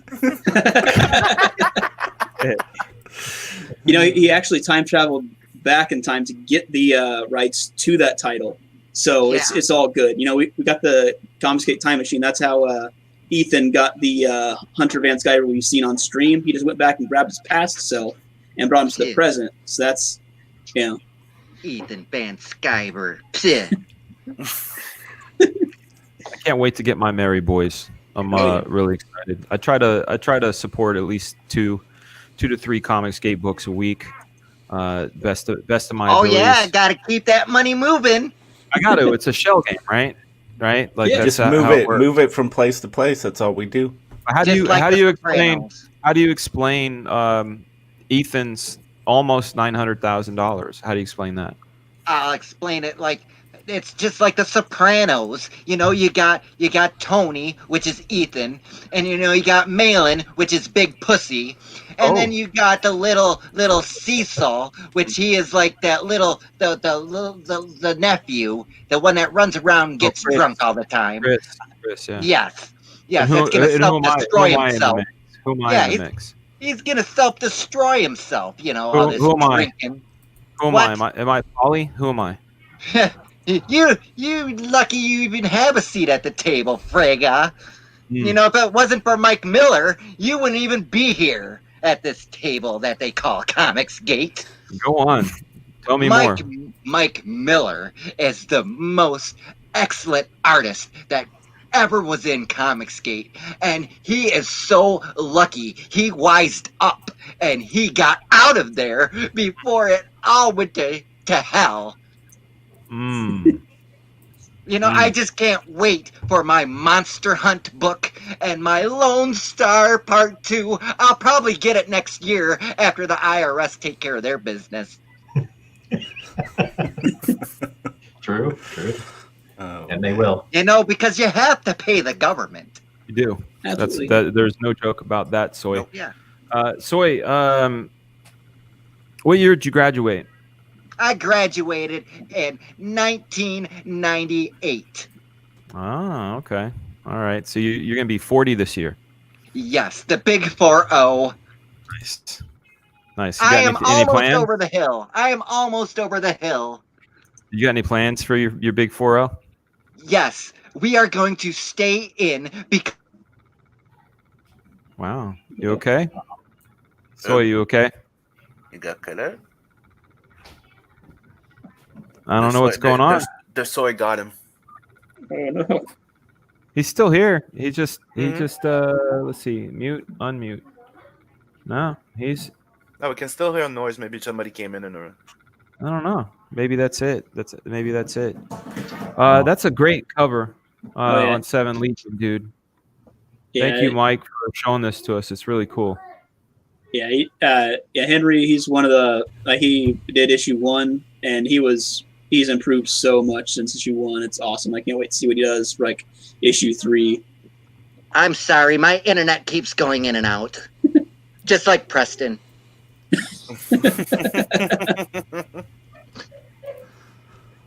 Yeah, you guys hear the thunder outside my house? No? Dude, whenever you stream, we hear the thunder, man. Yeah. It's always present. It's a Fragaboom. That's what it is. We hit the 4-hour mark. I thought I was going to cut Yeah, this you at did, 3 hours. dude. You were on the path to cutting this thing down, and then Soy Rage came in here with his... You're welcome. I saved the show, is what you're saying.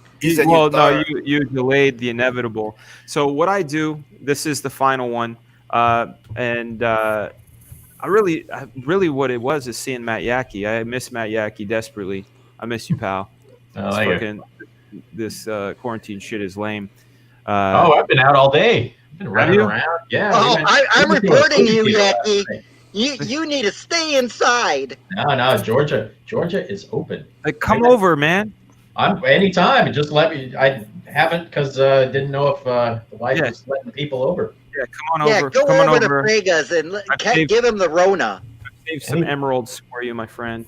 Oh, yes. We can make this happen. Let me know when. I'm all right, I'm around. Anytime. I'm around. Tomorrow's our last day of this 30-day campaign, so we're gonna go bonanza. That's right. Go bonanza on it. So Sim, I'm gonna give you everybody. We're gonna go in clockwise formation. Sim, you're first. I'm giving you a minute. The floor is yours. So yeah, let's get Black Flag over that 200K there pretty quickly, because I want that extra book, and the patch or anything else extra would be awesome. Go check out Blood Hunt, because right now I already got 3 more backers. Thanks. Yeah. And excellent. Like promised, if we pass the 15K before tomorrow, I'm gonna order patches for everybody. Hell yeah, that's exciting, man. And I'm going to print during the week and sign up for Nat the Merc. Hell yeah, that's awesome, dude. You have a preference on how you like to be kicked? Yeah, Bruce Lee style. Come on. All right. Yeah. Thank you, Sim. We'll see you again soon. Rod and Glory. All right. What I want to do is give a shout out to my midday repartee co-host, Captain Fuckhead. He's kicked off a new show called Fans Hour. It's tomorrow night, and it's a really great format. I'm going to drop a link to his YouTube channel in the chat. Please go subscribe to his channel and check out Fans Hour. It gives you a chance to talk about the books you're most excited about in Comicsgate. Oh, yeah. That's all I probably got. a short show. Oh God, you're still here. I forgot. Don't worry. All the books you're excited We'll give you a minute. about. How do you want? Is there an Arnold kick? Do you have an Arnold kick? I do. It goes. But now you're back. There you go. There you go. If you're me and I'm me, who are you? Who am I? Who ate my cookies? With my cookies. Who said you could eat my cookies? Michael Beacon, 7legions.com. I'm giving you a minute, sir. You have the floor. All right. In back 7 Legions, we are 5,000. We are almost at 5,500, which you'll get 4 prints if you back the print tier and above. It's Star Wars meets Skyrim and an Akira Kurosawa film with a little bit of Rocketeer mixed in there.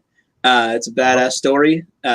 Earth is a backwater planet kept under a prime directive approach. And think of it as like the heroes are like the Mandalorians, only good and peacekeeping. So awesome, man. Thank you. Thanks for coming on the show. Thanks Do you have for having a preference on how you get kicked? We have choices. We got Bruce Lee, we got military. Now we have Arnold, and we have Notorious B.I.G. Let's do military. 10. You're out. Thank you, Michael. Have a wonderful rest of your weekend. Soy rage. You, sir. I like your politeness. I like the cut of your jib. I don't necessarily agree with the things you have to say, but You don't have to agree with me, Frega. You just have to respect me as a person, as a member of the community. No one ever said you weren't respected, man. Ever. Hello, little girl. What's your name? Do you know your dad is a degenerate? Your dad draws these cartoons, and they're just horrible. You know, you should read books like Squirrel Girl. That will teach you some things. What's your favorite comic? Belle, what's your favorite comic? She likes Smile. She likes Guts. Babysitter's Club. The Babysitter's Club and Nancy Drew. I grew up on those. You didn't read the Hardy Boys, though? Hardy Boys and their masculinity toxicity. What do you think about that, Belle? What do you think about him? He's funny. Well, thank you, little girl. Yeah. A 9-year-old finds you funny, Soy. I do not. Actually, I do. I like you, Soy. You're welcome back anytime. I'm going to give you a minute to say whatever you want. The platform's yours. Well, I would just like to say to all you comic skaters and you war campaigners, you are following the wrong path. You need to disavow this Caesar person. You need to disavow all the doxers and the war campaigners. And you need to back serious books. You need to get on Kickstarter and look at all the wonderful books over there and get off these Indiegogo platforms and not back books like Magic Cop, not back books like Captain Love, and not back books like this 7 Legions. They are all horrible. Not Blood Hunt, none of this. You need to back books like Deadbeats and Sean Gordon Murphy's books and my wonderful Doug TeNaples books. Oh, Bigfoot Bill fingering Poseidon. Oh, please run out and back that one. All right, Soy, what do you know about Princess Dinosaur? Princess Dinosaur? Is that by that Mandy character? Didn't she have a degenerate dinosaur book out? It got kicked off of Amazon, I heard. Oh man! Look, Slick Rick, you're moving the audience, man. See, they are seeing the light. The light. What's your favorite beverage? Do you drink it all, or is it just your almond milk that you drink? I like to have a mimosa every Sunday when I sit and gaze on my little stoop in my 1-bedroom studio apartment. How does Kevin feel about living in a 1-bedroom studio? Yeah. I didn't find a 1-bedroom. Well, we have we have an agreement. You know, Kevin, she lives with her partner every now and again, half of the week, and she comes and visits me on certain days of the week. Are you a cuck? That works. Sir, I resemble that remark. Okay, so you are. Watch out, Lily Bell. How would you like to be kicked? You heard the choices from before, or you could kick yourself, or we can get someone to peg you out of here if you want. Oh, well, I'm not going to give you the satisfaction. Okay. Oh. There we go. Well, thank you, Soy Rage. You are welcome back anytime. That was entertaining, I think. That was good. The chat. If you guys like Soy Rage, you guys let us know in the comments that you would like some more Soy Rage. I myself would like some more Soy Rage. He brought a little bit of color and grit over here. He did. We miss you, Matt Yackey. Yeah, I know. It's been a while. It feels like forever. I know. It feels like forever. It does. And I got to get you. Did you get the? Well, we'll talk on the phone later. I'm like, did you get the trading card stuff that I sent you? I sent you an email. Yeah, I got an email. I don't know what. A few days ago. All time has. I don't even know how long it's been at this point. I just know that I've been fighting this computer for almost 6 days, and well, dude,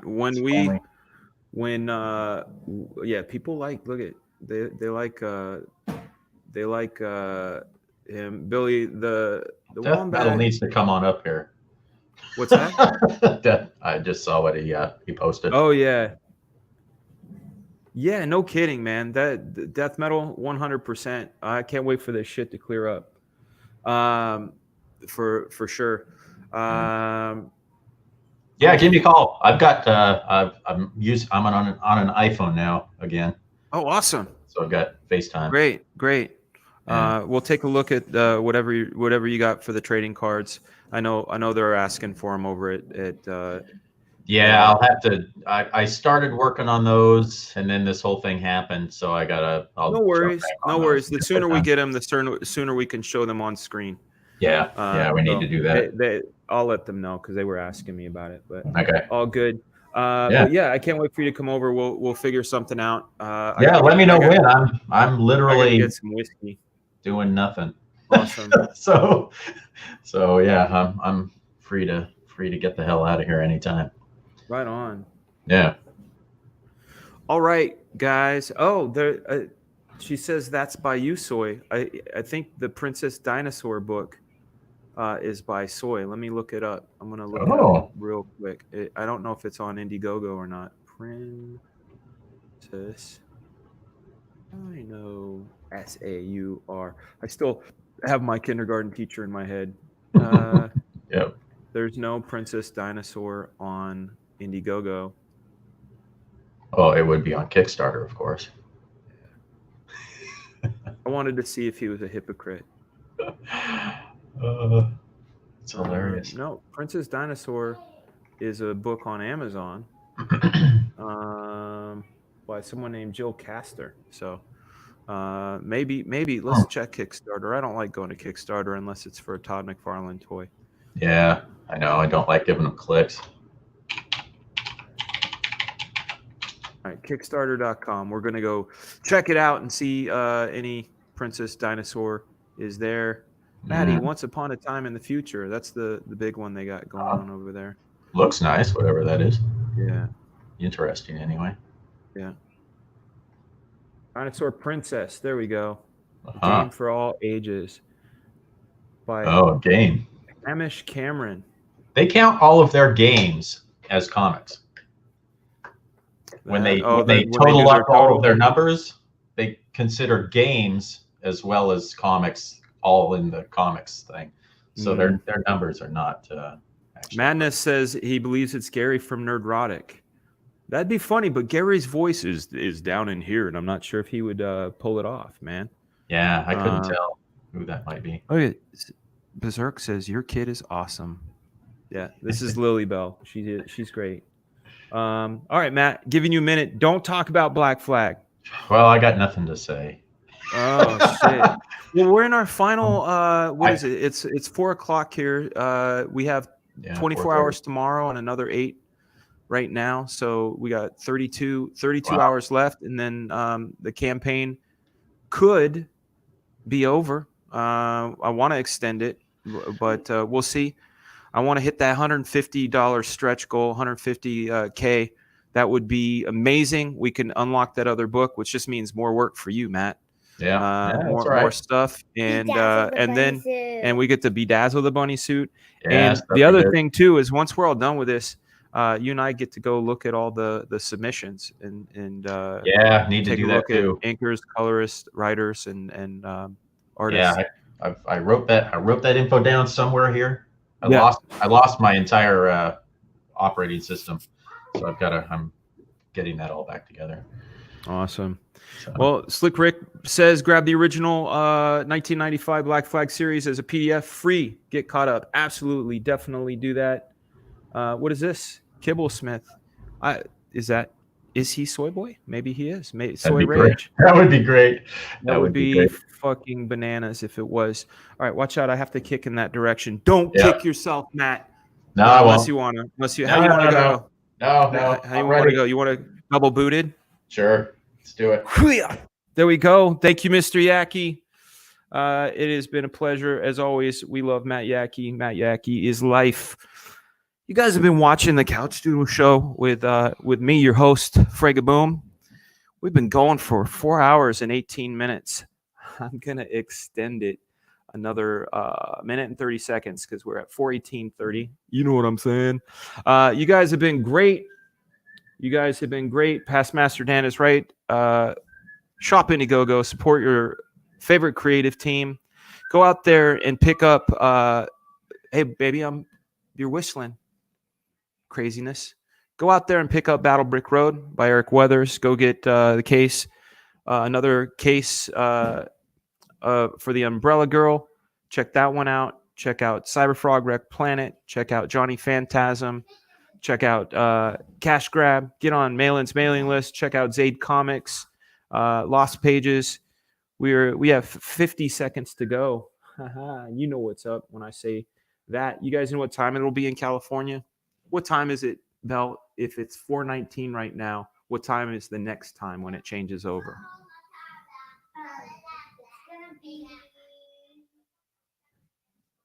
What comes after 4:19? 4:20. Even my daughter knows. It's going to be 4:20, so we're going to raise our hands in the air like we just don't care. You guys are amazing. You guys are the best audience. I go on a lot of shows. I see a lot of you guys there, but I always see all the love when you guys come and visit here. So I wanted to personally say thank you as always. Thank you for helping me grow the channel. Please share, like, comment, tell me what you think of Soy, and I'm out of here. It's 4:20.